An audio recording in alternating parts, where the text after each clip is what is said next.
शारदा देवी रामकृष्णं जगद्गुरु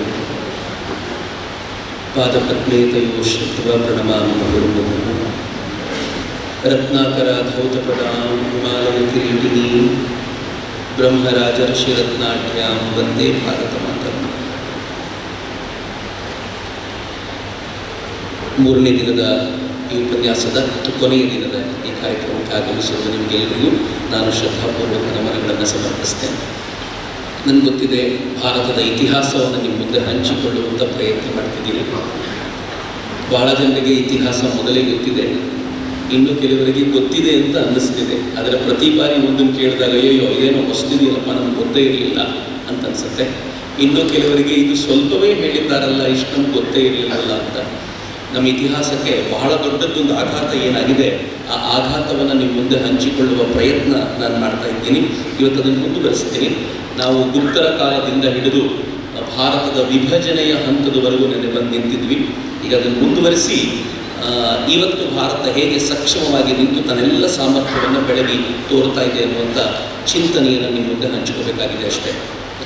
ಇತ್ತೀಚೆಗೆ ಕಳೆದ ಕೆಲವು ವರ್ಷಗಳ ಹಿಂದೆ ಶಶಿ ತರೂರ್ ಒಂದು ವಿವಾದವನ್ನು ಹುಟ್ಟಾಕಿತ್ತು.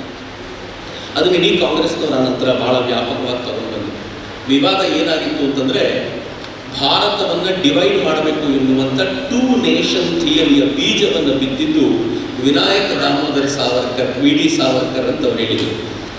ಹಾಗೆ ಹೇಳೋದ್ರ ಮೂಲಕ ಅವ್ರು ಏನು ಹೇಳಿದರು ಅಂತಂದರೆ, ವಿನಾಯಕ ದಾಮೋದರ ಸಾವರ್ಕರ್ರ ಒಂದು ಕೋಟ್ ಮಾಡಿ, ಆ ಕೋಟ್ನಲ್ಲಿ ಸಾವರ್ಕರ್ ಹೇಳ್ತಾರೆ, ಹೌದು ಇಬ್ಬರು ಬೇರೆ ಬೇರೆಯ ಹಿಂದೂ ಮತ್ತು ಮುಸಲ್ಮಾನರಿಬ್ಬರು ಬೇರೆ ಬೇರೆಯ ಆಲೋಚನೆಯವರು, ಬೇರೆ ಬೇರೆಯ ಮತದವರು, ಹೀಗಾಗಿ ಒಂದಾಗಿರೋದು ಕಷ್ಟ ಅಂತ ಅವ್ರು ಹೇಳಿದರು ಅಂತ ಅವರು ಒಂದು ಕೋಟ್ ಮಾಡಿದರು. ಆದರೆ ಆ ಕೋಟ್ ಅವರು ವಿಸ್ತಾರವಾಗಿರುವ ಭಾಷಣದ 1-2 ಸಾಲು ಮಾತ್ರ ತೆಗೆದು ಕೋಟ್ ಮಾಡಿರೋದು. ನಿಮ್ಗೆ ಗೊತ್ತಿದೆ ಮಿಸ್ಕೋಟ್ ಆದರೆ ಹೇಗಿರುತ್ತೆ ಅಂತ. ಆದರೆ ವಾಸ್ತವವಾಗಿ ಇದನ್ನು ಮೊದಲನೇ ಬಾರಿ ಹೇಳಿದ್ದು ಈ ಮನುಷ್ಯ. ಬಹಳ ಜನರಿಗೆ ಮನುಷ್ಯನ ಪರಿಚಯ ಇದ್ದಿರ್ಬೋದು. ಈ ಮನುಷ್ಯನ ಹೆಸರು ಸರ್ ಸೈಯದ್ ಅಹಮದ್ ಖಾನ್ ಅಂತ. ಸರ್ ಸೈಯದ್ ಅಹಮದ್ ಖಾನ್ ಅಲಿಗಢ ಚಳುವಳಿಯ ನೇತೃತ್ವ ವಹಿಸಿದಂಥ ವ್ಯಕ್ತಿ. ಸರ್ ಸೈಯದ್ ಅಹಮದ್ ಖಾನ್ರ ವಿಶೇಷ ಏನು ಅಂತಂದರೆ, ಅವರು ಮೂಲತಃ ಮೊಘಲ್ ಲೀನಿಯೇಜಿಗೆ ಸೇರಿದವರು. ಇನ್ನು ಪರ್ಮನೆಂಟ್ ಆಗಿ ಈ ದೇಶದಲ್ಲಿ ಬ್ರಿಟಿಷರೇ ಇದ್ದು ಬಿಡ್ತಾರೆ ಅಂತ ಅವ್ರಿಗೆ ಯಾವಾಗ ಅನ್ನಿಸ್ತೋ, ಅದಾದ ನಂತರ ಅವ್ರು ಏನು ಮಾಡಿದ್ರು, ಬ್ರಿಟಿಷರ ನೌಕರಿಗೆ ಸೇರಿಕೊಂಡ್ರು, ಅಲ್ಲೇ ಕೆಲಸ ಮಾಡ್ತಾ ಇದ್ರು. ಈ ಖಿಲಾಫತ್ ಚಳುವಳಿಯ ನಂತರ ತನ್ನ ಮುಸಲ್ಮಾನ್ ಬಂಧುಗಳ ಫ್ಲೈಟ್ ನೋಡಿ, 1857 ವಾರ್ನ ನಂತರ ಇನ್ಫ್ಯಾಕ್ಟ್ ಅದನ್ನು ನೋಡಿದ ನಂತರ ಅವ್ರಿಗೇನು ಅನ್ನಿಸ್ತು, ಈ ದೇಶದ ಮುಸಲ್ಮಾನರು ತುಂಬ ಹಿಂದುಳಿದಿದ್ದಾರೆ, ಅವರು ಮುಂದಕ್ಕೆ ತರಲಿಕ್ಕೋಸ್ಕರ ನಾನು ಏನಾದರೂ ಪ್ರಯತ್ನ ಪಡಬೇಕು ಅಂತ ಒಂದು ಆಲೋಚನೆ ಮಾಡಿದ್ರು. ಎರಡನೇ ಆಲೋಚನೆ ಏನು ಮಾಡಿದ್ರು ಅಂತಂದ್ರೆ, ಹಿಂದೂಗಳು ಪರಿಪೂರ್ಣವಾಗಿ ಆಳ್ತಾರೆ ಎನ್ನುವಂಥ ಸ್ಥಿತಿ ಬಂದರೆ ಅವತ್ತಿನ ದಿನ ಮುಸಲ್ಮಾನರಿಗೆ ಬಹಳ ಕಷ್ಟ ಆಗುತ್ತೆ. ಅಂಥ ದಿನಕ್ಕೆ ಇವತ್ತಿನಿಂದಲೇ ಮುಸಲ್ಮಾನರನ್ನ ತಯಾರು ಮಾಡಬೇಕು ಅಂತ ಆಲೋಚನೆ ಮಾಡಿದ ಮನುಷ್ಯ.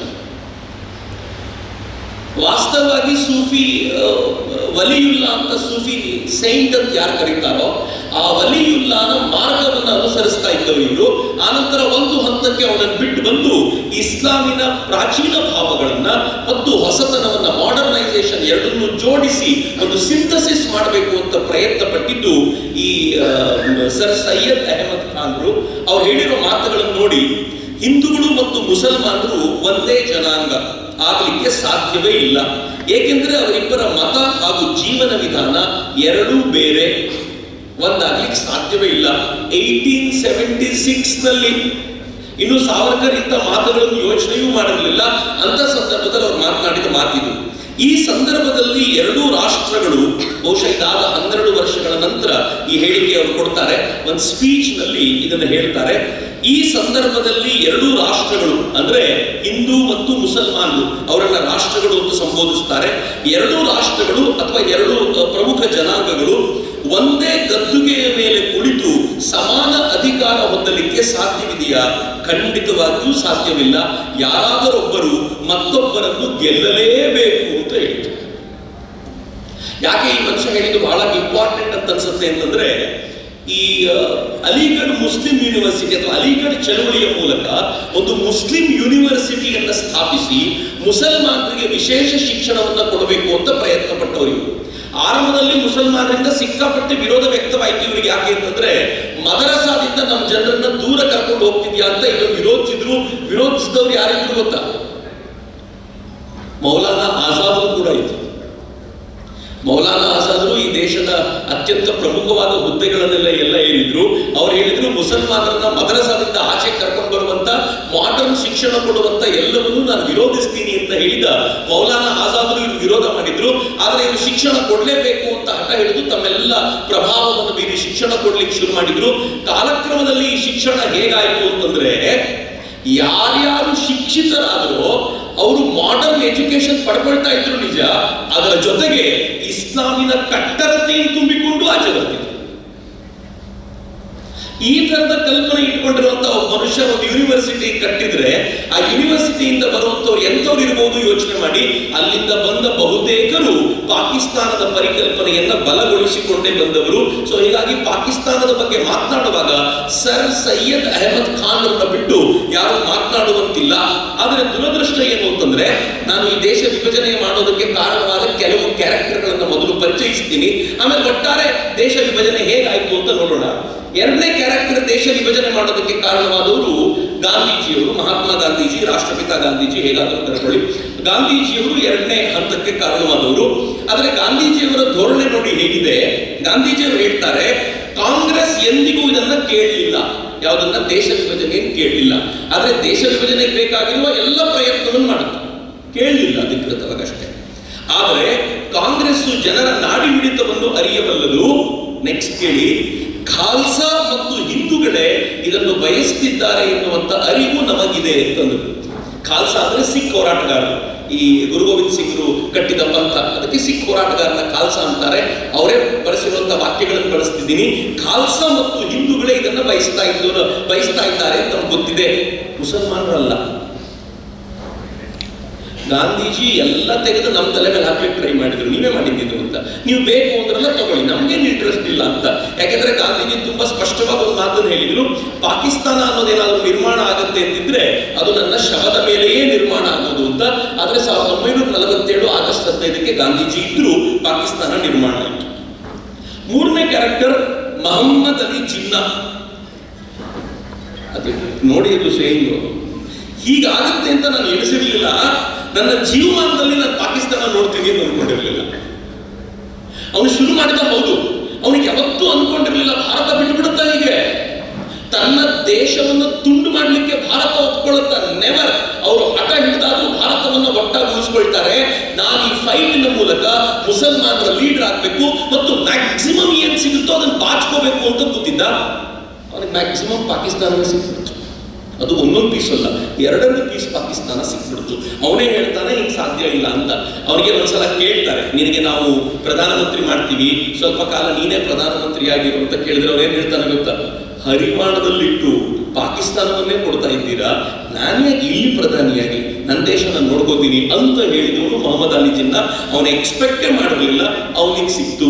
ಇದರ ನಡುವೆ ಒಂದು ಸುದೀರ್ಘವಾದ ಪಾಕಿಸ್ತಾನದ ವಿರುದ್ಧದ ಹೋರಾಟವನ್ನ, ಅಥವಾ ಪಾಕಿಸ್ತಾನ ಆಗೇ ಬಿಟ್ರೆ ಅದು ಹೇಗಿರಬೇಕು ಎನ್ನುವಂತ ಪರಿಕಲ್ಪನೆಯನ್ನ ಸ್ಪಷ್ಟವಾಗಿ ಇಟ್ಟುಕೊಂಡು ಹಿಂದೂಸ್ತಾನಕ್ಕೆ ಎಚ್ಚರಿಕೆ ಕೊಡ್ತಾ ಇದ್ದವರು ಇಬ್ರು ಇವರು. ಒಬ್ರು ಬಾಬಾ ಸಾಹೇಬ್ರು, ಮತ್ತೊಬ್ರು ಸಾವರ್ಕರ್. ವೀರ್ ಸಾವರ್ಕರ್ ವಾಕ್ಯ ನುಡಿಯಲ್ಲಿದೆ, ಈ ಪರಿಸ್ಥಿತಿಯಲ್ಲಿ ನಾವು ಮಾಡಬಹುದಾಗಿರುವಂತಹ ಅತ್ಯುತ್ತಮವಾದ ಕೆಲಸವೆಂದರೆ, ಪಾಕಿಸ್ತಾನದ ಚರ್ಚೆ ನಡೀತಾ ಇತ್ತು, ಅವ್ರು ಹೇಳ್ತಾರೆ, ಯಾರಿಗೂ ವಿಶೇಷ ತೂಕವನ್ನು ಅಥವಾ ಪ್ರಾತಿನಿಧ್ಯವನ್ನು ನೀಡದ ಮತ್ತು ಅವರ ನಿಷ್ಠೆಯನ್ನು ಖರೀದಿಸಲು ಯಾರಿಗೂ ಹೆಚ್ಚುವರಿ ಬೆಲೆಯನ್ನು ನೀಡದ ಭಾರತ ರಾಷ್ಟ್ರವನ್ನು ರಚಿಸುವುದು. ಭಾರತ ಇರಬೇಕು, ಅದರಲ್ಲಿ ಮುಸಲ್ಮಾನರು ಮತ್ತು ಹಿಂದೂಗಳಿಗೆ ಈಕ್ವಲ್ ಸ್ಟೇಟಸ್ ಇರಬೇಕು. ಸಾವರ್ಕರ್ ಹಿಂದುತ್ವವಾದಿ ಅಂತ ನಾವು ಕರಿತೀವಲ್ಲ, ಹಿಂದೂಗಳೇ ಎಲ್ಲಕ್ಕಿಂತಲೂ ಶ್ರೇಷ್ಠ ಅಂತ ಮಾತಾಡೋದ್ರಿಂದ ಇರಲಿಲ್ಲ ರೀ. ಸಾವರ್ಕರ್ ಹೇಳಿದ್ರು ಹಿಂದೂ ಮತ್ತು ಮುಸಲ್ಮಾನರಿಗೆ ಈಕ್ವಲ್ ಸ್ಟೇಟಸ್ ಇರಬೇಕು. ಯಾವುದರಲ್ಲೂ ಮುಸಲ್ಮಾನರಿಗೆ ಹಿಂದೂಗಳಿಗಿಂತ ಜಾಸ್ತಿ ಇದೆ, ಹಿಂದೂಗಳಿಗೆ ಮುಸಲ್ಮಾನರಿಗಿಂತ ಜಾಸ್ತಿ ಇದೆ ಎನ್ನುವ ಪ್ರಮೇಯ ಇರಬಾರದು. ಎಲ್ಲರಿಗೂ ಈಕ್ವಲ್ ಸ್ಟೇಟಸ್ ಇರೋ ತರ ನೋಡ್ಕೋಬೇಕು. ಮತ್ತು ಯಾರನ್ನು ಮತ್ತೊಬ್ಬರು ಕೊಂಡುಕೊಂಡು ಇನ್ನೇನೋ ಮಾಡ್ತಾರೆ ಎನ್ನುವಂತ ಸ್ಥಿತಿ ಇಲ್ಲದಂತ ಒಂದು ರಾಷ್ಟ್ರವನ್ನ ಕಟ್ಟಬೇಕು. ಏನ್ ದೂರದೃಷ್ಟಿಯ ಪರಿಕಲ್ಪನೆ. ಸಾವರ್ಕರ್ ಎಲ್ಲಿವರೆಗೂ ಹೇಳಿದ್ರು ಅಂತಂದ್ರೆ, ಮಾಡಲೇಬೇಕು ಅಂತ ಆದ್ರೆ ಯೂನಿಯನ್ ಟೆರಿಟರಿ ಒಂದು ಮಾಡಿ ಬೇಕಿದ್ರೆ ಮುಸಲ್ಮಾನರಿಗೆ, ಆದ್ರೆ ಪ್ರತ್ಯೇಕ ರಾಷ್ಟ್ರ ಮಾಡಲಿಕ್ಕೆ ಯಾವತ್ತೂ ಬಿಡೋದಿಲ್ಲ ಅಂತ ಹಠ ಹಿಡಿದು ನಿಂತವರು ಸಾವರ್ಕರ್. ನಾನು ಮುಂದೆ ಹೇಳ್ತೀನಿ ಸಾವರ್ಕರ್ ಹೇಗೆ ಉಳಿಸಿಕೊಟ್ರು ಅಂತ. ಇನ್ನೂ ಒಂದು ಸ್ಪಷ್ಟವಾದ ಮಾತನ್ನು ಹೇಳ್ಬೋದು ಅಂತಂದ್ರೆ, ಅಕಸ್ಮಾತ್ ಸಾವರ್ಕರ್ ಮಾತನ್ನ ಭಾರತ ಕೇಳಿದ್ದೇ ಆಗಿದ್ದಿದ್ರೆ ಬಹುಶಃ ಪಾರ್ಟಿಷನ್ ಆಗ್ತಾನೆ ಇರಲಿಲ್ಲ. ಇತ್ತೀಚೆಗೆ ಒಂದು ಪುಸ್ತಕ ಕೂಡ ಬಂದಿದೆ, ಉದಯ್ ಮಾಹುಲ್ಕರ್ ಬರೆದಿದ್ದಾರೆ, ಬಹಳ ಸುಂದರವಾಗಿರುವಂತಹ ಪುಸ್ತಕ. ಸಾವರ್ಕರ್ ವಿಚಾರಧಾರೆಗಳು ಏನಿದ್ವು ಅನ್ನೋದನ್ನ ಬಹಳ ಎಳೆಯಾಗಿ ಬಿಡಿಸಿದ್ದಾರೆ. ಇನ್ನೊಬ್ರು ಬಾಬಾ ಸಾಹೇಬ್ ಅಂಬೇಡ್ಕರ್. ನನಗೂ ಗೊತ್ತಿದೆ, ನಾನು ಕೂಡ ಹೇಳಬಲ್ಲೆ, ಇಲ್ಲಿರುವಂತ 99% ಬಾಬಾ ಸಾಹೇಬರನ್ನ ತಿಳ್ಕೊಂಡಿದ್ದೀರಾ ಅಂತ ಕೇಳಿದ್ರೆ ಹ್ಞೂ ಅಂತ ನಮ್ಗೆ ಅನ್ಸುತ್ತೆ. 99% ಜನರಿಗೆ ಗೊತ್ತಿಲ್ಲ ಬಾಬಾ ಸಾಹೇಬ್ ಯಾರು ಅಂತ. ಬಾಬಾ ಸಾಹೇಬರು ಅಂದ ತಕ್ಷಣ ನಮ್ಗೆ ಏನ್ ಅನ್ಸುತ್ತೆ ಅಂತಂದ್ರೆ, ಹಿಂದೂ ಧರ್ಮವನ್ನ ಬೈದಿರೋರು, ಹಿಂದೂ ಧರ್ಮವನ್ನ ಬಿಟ್ಟಿರುವಂತವ್ರು, ಮೀಸಲಾತಿಯನ್ನ ಕೊಟ್ಟು ಮುಂದುವರಿದ ಜನಾಂಗವನ್ನ ಹಾಳು ಮಾಡಿದವರು ಹಂಗೆ ತಿಳ್ಕೊಂಡಿದ್ದೀವಿ. ಆದ್ರೆ ಬಾಬಾ ಸಾಹೇಬರ ವಾಸ್ಟ್ ನಾಲೆಡ್ಜ್ ಇದೆಯಲ್ಲ, ಮತ್ತು ಏನನ್ನು ಹೇಳಬೇಕು ಅದನ್ನು ಮುಲಾಜಿಲ್ಲದೆ ಮುಖಕ್ಕೆ ಹೇಳಬಲ್ಲಂತ ತಾಕತ್ತು ಅವತ್ತಿನ ದಿನಗಳಲ್ಲಿ ಬಾಬಾ ಸಾಹೇಬರಂತ ಮತ್ತೊಬ್ಬರ ಲೀಡರಲ್ಲಿ ಸಿಗೋದು ಬಹಳ ಕಷ್ಟ ಇತ್ತು. ಬಾಬಾ ಸಾಹೇಬರಂತ ಲೀಡರ್. ನಾನು ಈಗಲೂ ಯಾರ್ಯಾರು ಅಂಬೇಡ್ಕರ್ ವಾದಿಗಳಿದ್ದಾರೋ ಅವ್ರಿಗೆ ಚಾಲೆಂಜ್ ಮಾಡ್ತೀನಿ, ಯಾಕೆ ಬಾಬಾ ಸಾಹೇಬರ ಶೂದ್ರ ಯಾರು ಅನ್ನುವಂಥ ಚರ್ಚೆ ಸಿಕ್ಕಾಪಟ್ಟೆ ಮಾಡಿದ್ದೀನಿ. ಬಾಬಾ ಸಾಹೇಬರು ಹೇಗೆ ಹಿಂದೂ ಧರ್ಮಗಳನ್ನ ಅನೇಕ ವಿಚಾರಗಳು, ಮನುಸ್ಮೃತಿಯನ್ನ ಬೈದಿದ್ದಿರ್ಬೋದು, ಭಗವದ್ಗೀತೆಯ ಬಗ್ಗೆ ಮಾತು ಎಲ್ಲವನ್ನೂ ಓದಿದ್ದೀನಿ ನಾನು. ಅದರ ಆಧಾರದ ಮೇಲೆ ಹೇಳ್ತೀನಿ. ಅವ್ರು ಹೇಳಿರುವಂತ ಪ್ರತಿ ವಿಚಾರಗಳನ್ನು ಕೂಡ ಶ್ರದ್ಧೆಯಿಂದ ಓದಿರುವಾಗ ಅವರ ಸ್ಥಾನದಲ್ಲಿ ನಿಂತಾಗ ಅವೆಲ್ಲವೂ ಸತ್ಯ ಅಂತ ಅನ್ಸುತ್ತೆ, ಯಾವುದೂ ತಪ್ಪಿಲ್ಲ ಅಂತ ಅನ್ಸುತ್ತೆ.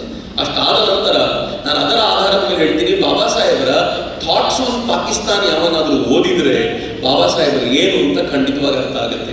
ನಾನು ನೀವು ಪಾಕಿಸ್ತಾನದ ಬಗ್ಗೆ ಏನ್ ಮಾತನಾಡೋದು, ಮುಸಲ್ಮಾನರ ಬಗ್ಗೆ ಏನ್ ಹೇಳೋದು, ಬಾಬಾ ಸಾಹೇಬರು ಎಲ್ಲವನ್ನು ಎಳೆಯಾಗಿ ದಾಖಲೆಬದ್ಧವಾಗಿ ಬಿಚ್ಚಿಡ್ತಾರೆ. ಬಾಬಾ ಸಾಹೇಬರು ಹೇಳ್ತಿದ್ರು, ಮುಸಲ್ಮಾನರು ಅತೃಪ್ತರಾಗ್ತಾರೆ ಎನ್ನುವ ಕಾರಣಕ್ಕೆ ವಿವಿಧ ಸಾಂಸ್ಕೃತಿಯನ್ನು ಹೊಂದಿರುವಂತ ಭಾರತದ ಪ್ರಾಚೀನ ಸೌಂದರ್ಯವನ್ನು ನಾಶ ಮಾಡಲು ಸಾಧ್ಯವಿಲ್ಲ. ಬಾಬಾ ಸಾಹೇಬರ ಮಾತು. ಇಷ್ಟಾಗಿಯೂ ಕಾಂಗ್ರೆಸ್ ಹಠ ಹಿಡಿದು ಇನ್ನು ನಾವು ಹೋಗ್ಲೇಬೇಕು ಅಂತ ನಿಶ್ಚಯ ಮಾಡಿದಾಗ ಬಾಬಾ ಸಾಹೇಬ್ ಹೇಳಿದ್ರು, ಪಾಕಿಸ್ತಾನ ಮತ್ತು ಹಿಂದೂಸ್ತಾನ ಆಗ್ಲೇಬೇಕು ಅಂತ ನಿಶ್ಚಯ ಮಾಡಿದ್ರೆ ಪಾಪ್ಯುಲೇಷನ್ ಎಕ್ಸ್ಚೇಂಜ್ ಮಾಡಿ, ಇಲ್ಲಿರುವಂತ ಎಲ್ಲ ಮುಸಲ್ಮಾನರನ್ನು ಅವರಿಗೆ ಕೊಟ್ಟಿರುವ ಜಾಗಕ್ಕೆ ಕಳಿಸಿ, ಅಲ್ಲಿರುವಂತ ಎಲ್ಲ ಹಿಂದೂಗಳನ್ನ ಈ ಕಡೆ ಕರೆಸ್ಕೊಳ್ಳಿ, ಚೆನ್ನಾಗಿರ್ಬೋದು ಇಬ್ರು. ಅದು ಬಿಟ್ಟು ಏನಾದರೂ ಎಡವಟ್ ಮಾಡ್ಕೊಂಡ್ರೆ ಇಬ್ರು ಚೆನ್ನಾಗಿರುವಂತ ಸ್ಥಿತಿ ಬರೋದಿಲ್ಲ ಅಂತ ಅವ್ರು ತುಂಬಾ ಗಂಭೀರವಾದ ಎಚ್ಚರಿಕೆಯನ್ನು ಕೊಟ್ಟಿದ್ರು. ಈ ದೇಶದ ಜನ ಅದನ್ನು ಕೇಳುವ ಸ್ಥಿತಿಯಲ್ಲಿ ಇರಲಿಲ್ಲ. ಆರಂಭದಲ್ಲಿ ಅತ್ಯಂತ ಗಂಭೀರವಾಗಿ ಬಾಬಾ ಸಾಹೇಬರನ್ನ ವಿರೋಧಿಸ್ತಾ ಇದ್ದ ಸಾವರ್ಕರ್ ಈ ವಿಚಾರಗಳಲ್ಲಿ ಕೊನೆಗೊಂದಿನ ಹೇಳಿದ್ರು, ಬಾಬಾ ಸಾಹೇಬ್ ಹೇಳಿದ್ದು ಸರಿಯಾಗಿದೆ, ಹಾಗೆ ಮಾಡಬೇಕು ನಾವು. ಅಂದ್ರೆ ಅಷ್ಟರ ಮಟ್ಟಿಗೆ ಬಾಬಾ ಸಾಹೇಬರು ಮತ್ತು ಸಾವರ್ಕರ್ ಒಟ್ಟಾಗಿ ಇದರ ವಿವರವಾಗಿ ಹೋರಾಟ ಮಾಡ್ಲಿಕ್ಕೆ ಶುರು ಮಾಡಿದ್ರು. ಇದಾದ ನಂತರ ಇನ್ನೊಂದು ಕ್ಯಾರೆಕ್ಟರ್, ಒಂದು ಪ್ರಮುಖವಾದ ಕ್ಯಾರೆಕ್ಟರ್ ಇಡೀ ಇದರಿಂದ ಯಾರಿದ್ರು ಅಂತಂದ್ರೆ ಜವಾಹರ್ಲಾಲ್ ನೆಹರು. ಯಾರಾದ್ರೂ ಪೊಲೀಸರು ಮಫ್ತಿಲಿದ್ರೆ ಅವ್ರಿಗೆ ಹೇಳಲಿಕ್ಕೆ ಇಚ್ಛೆ ಪಡ್ತೀನಿ, ನೀವು ಕೊಟ್ಟಿರೋ ನೋಟಿಸ್ ಅನ್ನು ಧಿಕ್ಕರಿಸಿ ನಾನು ರಾಜಕೀಯವನ್ನು ಮಾತನಾಡುತ್ತಿದ್ದೇನೆ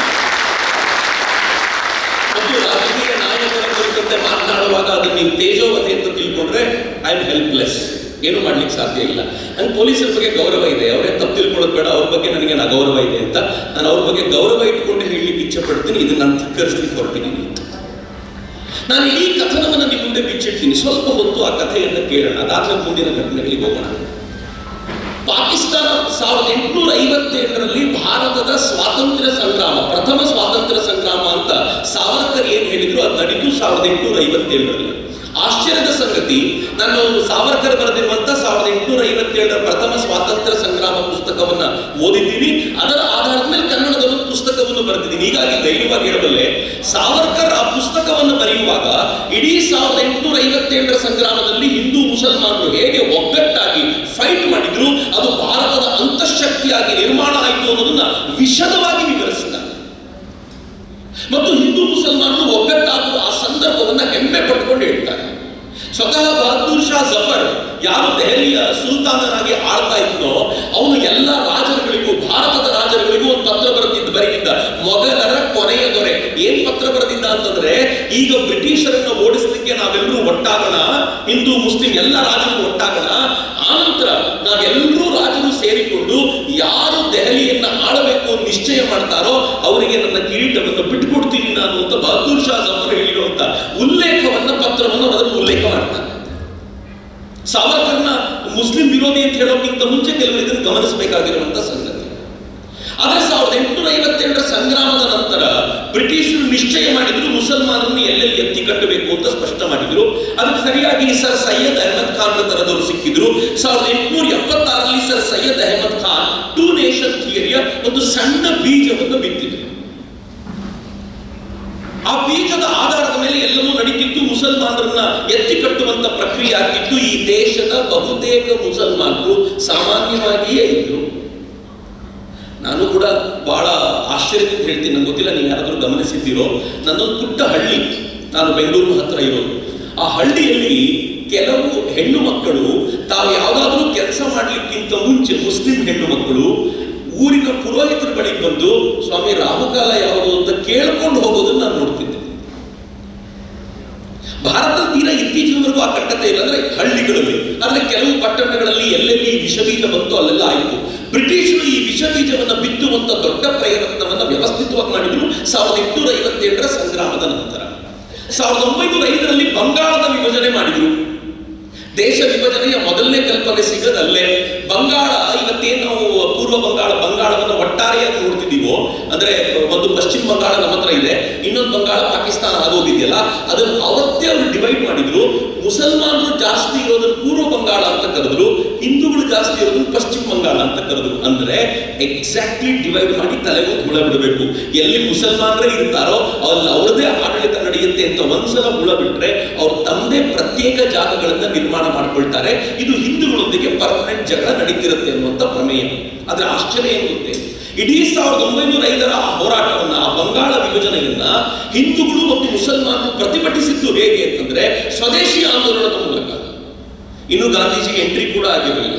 ರವೀಂದ್ರನಾಥ್ ಠಾಗೂರ್ ಆಕ್ಟಿವ್ ಪಾಲಿಟಿಕ್ಸ್ ನಲ್ಲಿ ಇದ್ದಂತ ಸಂದರ್ಭದಲ್ಲದು ಎಂತ ಸ್ವದೇಶಿ ಆಂದೋಲನ ನಡೀತು ಅಂತಂದ್ರೆ, ಚಿತ್ತರಂಜನ್ ದಾಸರಾದಿಯಾಗಿ ಹಳ್ಳಿಗೂ ಸ್ವದೇಶಿಯ ವಿಚಾರ ಕೊಟ್ಟು 6 ವರ್ಷಗಳ ಕಾಲ ಬ್ರಿಟಿಷರು ಪತನಗುಟ್ಟಿ ಹೋದರು. ಬ್ರಿಟಿಷರ ಎಕಾನಮಿ ಅಲಗಾಡ್ಬಿಡ್ತು. ಬ್ರಿಟಿಷರ ವಸ್ತುಗಳನ್ನ ಭಾರತದಲ್ಲಿ ಕೊಂಡುಕೊಳ್ಳೋರು ಇರಲಿಲ್ಲ. ಬ್ರಿಟಿಷರಿಗೆ ಯಾವುದೇ ವಸ್ತುವನ್ನ ಮಾರೋದಿಲ್ಲ ಅಂತ ಹಠ ಹಿಡಿದು ನಿಂತ್ಬಿಟ್ರು. ಪರಿಣಾಮ ಏನಾಯ್ತು ಅಂತಂದ್ರೆ 6 ವರ್ಷಗಳಲ್ಲಿ ಬ್ರಿಟಿಷ್ ಸರ್ಕಾರ ತಾನು ಯಾವ ನಿರ್ಣಯವನ್ನು ಘೋಷಣೆ ಮಾಡಿತ್ತೋ ಅದನ್ನ ವಾಪಸ್ ತೆಗೆದುಕೊಂಡು ಪೂರ್ವ ಬಂಗಾಳ ಮತ್ತು ಪಶ್ಚಿಮ ಬಂಗಾಳವನ್ನು ಒಂದಾಗಿದೆ ಅಂತ ಘೋಷಣೆ ಮಾಡಿತು. ಬಹುಶಃ ನನಗನ್ಸುತ್ತೆ ಭಾರತದ ಸ್ವಾತಂತ್ರ್ಯ ಹೋರಾಟದಲ್ಲಿ ಆನಂತರದ ಕಾಲಘಟ್ಟದಲ್ಲಿ ಲಾಜಿಕಲ್ ಎಂಡಿಗೆ ಪರ್ಫೆಕ್ಟ್ ಆಗಿ ಮುಟ್ಟಿದ ಏಕಮಾತ್ರ ಹೋರಾಟ ಬಂಗಾಳದ ವಿಭಜನೆಯ ಹೋರಾಟ. ಮತ್ತು ಆ ಹೋರಾಟದಲ್ಲಿ ಮಹಾತ್ಮ ಗಾಂಧೀಜಿ ಇರಲಿಲ್ಲ. 1906 ಈ ಹೋರಾಟ ನಡೀತಾ ಇರುವಾಗಲೇ ಮುಸ್ಲಿಂ ಲೀಗ್ ಅಂತ ಒಂದು ಸ್ಥಾಪನೆ ಆಯಿತು. ಈ ಮುಸ್ಲಿಂ ಲೀಗ್ ಸ್ಥಾಪನೆ ಆಗಿದ್ದು ಯಾಕೆ ಅಂತಂದ್ರೆ, ಕಾಂಗ್ರೆಸ್ನಲ್ಲಿ ಮುಸಲ್ಮಾನರಿಗೆ ನೀವು ವ್ಯಾಲ್ಯೂ ಕೊಡೋದಿಲ್ಲ, ಅದಕ್ಕೆ ನಾವು ಮುಸಲ್ಮಾನರೇ ಪ್ರತ್ಯೇಕವಾಗಿ ಒಂದು ಮಾಡ್ಕೊಳ್ತೀವಿ ಅಂತ ಅವ್ರಿಗಾಯ್ತು. ಮುಸಲ್ಮಾನರದೊಂದು ಪ್ರಾಬ್ಲಮ್ ಏನು ಅಂತಂದ್ರೆ, ನಾನು ತುಂಬಾ ನೇರವಾಗಿ ಹೇಳ್ತೀನಿ, ಅವರನ್ನು ಭಡಕಾಯಿಸೋದು ಬಹಳ ಸುಲಭ. ನೀವು ಹಿಂದೂಗಳನ್ನು ಭಡಕಾಯಿಸೋದು ಸುಲಭ ಇಲ್ಲ. ಇಲ್ಲೇ ನಾವು ನಿಂತ್ಕೊಂಡು ಏನಾದ್ರೂ ಭಡಕಾಯಿಸುವ ಭಾಷಣ ಮಾಡಿದ್ರೆ ನಂಗೆ ಗೊತ್ತಿದೆ ನೀವೇನ್ ಮಾಡ್ತೀರಾ ಅಂದ್ರೆ ಒಂದ್ಸಲ ಗೂಗಲ್ ಸರ್ಚ್ ಮಾಡ್ತೀರಾ, ಹೌದಾ ಇದು ನಿಜವಾ ಸ್ವಲ್ಪ ನೋಡ್ಬಿಡುವ ಅಂತ, ಸ್ವಲ್ಪ ಒಂದ್ಸಲ ಕೇಳುವ ಮರ ಯಾಕೆ ಸುಮ್ಮನೆ ಅಂತ. ಹಿಂದೂಗಳು ಬಹಳ ಸುಲಭ ಭಡಕಾಯಿಸ್ಲಿಕ್ಕೆ ಆಗೋದಿಲ್ಲ. ಒಂದು ಭಾಷಣದಿಂದ ಹಿಂದೂಗಳನ್ನ ಭಡಕಾಯಿಸಿ ಯಾರನ್ನೋ ಕೊಲೆ ಮಾಡ್ಲಿಕ್ಕೆ ಕಳಿಸ್ಬಿಟ್ಟ ಅನ್ನೋದು ಬಹುಶಃ ನಮ್ಮ ದೇಶದಲ್ಲಿ ನಡೆದೇ ಇಲ್ಲ. ಹಿಂದೂಗಳು ಆಲೋಚನೆ ಮಾಡ್ತಾರೆ, ಆಲೋಚನೆಯ ಸಾಮರ್ಥ್ಯ ಇರೋದ್ರೆ ಮುಸಲ್ಮಾನರಿಗೆ ಹಂಗಿಲ್ಲ. ಒಬ್ಬ ಮೊಹಮ್ಮದ್ ಜುಬೇರ್ ಟ್ವೀಟ್ ಮಾಡಿ ಒಂದು ಹೆಣ್ಣು ಮಗಳ ವಿರುದ್ಧ ಭಡಕಾಯಿಸ್ತಾನೆ. ಆ ಹೆಣ್ಣು ಮಗಳ ವಿರುದ್ಧ ಭಡಕಾಯಿಸೋದಕ್ಕೆ ಮುಸಲ್ಮಾನರು ಎದ್ದು ನಿಂತ್ಕೊಂಡು ಹೇಳ್ತಾರೆ, ಸರ್ ತನ್ಸೆ ಜುದ ತಲೆ ಕಡದೆ ಕಡಿತೀವಿ ಅಂತ. ರಾಜಸ್ಥಾನದಲ್ಲಿ ಯಾರ ತಲೆ ಕಡಿತಾರೆ? ಒಬ್ಬ ಟೇಲರ್ನ ತಲೆ ಕಡಿತಾರೆ ಹೋಗಿ. ಮತ್ತೆ ನಾನು ಹೇಳಬೇಕು ಅಂತಿಲ್ಲ, ಬಾಬಾ ಸಾಹೇಬ್ ಅಂಬೇಡ್ಕರ್ ಇದನ್ನು ಚೆನ್ನಾಗಿ ಹೇಳ್ತಾರೆ. ಅವ್ರು ಏನ್ ಹೇಳ್ತಾರೆ ಅಂತಂದ್ರೆ, ಮುಸಲ್ಮಾನರಿಗೆ ರಾಜಕೀಯ ಪ್ರಜ್ಞೆ ಬಹಳ ಕಡಿಮೆ. ಬಾಬಾ ಸಾಹೇಬರ ಮಾತು ನಾನು ಹೇಳ್ತಿರೋದು, ಇದು ನನ್ನ ಮಾತಲ್ಲ. ಪೊಲೀಸರು ಸುಮೋಟೋ ಕೇಸ್ ತಗೋಬೇಕಿದ್ರೆ ಬಾಬಾ ಸಾಹೇಬರ ಮೇಲೆ ತಗೋಬೇಕು. ಬಾಬಾ ಸಾಹೇಬರು ಏನ್ ಹೇಳಿದ್ರು ಅಂತಂದ್ರೆ, ಮುಸಲ್ಮಾನರಿಗೆ ರಾಜಕೀಯ ಪ್ರಜ್ಞೆ ಇಲ್ಲ. ಮುಸಲ್ಮಾನರು ಎಲೆಕ್ಷನ್ ನಲ್ಲಿ ವೋಟ್ ಮಾಡೋದಕ್ಕೆ ಅವರಿಗೆ ವಿಕಾಸದ ಬೇಕು ಅಂತಿಲ್ಲ. ಅವರಿಗೆ ಮಸೀದಿಗೆ ಯಾರ ನೆಲ ಹಾಕ್ಕೊಡ್ತಾರೆ, ಯಾರ ಟೈಲ್ಸ್ ಹಾಕ್ಕೊಡ್ತಾರೆ ಅಂತವ್ರು ಸಿಕ್ಕಿದ್ರು ಸಾಕು, ಅವ್ರಿಗೆ ವೋಟ್ ಹಾಕ್ಬಿಡ್ತಾರೆ ಮುಸ್ಲಿಂ. ಬಾಬಾ ಸಾಹೇಬರು ಆ ಪ್ರಜ್ಞೆ, ಬೆಳವಣಿಗೆಯ ಪ್ರಜ್ಞೆ, ಸಮೂಹ ಬೆಳವಣಿಗೆಯ ಪ್ರಜ್ಞೆ, ಇದೆಲ್ಲವನ್ನು ಬಿಟ್ಟು ನನ್ನ ಮತ ಇದರ ಆಚೆಗೆ ಹೋಗ್ತಾ ಇರುವಂತ ಸ್ಥಿತಿ ಅವರದ್ದಿದೆಯಲ್ಲ, ಭಡಕಾಯಿಸೋದು ಬಹಳ ಸುಲಭ. ಮುಸ್ಲಿಂ ಲೀಗ್ ಆ ಪ್ರಯತ್ನಕ್ಕೆ ನಿಂತುಕೊಳ್ತು. ಆದ್ರೆ ಏನಾದರೂ ಮುಂದಕ್ಕೆ ಹೋಗಲಿಲ್ಲ. ಅದು ಮುಂದಕ್ಕೆ ಹೋಗ್ಬೇಕು ಅಂದ್ರೆ ಮಹಾತ್ಮ ಗಾಂಧೀಜಿನೇ ಬರಬೇಕಾಗಿತ್ತು. 1919ರಲ್ಲಿ ಮಹಾತ್ಮ ಗಾಂಧೀಜಿಯವರ ಎಂಟ್ರಿ ಆಯಿತು. ನನಗೆ ಮಹಾತ್ಮ ಗಾಂಧೀಜಿಯವ್ರ ಬಗ್ಗೆ ಅಪಾರವಾದ ಗೌರವ ಇದೆ. ನನಗೆ ಎಲ್ರಿಗೂ ಇರೋ ಥರದ ಕೋಪ ಏನಿಲ್ಲ. ಅವರು ಇಡೀ ದೇಶಕ್ಕೆ ಸ್ವಾತಂತ್ರ್ಯ ಹೋರಾಟವನ್ನು ವಿಸ್ತರಿಸಿದ್ರ ಬಗ್ಗೆ ನಾನು ಇವತ್ತಿಗೂ ಬಹಳ ಪ್ರೀತಿಯಿಂದ ಅದರ ಬಗ್ಗೆ ಗೌರವದಿಂದ ಮಾತನಾಡ್ತೀನಿ. ಬಟ್ ಅವ್ರು ಮಾಡಿರುವಂಥ ಕೆಲವು ರಾಜಕೀಯ ತಪ್ಪುಗಳ ಕುರಿತಂತೆ ನಾನು ಎಲ್ಲರಂತೆ ಅದರ ಬಗ್ಗೆ ದನಿ ಎತ್ತೀನಿ. ನಾನು ಆ ಗೌರವದಿಂದ ಹೇಳ್ತೀನಿ. 1919ರಲ್ಲಿ ಮಹಾತ್ಮ ಗಾಂಧೀಜಿ ಎಂಟ್ರಿ ಆದ್ರು. ಇನ್ನು ಭಾರತದ ಪೊಲಿಟಿಕ್ಸ್ ಅಂದ್ರೆ ಏನು ಅಂತಾನೆ ಮಹಾತ್ಮಾಜಿಗೆ ಗೊತ್ತಿರಲಿಲ್ಲ. ಗೊತ್ತಿಲ್ಲದಿರೋ ಹೊತ್ತಿನಲ್ಲಿ ಅವ್ರು ಏನ್ ಮಾಡಿದ್ರು, ಮುಸಲ್ಮಾನರು ಮತ್ತು ಹಿಂದೂಗಳು ಜೊತೆಯಲ್ಲಿ ಹೋದ್ರೆ ಚೆನ್ನಾಗಿರುತ್ತೆ ಅಂತ ಮುಸಲ್ಮಾನರ ಒಂದು ಹೋರಾಟಕ್ಕೆ ಹಿಂದೂಗಳ ಬೆಂಬಲ ಘೋಷಣೆ ಮಾಡಿದ್ರು 1920ರಲ್ಲಿ. ಅದನ್ನು ಖಿಲಾಫತ್ ಚಳವಳಿ ಅಂತ ಕರೀತಾರೆ. ನಾವೆಲ್ಲರೂ ಕೇಳಿದ್ದೀವಿ. ಆದ್ರೆ ಖಿಲಾಫತ್ ಚಳವಳಿ ಏನ್ ಗೊತ್ತಾ, ಅಟೋಮನ್ ತುರುಷ್ಕರಲ್ಲಿ ಅವ್ರು ಯಾರು ಖಲೀಫಾ ಅಂತ ಇರ್ತಾನೋ ಆ ಖಲೀಫಾನನ್ನ ಬ್ರಿಟಿಷರು ಪದಚ್ಯುತಗೊಳಿಸಿದ್ರು. ಬೇರೆ ಖಲೀಫಾ ತರಬೇಕು ಅಂತ ಅವ್ರು ಯೋಚನೆ ಮಾಡ್ತಿರುವಾಗ ಇಲ್ಲಿನ ಮುಸಲ್ಮಾನರಿಗೆ ಕೆಲವರಿಗೆ ಅಯ್ಯೋ ನಮ್ಮ ಖಲೀಫಾ ತೆಗೆದುಬಿಟ್ರಲ್ಲ ಅಂತ ಬೇಸರ ಇತ್ತು. ಹೋರಾಟವಾಗಿ ರೂಪುಗೊಂಡಿರಲಿಲ್ಲ. ಮಹಾತ್ಮ ಗಾಂಧೀಜಿ ಏನ್ ಮಾಡಿದ್ರು, ಅದಕ್ಕೆ ನೀವು ಹೋರಾಟ ಮಾಡೋದಾದ್ರೆ ನಮ್ಮ ಸಪೋರ್ಟ್ ಇದೆ ಅನ್ನೋದು. ಇಲ್ಲಿನ ಹಿಂದೂಗಳಿಗೆ ಅಲ್ಲಿನ ಖಲೀಫಾನೊಂದಿಗೆ ಇಲ್ಲಿನ ಮುಸಲ್ಮಾನರಿಗೆ ಖಲೀಫಾಗಳೊಂದಿಗೆ ಯಾವ ಸಂಬಂಧವೂ ಇರಲಿಲ್ಲ. ಮುಸಲ್ಮಾನರಿಗೆ ಸಂಬಂಧ ಇರಲಿಲ್ಲ ಅಂದಮೇಲೆ ಇನ್ನು ಹಿಂದೂಗಳಿಗೆ ಯಾವ ಸಂಬಂಧ? ಮಹಾತ್ಮ ಗಾಂಧೀಜಿ ಹೋರಾಟ ಶುರು ಮಾಡಿಸಿದ್ರು. ಹೋರಾಟ ಶುರು ಮಾಡಿಸಿದ ಮೇಲೆ ಏನಾಯ್ತು ಗೊತ್ತಾ, ಆ ಖಲೀಫಾನ ಕುರಿತಂತೆ ಯಾರ್ಯಾರು ಪ್ರಚಾರ ಮಾಡ್ಲಿಕ್ಕೆ ಹೋದ್ರೋ ಅವರು ಕಟ್ಟರತೆ ತುಂಬಲಿಕ್ಕೆ ಶುರು ಮಾಡಿಬಿಟ್ರು ಮುಸಲ್ಮಾನರ ಮನಸ್ಸಿನೊಳಗೆ. ಕಟ್ಟರ ಆಗ್ಬಿಟ್ರು ಮುಸಲ್ಮಾನರು. ಎಷ್ಟು ಕಟ್ಟರ ಆಗ್ಬಿಟ್ರು ಅಂತಂದ್ರೆ ಮಿತ್ರ, ನಿಮ್ಗೆ ಆಶ್ಚರ್ಯ ಅನ್ಸುತ್ತೆ. 1921ರಲ್ಲಿ ಇದೇ ಪಕ್ಕದ ಕೇರಳದ ಮೋಪ್ಲಾದಲ್ಲಿ ಮೋಪ್ಲಾ ಕಾಂಡ ಅಂತಾಯ್ತು, ಮಾಪಿಳ್ಳೆಗಳ ಕಾಂಡ ಆಯ್ತು. ಎಲ್ಲ ಮುಸ್ಲಿಂ ಮಾಪಿಳ್ಳೆಗಳು ಎಷ್ಟು ಜನರನ್ನ ಕೊಂದ್ರು ಅಂತ ಕೇಳಿದ್ರೆ ಒಂದು ದಾಖಲೆ ಹೇಳುತ್ತೆ 10,000ಕ್ಕೂ ಹೆಚ್ಚು ಜನರನ್ನ ಕೊಲ್ಲಲಾಯಿತು. ಹಿಂದೂಗಳ ಮರ್ಡರ್ ಆಯಿತು ಪಕ್ಕದಲ್ಲಿ. ಯಾವಾಗ? ನಮ್ಮ ಕಣ್ಣೆದುರಿಗೆ ಆಗಿರುವ ಘಟನೆಗಳು 1920s ಆಗಿರುವ ಘಟನೆಗಳು. ಆ ಘಟನೆ ಎಷ್ಟು ಭಯಾನಕವಾಗಿತ್ತು ಅಂತಂದ್ರೆ ಮೇಲ್ನೋಟಕ್ಕೆ ಬ್ರಿಟಿಷರ ವಿರುದ್ಧ ಹೋರಾಟ ಮಾಡ್ತೀವಿ ಅನ್ನೋ ನೆಪದಲ್ಲಿ ಅವರು ಶುರು ಮಾಡಿದ್ದು.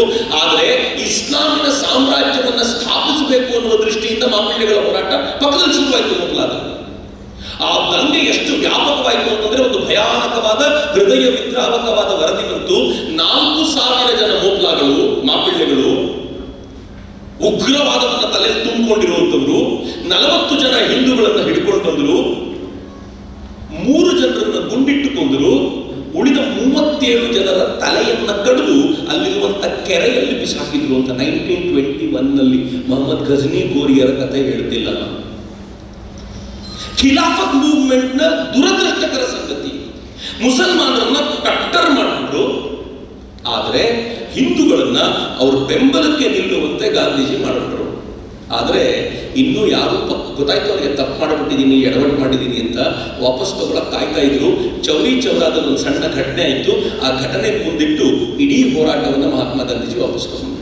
ಯಾವಾಗ ವಾಪಸ್ ತಗೊಂಡ್ಬಿಟ್ರೋ ಆಗ ಕಟ್ಟರಾಗಿ ಆಗ್ತಾನೆ ಬೆಳೀತಿದ್ದ ಮುಸಲ್ಮಾನರಿಗೆ ಅನ್ನಿಸ್ತು, ಇವ್ರು ಯಾರು ನಮ್ಮ ಪರವಾಗಿ ನಿಲ್ಲೋರಲ್ಲ, ನಮ್ಮ ಹೋರಾಟವನ್ನು ನಾವೇ ಮಾಡಬೇಕು ಅಂತ ಮುಸಲ್ಮಾನರು ಎಲ್ಲ ಬ್ರಿಟಿಷರ ವಿರುದ್ಧ ಇದ್ದ ಹೋರಾಟವನ್ನ ಹಿಂದೂಗಳ ವಿರುದ್ಧ ತಿರುಗಿಸಿದ್ರು.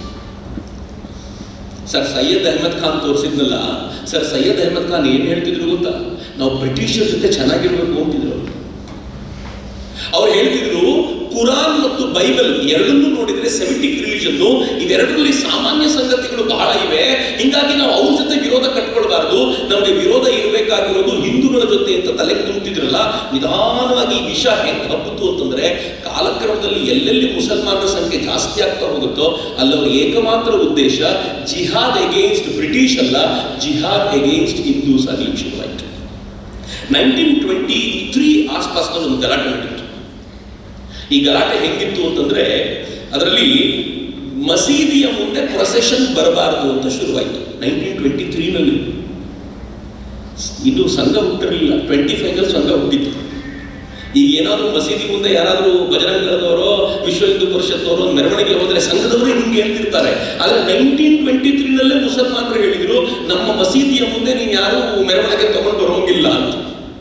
ಬರೀ ಮಸೀದಿ ಮುಂದೆ ಮೆರವಣಿಗೆ ತಗೊಂಡು ಬರಬಾರದು ಅಂತಲ್ಲ, ಅವ್ರು ಹೇಳಿದ್ರು 1923ನಲ್ಲಿ ನಮಗೊಂದು ಮುಸಲ್ಮಾನರದ್ದು ಒಂದು ಪೋಲ್ ತಗೊಂಡು ಹೋಗ್ಬೇಕು, ಒಂದು ಅಶ್ವತ್ಥ ಮರ ಇಲ್ಲಿದೆ, ಕಡಿಬೇಕದನ್ನ ಅಂತ. ಹಿಂದೂಗಳು ಹೇಳಿದ್ರು ಅತ್ಯಂತ ಪವಿತ್ರವಾದ ಮರ ಕಣಯ್ಯ, ಅದೇನು ಕಡಿಯೋದು ಅಂತ. ಅವ್ರು ಕೇರ್ ಮಾಡಲಿಲ್ಲ. ಅದಕ್ಕೋಸ್ಕರ ದೊಡ್ಡ ಗಲಾಟೆ ಆಯಿತು. ಕೊನೆಗೆ ನಮಗೆ ನಮ್ಮ ಹಬ್ಬಗಳಲ್ಲಿ ಹಸುವನ್ನ ಕಡಿಯುವಂತ ಅಧಿಕಾರವನ್ನು ಕೊಡಬೇಕು ಅಂತ 1923 ಹೋರಾಟ ಶುರು ಮಾಡಿದ್ರು. ದೊಡ್ಡ ಗಲಾಟೆಗಳು ಇತ್ತು. ಅದನ್ನು ಹೆಂಗೋ ಸಮಾಧಾನ ಮಾಡುವಷ್ಟು ಹೊತ್ತಿಗೆ ಈ ಆರ್ಯ ಸಮಾಜದವರು ಶುದ್ಧಿ ಚಳವಳಿ ಶುರು ಮಾಡಿದ್ರು. ಯಾರ್ಯಾರು ಮುಸಲ್ಮಾನರಾಗಿದ್ದೀರಾ, ಹೋಗ್ಬಿಟ್ಟಿದ್ದೀರಾ, ವಾಪಸ್ ಬರಬೇಕು ಅಂತಿದೆ, ಬನ್ನಿ ನಾವು ನಿಮ್ಮನ್ನು ಕರ್ಕೊಳ್ತೀವಿ ಅಂತ ಮಾಸ್ ಸ್ಕೇಲಲ್ಲಿ ಮಾಡಿದ್ರು. ಶ್ರದ್ಧಾನಂದರಂತೂ ಎಂತ ದೊಡ್ಡ ಸ್ಕೇಲು ಅಂತಂದ್ರೆ, ದೆಹಲಿಯ ದೊಡ್ಡ ರಾಮ್ಲೀಲಾ ಮೈದಾನದಲ್ಲಿ ಸಾವಿರಾರು ಮಂದಿಯನ್ನ ಏಕಕಾಲಕ್ಕೆ ಸೇರಿಸಿ ಹರಿಬೋಲ್, ಹರಿ ಅಂತ ಹೇಳು, ವಾಪಸ್ ಬಂದೆ ನೀನು ರಾಮನ ಹೆಸರು ಉಚ್ಚಾರ ಮಾಡು, ನೀನು ವಾಪಸ್ ಬಂದೆ ಅಂತ ಈ ಪರಿಕಲ್ಪನೆಯನ್ನು ಕೊಟ್ಟು ವಾಪಸ್ ಕರ್ಕೊಳ್ತಿದ್ರು. ಅದೊಂದು ಅದ್ಭುತವಾಗಿರುವಂತ ಮೂವ್ಮೆಂಟ್. ಆ ಮೂವ್ಮೆಂಟ್ ಸರಿಯಾಗಿ ನಡೆದು ಹೋಗಿದ್ದಿದ್ರೆ, ಅದಕ್ಕೆ ಬೇಕಾಗಿರುವಂತ ಸೂಕ್ತ ಬೆಂಬಲ ಸಿಕ್ಕಿದ್ರೆ, ಯಾರ್ಯಾರು ಹೋದ ದುಃಖ ಇತ್ತೋ, ಇನ್ನೂ ನನ್ನ ಧರ್ಮದೊಂದಿಗೆ ಬೆಸೆದುಕೊಳ್ಳುವಂತ ಭಾವ ಇತ್ತು, ಅವರೆಲ್ಲರೂ ವಾಪಸ್ ಬಂದ್ಬಿಡ್ತಿದ್ರು. ಮುಸಲ್ಮಾನರಿಗೆ ಗೊತ್ತಾಗಿದ್ದು ಬಹಳ ಡೇಂಜರ್ ಆಗುತ್ತೆ ಅಂತ ಕೊನೆಗೆ ಶುದ್ಧಿ ಚಳುವಳಿಯನ್ನು ಮುಂದಿಟ್ಟುಕೊಂಡು ಮತ್ತು ದೊಡ್ಡ ಗಲಾಟೆ ಅದು ಕೋಲ್ಕತ್ತಾದಲ್ಲಿ ಶುರುವಾಯಿತು. ಅವತ್ತಿನ ಕಲ್ಕತ್ತಾದಲ್ಲಿ ಶುರುವಾಯಿತು. ಆ ಗಲಾಟೆ ಎಷ್ಟು ದೊಡ್ಡದಾಯಿತು ಅಂತಂದ್ರೆ, ಅದು ಆವತ್ತಿನ ದಿನಗಳಲ್ಲಿ ಭಯಾನಕವಾಗಿರುವಂತ ಕೋಮು ದಂಗೆ ಅಂತ ಹೆಸರು ಪಡೆಯಿತು. ಆ ಕೋಮು ದಂಗೆ ನಡೆದಾಗ ಹಿಂದೂಗಳಲ್ಲಿ ನಮ್ಗೇನು ಅನ್ಸುತ್ತೆ, ಶುದ್ಧಿ ಮಾಡಲೇಬಾರದಾಗಿತ್ತಪ್ಪ ಅಂತ. ಆದರೆ ಮುಸಲ್ಮಾನರಲ್ಲಿ ಹೆಂಗೆ ಗೊತ್ತಾ, ಮುಸಲ್ಮಾನರ ಮೌಲ್ವಿಗಳು ಕೂಡ ಆ ಕೋಮು ದಂಗೆಯನ್ನ, ಹಿಂದೂಗಳನ್ನು ಕೊಂದಿದ್ದನ್ನ ಸಮರ್ಥಿಸಿಕೊಂಡರು. ನಮ್ಮ ಮಸೀದಿ ಎದುರಿಗೆ ಪ್ರೊಸೆಷನ್ ಹೋಗೋದನ್ನ ಸಹಿಸಿಕೊಳ್ಳೋದಿಲ್ಲ ಅಂತ ಶಿಬಿಪುರ್ ಅಂತ ಬಂಗಾಳದ ಒಂದು ಹಳ್ಳಿ, ಆ ಹಳ್ಳಿಯಲ್ಲಿ ಒಂದು ದಂಗೆ ಆಯಿತು. ಹಿಂದೂ ಮುಸಲ್ಮಾನರ ಗಲಾಟೆ ಆಯಿತು.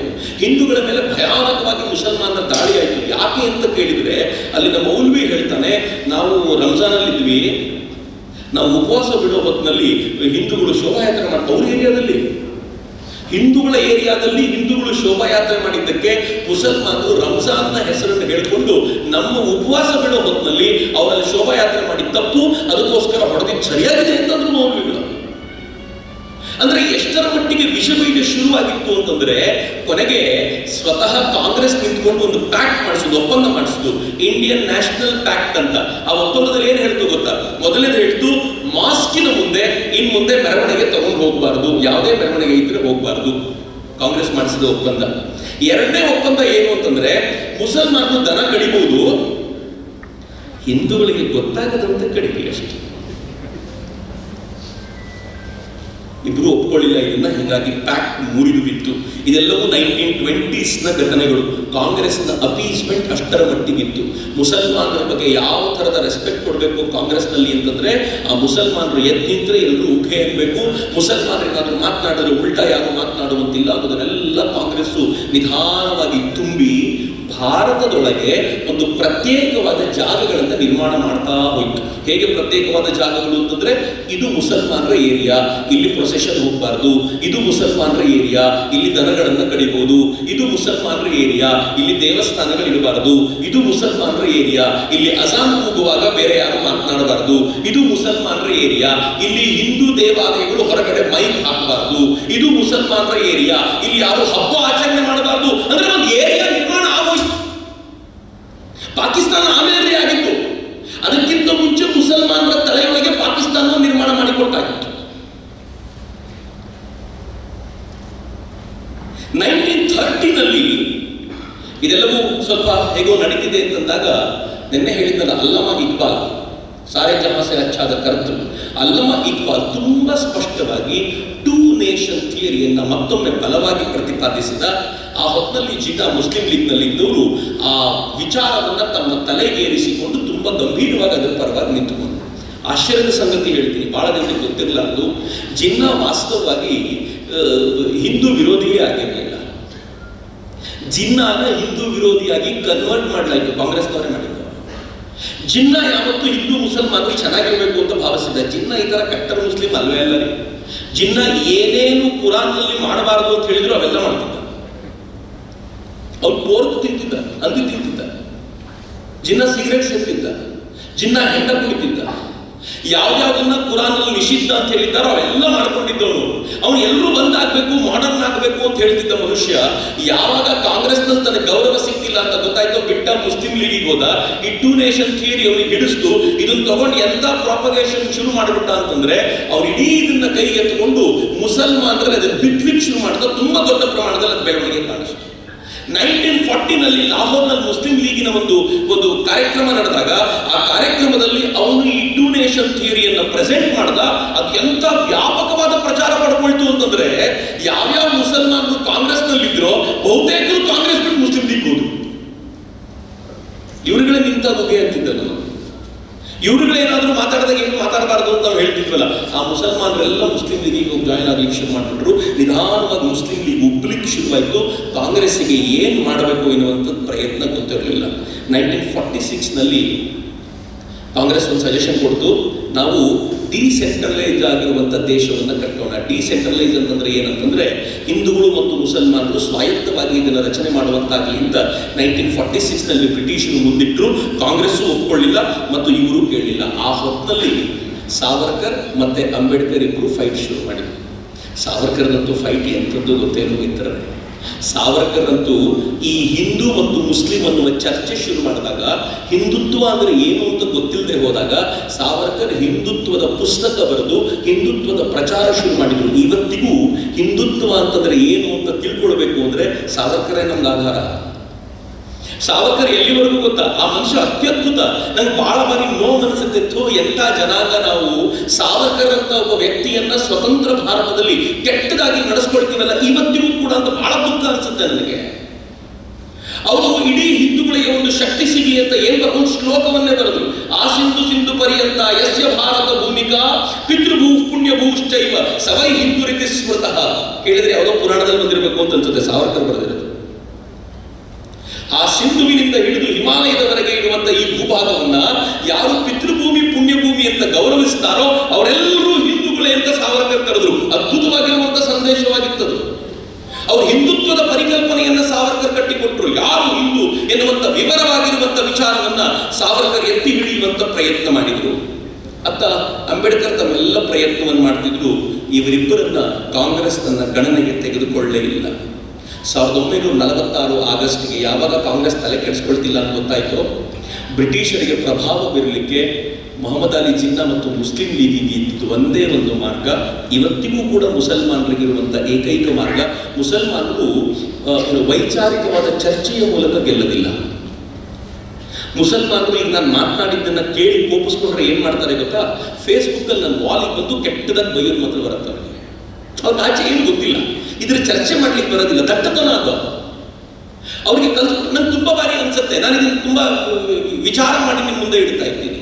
ನನ್ಗೆ ತುಂಬಾ ಜನ ಹಿಂದೂಗಳು ಸಿಕ್ಕಾಗ ಹೇಳ್ತಾರೆ, ಹಿಂದೂಗಳು ದೊಡ್ಡ ಪ್ರಾಬ್ಲಮ್ ಏನು ಅಂತಂದ್ರೆ, ಸರ್ ವಾರಕ್ಕೊಂದಿನ ಸೇರೋದಿಲ್ಲ ಸರ್ ನಾವು. ಹಿಂದೂಗಳ ದೊಡ್ಡ ಪ್ರಾಬ್ಲಮ್ ಏನು ಅಂತಂದ್ರೆ ಒಂದೇ ದೇವಸ್ಥಾನಕ್ಕೆ ವಾರಕ್ಕೊಂದು ದಿನ ಬರಬೇಕು ಅಂತ ನಾವು ಭಾವಿಸೋದಿಲ್ಲ. ಹಿಂದೂ ಅಂದ್ರೆ ಧರ್ಮ ರೀ, ಅದೊಂದು ಸೈನ್ಯದ ಪಡೆ ಅಲ್ಲ. ನಾನು ಕರೆದ ತಕ್ಷಣ ಕಮಾಂಡಿಂಗ್ ಆಫೀಸರ್ ಕರೆದ ತಕ್ಷಣ ಎಲ್ಲರೂ ಬಂದು ನಿಂತ್ಕೋಬೇಕು ಅಂದ್ರೆ ಸೈನ್ಯ.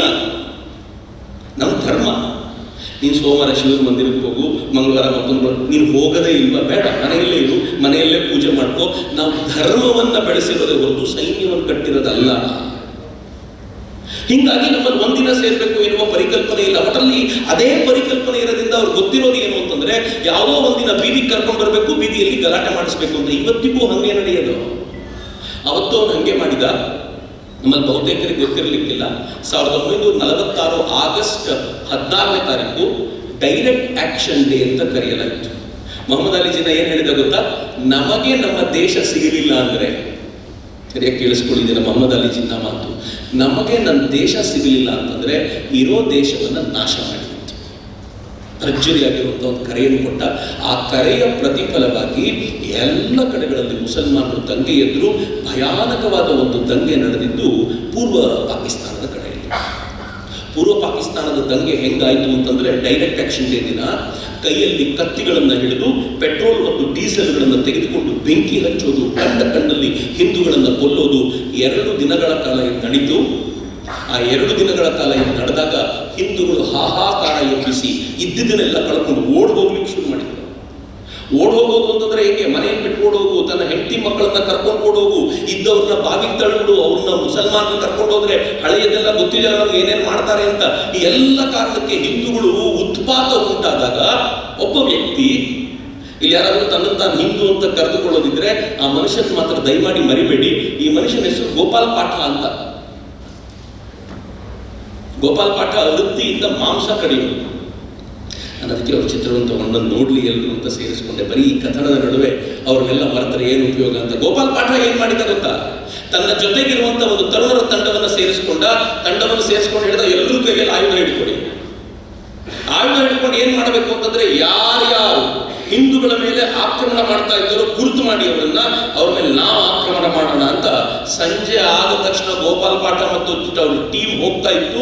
ಯಾರ್ಯಾರು ಹಿಂದೂಗಳನ್ನ ಕತ್ತಿ ಹಿಡಿದು ತಮ್ಮ ಕ್ರೌರ್ಯದಿಂದ ಧ್ವಂಸ ಮಾಡುವಂತ ಪ್ರಯತ್ನ ಪಡ್ತಿದ್ರು ಅಂಥವ್ರನ್ನೇ ಹುಡುಕಿ ರಸ್ತೆಯಲ್ಲಿ ಕೊಲ್ಲಕ್ಕೆ ಶುರು ಮಾಡಿದ್ರು. ಒಂದೇ ದಿನ ಯಾರ್ಯಾರು ಹಿಂದೂಗಳಿದ್ದೀರೋ ನಿಮ್ಗೆ ಫೈಟ್ ಮಾಡ್ಲಿಕ್ಕೆ ಆಗಿಲ್ಲ ಅಂದ್ರೆ ಇಲ್ಲಿ ಬನ್ನಿ ಅಂತ ದೊಡ್ಡ ಜಾಗದಲ್ಲಿ ಅವ್ರನ್ನ ಕೂರಿಸಿ ಅವ್ರನ್ನ ಪ್ರೊಟೆಕ್ಟ್ ಮಾಡ್ಲಿಕ್ಕೆ ನಿಂತುಕೊಂಡು. ಪರಿಣಾಮ ಏನಾಯ್ತು ಅಂದ್ರೆ ಒಂದೂವರೆ ದಿನದೊಳಗೆ ಮುಸಲ್ಮಾನ್ ಲೀಡರ್ಗಳು ಬಂದು ಗೋಪಾಲ್ ಪಾಠ ಹತ್ರ ಸಂಧಾನಕ್ಕೆ ಅಂತ ಬಂದ್ರು. ನೀವು ನಿಲ್ಲಿಸಿ, ನಾವು ನಿಲ್ಲಿಸ್ತೀವಿ ಅಂತ. ಮಹಾತ್ಮ ಗಾಂಧೀಜಿ ಧಾವಿಸಿ ಬಂದರು. ಯಾವಾಗ ಧಾವಿಸಿ ಬಂದರು ಅಂತಂದ್ರೆ ಯಾವಾಗ ಹಿಂದೂಗಳು ರಿಯಾಕ್ಟ್ ಮಾಡ್ಲಿಕ್ಕೆ ಶುರು ಮಾಡಿಬಿಟ್ರು ಧಾವಿಸಿ ಬಂದು ಅಲ್ಲಿ ಕೂತ್ಕೊಂಡು ಹೇಳಿದ್ರು, ಎಲ್ಲರೂ ನಿಮ್ಮ ಶಸ್ತ್ರಗಳನ್ನು ಹಾಕಿ ಅಂತ. ಮುಸಲ್ಮಾನರು ಹಾಕೋರ್ಕಿದ್ರು ಶಸ್ತ್ರಗಳನ್ನು ಹಾಕೋದು ಗೊತ್ತಾಯ್ತು ಅವರಿಗೆ. ಇನ್ನು ನೀವು ಎದ್ದುಬಿಟ್ಟ ಮೇಲೆ ನಮ್ಗೇನು ಮಾಡ್ಲಿಕ್ಕೆ ಆಗೋದಿಲ್ಲ ಅಂತ. ಆದರೆ ಗೋಪಾಲ್ ಪಾಠ ಹೇಳಿದ, ನಾನು ಮಾತ್ರ ನನ್ನ ಶಸ್ತ್ರ ಹಾಕೋದಿಲ್ಲ, ನಮ್ಮ ಹಿಂದೂಗಳ ರಕ್ಷಣೆಯ ಭರವಸೆಯನ್ನು ನೀವು ಕೊಡ್ತೀರಾ ಅಂತಂದ್ರೆ ಶಸ್ತ್ರ ಹಿಡಿತೀನಿ, ತಾಕತ್ತಿದೆಯಾ ಅಂತ ಕೇಳಿದ್ರೆ ಉತ್ತರ ಇರಲಿಲ್ಲ. ಕೊನೆಗೆ ಶಸ್ತ್ರವನ್ನು ಕೆಳಗೆ ಹಾಕಬೇಕಾಗಿ ಬಂತು. ಇದು ಇಡೀ ದೇಶ ಸದಾಕಾಲ ನೆನೆಯುವಂಥ ಘಟನೆಗಳಲ್ಲಿ ಒಂದು ಮಿತ್ರರೆ. ಸಾವರ್ಕರ್ ತುಂಬ ದೊಡ್ಡದಾಗಿರುವಂಥ ಒಂದು ಕರೆಯನ್ನು ಕೊಟ್ಟರು. ಅವ್ರೇನು ಹೇಳಿದರು ಅಂತಂದರೆ, ಕಾಂಗ್ರೆಸ್ನವರು ಪಾಕಿಸ್ತಾನಕ್ಕೆ ಒಪ್ಪಿಕೊಳ್ಳೋದಾದರೆ ಅವರಿಗೇನು ಅಸೆಂಬ್ಲಿಗೆ ಬಂದಿದ್ದಾರೋ ರಾಜೀನಾಮೆ ಕೊಟ್ಟು ಆಚೆ ಬರಬೇಕು. ಯಾಕೆ ಅಂತಂದರೆ ಅವ್ರು ಎಲೆಕ್ಷನ್ ಗೆದ್ದಿರೋದು ಒಂದು ಭಾರತವನ್ನು ಉಳಿಸ್ಕೊಡ್ತೀವಿ ಅಂತ, ನಿಮ್ಗೆ ಆಗಲಿಲ್ಲ ಅಂದರೆ ವಾಪಸ್ ಬರಬೇಕು ಅಂತ ಅವ್ರು ಜೋರಾಗಿ ಹೇಳಿದರು. ಅಷ್ಟೇ ಅಲ್ಲ, ಸಾವರ್ಕರ್ ಒಂದು ಐಡಿಯಾ ಏನು ಕೊಟ್ಟರು ಅಂತಂದರೆ, ಸಿಂಧ್ನಲ್ಲಿ ಹಿಂದೂಗಳು ಜಾಸ್ತಿ ಇದ್ದಾರೆ, ನೀವೇನು ಭಾರತ ಡಿವೈಡ್ ಮಾಡ್ಲಿಕ್ಕೆ ಹೋಗ್ತಾ ಇದ್ದೀರೋ ಅದರಲ್ಲಿ ಸಿಂಧ್ನ ಪ್ರಾಂತ ಇದೆ, ಅಲ್ಲಿ ಹಿಂದೂಗಳು ಜಾಸ್ತಿ ಇದ್ದಾರೆ. ಚಿತ್ತಗಾಂವ್ ಇವತ್ತು ಬಂಗಾಳದಲ್ಲಿ ಇದೆ, ಅಲ್ಲಿ ಹಿಂದೂಗಳು ಜಾಸ್ತಿ ಇದ್ದಾರೆ. ಮತ್ತು ಸಿಲ್ಹಟ್ ಏನಿದೆ ಅಲ್ಲಿ ಹಿಂದೂಗಳು ಜಾಸ್ತಿ ಇದ್ದಾರೆ. ಎಲ್ಲೆಲ್ಲಿ ಹಿಂದೂಗಳು ಜಾಸ್ತಿ ಇದ್ದಾರೋ ಅಲ್ಲೆಲ್ಲ ಒಂದು ಪ್ಲೆಬಿಸೈಟ್ ಮಾಡಿ, ಜನಮತಗಣನೆ ಮಾಡಿ, ಅವರು ಹಿಂದೂಗಳು ವಾಪಸ್ ಭಾರತಕ್ಕೆ ಸೇರ್ಕೋಬೇಕು ಅಂತಾದ್ರೆ ಅದನ್ನು ಭಾರತಕ್ಕೆ ಸೇರಿಸು. ಸಾವರ್ಕರ್ ದೂರದೃಷ್ಟಿ ಇದ್ದಾರೆ. ಏನು ಹೇಳಿದ್ರು ಗೊತ್ತಾ ಸಾವರ್ಕರ್? ಅವ್ರ ಮಾತೆ ನಾನು ನಿಮ್ಮ ಮುಂದೆ ಇಡ್ತೀನಿ. ಪಾಕಿಸ್ತಾನ ಹಿಂದೂಸ್ತಾನವನ್ನು ಚೂರು ಮಾಡಿರ್ಬೋದಾದ್ರೆ ನಾವು ಹಿಂದೂಸ್ತಾನದವರು ಪಾಕಿಸ್ತಾನವನ್ನು ಚೂರು ಮಾಡಬೇಕಾಗಿದೆ ಈಗ ಅಂತ ಹೇಳಿದ್ರು. ಅವ್ರು ಕೇಳಲಿಲ್ಲ. ಕೇಳಿದ್ರು ಒಬ್ಬರು ಎಗೇನ್ ಕಾಂಗ್ರೆಸ್ ಲೀಡರ್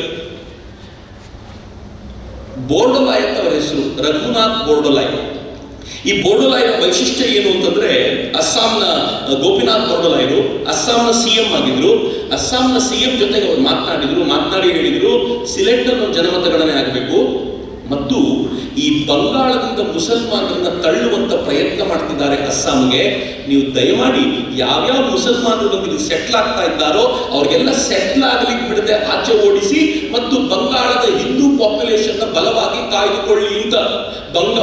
ಅಸ್ಸಾಂನ ಪಾಪ್ಯುಲೇಷನ್ ಅಸ್ಸಾಮನ್ನು ಕೂಡ ಕಿತ್ಕೊಳ್ಳುವಂತ ಯೋಜನೆ ನಿರ್ಮಾಣ ಆಗಿತ್ತು. ಮಿತ್ರ, ಜವಾಹರ್ಲಾಲ್ ನೆಹರು ಎಲ್ಲಿಗೆ ಹೋಗಿದ್ರು ಗೊತ್ತಾ?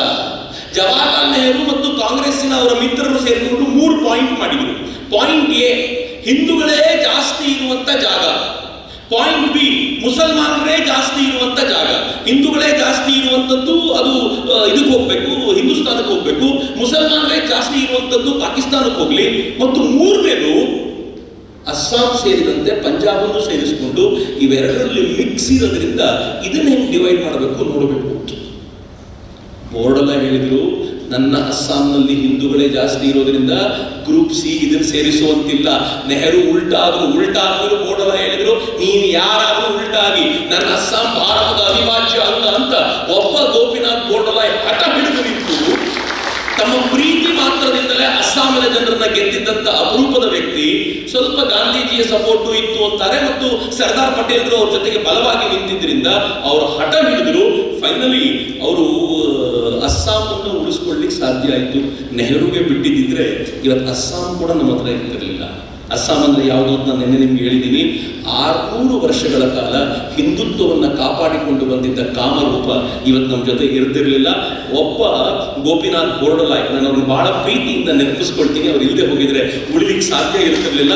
ಆ ಗೋಪಿನಾಥ್ ಬೋರ್ಡೋರಾಯರ ಕಾರಣದಿಂದಾಗಿ ಅದು ಮುಗಿತು. ನೆಹರು ಜೀವನ ಪರ್ಯಂತ ಅವ್ರ ಜೊತೆ ಕಿತ್ತಾಡಿದ್ರು. ಆದರೂ ಇವೆಲ್ಲದರ ಪರಿಣಾಮದ ನಂತರವೂ 1947 ಆಗಸ್ಟ್ 14 ಭಾರತ ಡಿವೈಡ್ ಆಯಿತು. ಭಾರತಕ್ಕೆ ಸ್ವಾತಂತ್ರ್ಯ ಸಿಕ್ತು ಅಂದ್ಕೊಳ್ತೀವಿ. ಅದರ ಸ್ವಾತಂತ್ರ್ಯವನ್ನು ಎಷ್ಟರ ಮಟ್ಟಿಗೆ ಸಂಭ್ರಮಿಸಬೇಕು ಅಂತ ನನಗೆ ಅನುಮಾನ ಇದೆ. ಯಾಕೆ ಅಂತಂದ್ರೆ ಸ್ವಾತಂತ್ರ್ಯ ಪಡ್ಕೊಂಡಾಗ ಹಿಂಗೆ ಬಂದವು ಒಂದು ಟ್ರೈನ್ ಚಿತ್ರ ಅಷ್ಟೇ. ಅದು ಹೆಚ್ಚು ಕಡಿಮೆ 1 ರಿಂದ 2 ಕೋಟಿ ಜನ ಆ ಕಡೆಯಿಂದ ಈ ಕಡೆಗೆ, ಈ ಕಡೆಯಿಂದ ಆ ಕಡೆಗೆ ಶಿಫ್ಟ್ ಆದರು. Hold your breath. ಸತ್ತವರ ಸಂಖ್ಯೆ ಕನಿಷ್ಠ ಪಕ್ಷ 1 ಮಿಲಿಯನ್ ಇತ್ತು. 10 ಲಕ್ಷಕ್ಕೂ ಹೆಚ್ಚು ಜನರ ಸಾವು. 70,000ದಿಂದ 1 ಲಕ್ಷ ಹೆಣ್ಣು ಮಕ್ಕಳ ಮೇಲೆ ಅತ್ಯಾಚಾರ. ಯಾವ ಸ್ವಾತಂತ್ರ್ಯ, ಯಾವ ಥರ ದೇಶವನ್ನು ಪಡ್ಕೊಂಡ್ವಿ. ಈ ದೇಶವನ್ನು ಹಿಂಗೆ ಮಾಡಿ ಸ್ವಾತಂತ್ರ್ಯವನ್ನು ಪಡ್ಕೊಂಡ್ರು. ಇವರೆಲ್ಲರ ಸ್ವಾರ್ಥಕ್ಕೆ ಬಲಿಯಾಗಿ ಈ ದೇಶವನ್ನು ತುಂಡು ಮಾಡಿಕೊಂಡ್ವಿ. ಇದು ವಾಸ್ತವವಾಗಿ ಭಾರತ. ನಾನು ಭಾರತದ ಬಾರ್ಡರ್ ಹೇಳಬೇಕಾದ್ರೆ ಗಾಂಧಾರದಿಂದ ಬ್ರಹ್ಮದೇಶ, ಕಾಶ್ಮೀರದಿಂದ ಕನ್ಯಾಕುಮಾರಿ. ಗಾಂಧಾರವನ್ನು ಬ್ರಿಟಿಷರು ಇರುವಾಗಲೇ ಕಳ್ಕೊಂಡಿದ್ವಿ, ಹೀಗಾಗಿ ಗಾಂಧಾರ ಅಂತ ಹೇಳಲಿಕ್ಕೆ ಆಗ್ತಿಲ್ಲ ಬಿಡಿ. ಪೇಶಾವರದಿಂದ ಬ್ರಹ್ಮದೇಶ ಅಥವಾ ಪೇಶಾವರದಿಂದ ಕಾಮರೂಪ ಅಸ್ಸಾಂ ಅಂತ ಹೇಳ್ಬೋದಿತ್ತೇನೋ. ಆದರೆ ಈ ಅಯೋಗ್ಯರು ಬಂದು ಏನು ಮಾಡಿದ್ರು ಅಂತಂದರೆ ಆ ಜಾಗವನ್ನೂ ಕೂಡ ನಾವು ಕಳ್ಕೊಳ್ಳುವಂತೆ ಮಾಡಿದ್ರು. ಭಾರತ ಆ ಜಾಗ ಕಳ್ಕೊಳ್ತು. ಈಗ ನಾವು ಎಲ್ಲಿಗೆ ಬಂದು ನಿಂತಿದ್ದೀವಿ ಅಂತಂದರೆ ಅಟಕ್ನಿಂದ ಕಟಕ್ ಅಥವಾ ಕಚ್ನಿಂದ ಕಾಮರೂಪ, ಕಾಶ್ಮೀರದಿಂದ ಕನ್ಯಾಕುಮಾರಿಯವರೆಗೆ ಭಾರತವಂತಂದು ನಿಲ್ಲಿಸ್ಕೊಂಡು. ಸ್ವಾತಂತ್ರ್ಯ ಬಂದ ಮೇಲಾದರೂ ಏನು ಮಾಡಿದರು ಜವಾಹರ್ಲಾಲ್ ನೆಹರು? ಕಾಶ್ಮೀರವನ್ನಾದರೂ ಪೂರ್ತಿ ಉಳಿಸ್ಕೊಳ್ಬೋದಿತ್ತ ಅಂತ ಕೇಳಿದರೆ ಆ ಕಾಶ್ಮೀರವನ್ನು ಪಾಕಿಸ್ತಾನಕ್ಕೆ ಅರ್ಧ ಕೊಟ್ಬಿಟ್ಟು ನಾವು ಇದ್ದಿದ್ದನ್ನೂ ಕಳ್ಕೊಂಡು ಸುಮ್ಮನೆ ಇರಬೇಕಾದ ಸ್ಥಿತಿ ಬಂತಲ್ಲ. ತೀರಾ ಈಗಲೂ ಕೂಡ ಕಾಶ್ಮೀರದ ಚಿತ್ರವನ್ನು ಬರಿಬೇಕಾದ್ರೆ ಮೈಸೂರು ಪೇಟ ಬರಿತೀವಿ. ನಮ್ಮ ಬಹುತೇಕರಿಗೆ ಗೊತ್ತೇ ಇಲ್ಲ ಕಾಶ್ಮೀರ ಹಂಗಿಲ್ಲ ಅಂತ. ಕಾಶ್ಮೀರದ 1/3 ಭಾಗ ಪಾಕಿಸ್ತಾನದ ಕೈಲಿದೆ. ಹೇಗೆ ಹಂತ ಹಂತವಾಗಿ ಭಾರತವನ್ನು ಕಳ್ಕೊಂಡ್ವಿ. ಸ್ವತಂತ್ರವಾಗುವ ವೇಳೆಗೆ ಮತ್ತೊಂದು ಚೂರನ್ನು ಕಳ್ಕೊಂಡು ನಾನು ಬಹಳ ಬೇಸರ. ಯಾಕೆ ಗೊತ್ತಾ? ನಾನು ಯಾವ ಭಾಗವನ್ನು ಕಳ್ಕೊಂಡಿದ್ದೀನಿ ಅಂತ ತೋರಿಸ್ತಾ ಇದ್ದೀವೋ ಆ ಭಾಗದ ಜನ ಸ್ವಾತಂತ್ರ್ಯವನ್ನು ಉಳಿಸ್ಕೊಳ್ಳಿಕ್ಕೋಸ್ಕರ, ಈ ದೇಶವನ್ನು ಹಿಂದೂ ರಾಷ್ಟ್ರವಾಗಿ ಕಾಪಾಡಲಿಕ್ಕೋಸ್ಕರ ಸುದೀರ್ಘ ಕಾಲ, ಸಾವಿರಾರು ವರ್ಷಗಳ ಕಾಲ ಹೋರಾಟ ಮಾಡಿದ ಜನ ಈ ದೇಶದೊಂದಿಗೆ ಅವರು ಇಲ್ಲವೇ ಇಲ್ಲ. ಆ ಭೂಭಾಗ ಇಲ್ಲವೇ ಇಲ್ಲ. ಅತ್ಯಂತ ಪವಿತ್ರವಾದ ಭೂಭಾಗ. ನಾನು ಅದಕ್ಕೆ ನಿಮ್ಮನ್ನು ಕೇಳೋದು, ಈ ಭೂಭಾಗ ಬರೋದು ಬೇಡವೇ ನಮ್ಮ ಜೊತೆ? ಬರೀ POK ಅಲ್ಲ ರೀ. ನೀವು ನನ್ನನ್ನು ಕೇಳೋದಾದ್ರೆ ಪಾಕಿಸ್ತಾನವೂ ಬರಬೇಕು, ಅಫ್ಘಾನಿಸ್ತಾನವೂ ನಮ್ಮನ್ನು ಸೇರಬೇಕು. ಯಾಕೆಂದ್ರೆ ಕಾಬೂಲಿಸ್ತಾನ, ಜಾಬುಲಿಸ್ತಾನಗಳು ಮೊಹಮ್ಮದ್ ಗಜ್ನಿ, ಮೊಹಮ್ಮದ್ ಗೋರಿಯರೊಂದಿಗೆ ಹೋರಾಡಿದವು. ಕಾಬೂಲಿಸ್ತಾನ, ಜಾಬುಲಿಸ್ತಾನಗಳು ಅಲೆಕ್ಸಾಂಡರ್ನೊಂದಿಗೆ ಈ ದೇಶವನ್ನು ಹಿಂದೂ ರಾಷ್ಟ್ರವಾಗಿ ಉಳಿಸ್ಲಿಕ್ಕೋಸ್ಕರ ಹೋರಾಟ ಮಾಡಿದ್ವು. ಇದನ್ನು ಯಾವ ಕಾರಣಕ್ಕೂ ಕಳ್ಕೊಳ್ಳೋದಿಲ್ಲ. ನನ್ನ ಜೀವಿತಾವಧಿಯಲ್ಲಿ ಬರಲಿಲ್ಲ ಅಂತಂದ್ರೆ ನನ್ನ ಮುಂದಿನ ಪೀಳಿಗೆ ಕಿವಿಯಲ್ಲಿ ಹೇಳೋಗ್ತೀನಿ, ಇದು ಬರಲೇಬೇಕಣ, ನಾನು ಮಾಡ್ಲಿಕ್ಕಾಗಲಿಲ್ಲ, ನೀನು ಮಾಡಲೇಬೇಕಿದ್ದೀನ ಅಂತ ಕಿವಿಯಲ್ಲಿ ಹೇಳಿ ಹೋಗ್ಬೇಕು ಅಂತ. ಅದು ನಮ್ಮ ಉದ್ದೇಶ ಆಗಬೇಕು ಅಂತ. ಆದ್ರೆ ಸ್ವಾತಂತ್ರ್ಯ ಬಂತು ನಿಜ. ಸ್ವಾತಂತ್ರ್ಯ ಆದ್ಮೇಲೆ ಅದನ್ನು ತಿದ್ದಿಕೊಂಡ್ರ?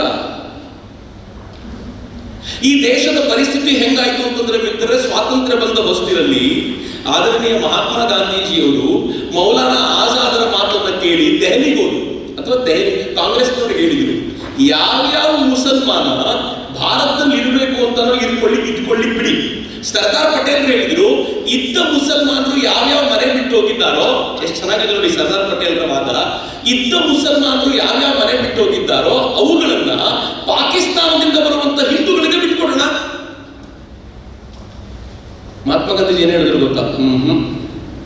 ಯಾರ್ಯಾರು ಬಿಟ್ಟು ಹೋಗಿದ್ದಾರೋ ಅದು ಅವರದ್ದೇ ಪ್ರಾಪರ್ಟಿಯಾಗಿ ಇರಲಿ. ತೀರಾ ಇತ್ತೀಚಿನವರೆಗೂ ಇತ್ತು.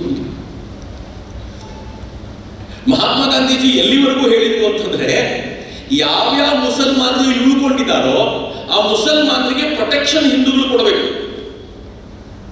ಆ ಮುಸಲ್ಮಾನರಿಗೆ ಗೌರವವನ್ನು ಕೊಡಬೇಕು. ಮಹಾತ್ಮ ಗಾಂಧೀಜಿ ಹೇಳಿದ್ರು ಇದನ್ನೆಲ್ಲ. ನಾನು ಬಹಳ ದೊಡ್ಡತನದಿಂದ ಒಪ್ಕೊಳ್ತೀನಿ, ಕರೆಕ್ಟು. ಆದ್ರೆ ಯಾರಿಗೋಸ್ಕರ ಮಾಡ್ತಿರೋದು ನಾವಿದು?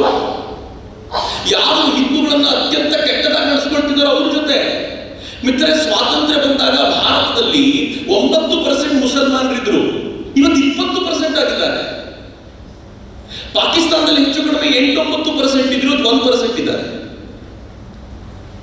ಏನರ್ಥ ಇದಕ್ಕೆ? ನೀವು ಯಾವತ್ತೂ ಪ್ರಶ್ನೆ ಮಾಡಲಿಲ್ಲ. ಸ್ವಾತಂತ್ರ್ಯ ಬಂದ ನಂತರ ನಾವು ಎಲ್ಲ ರಾಷ್ಟ್ರಗಳನ್ನು ಸೇರಿಸಿಕೊಂಡಂತ, ಎಲ್ಲ ಜನಾಂಗವನ್ನು ಸೇರಿಸಿಕೊಂಡಂತ ರಿಪಬ್ಲಿಕ್ ಇಂಡಿಯಾ ಆದ್ವಿ. ಅದು ಮುಸ್ಲಿಂ ಕಂಟ್ರಿ ಆಯ್ತು.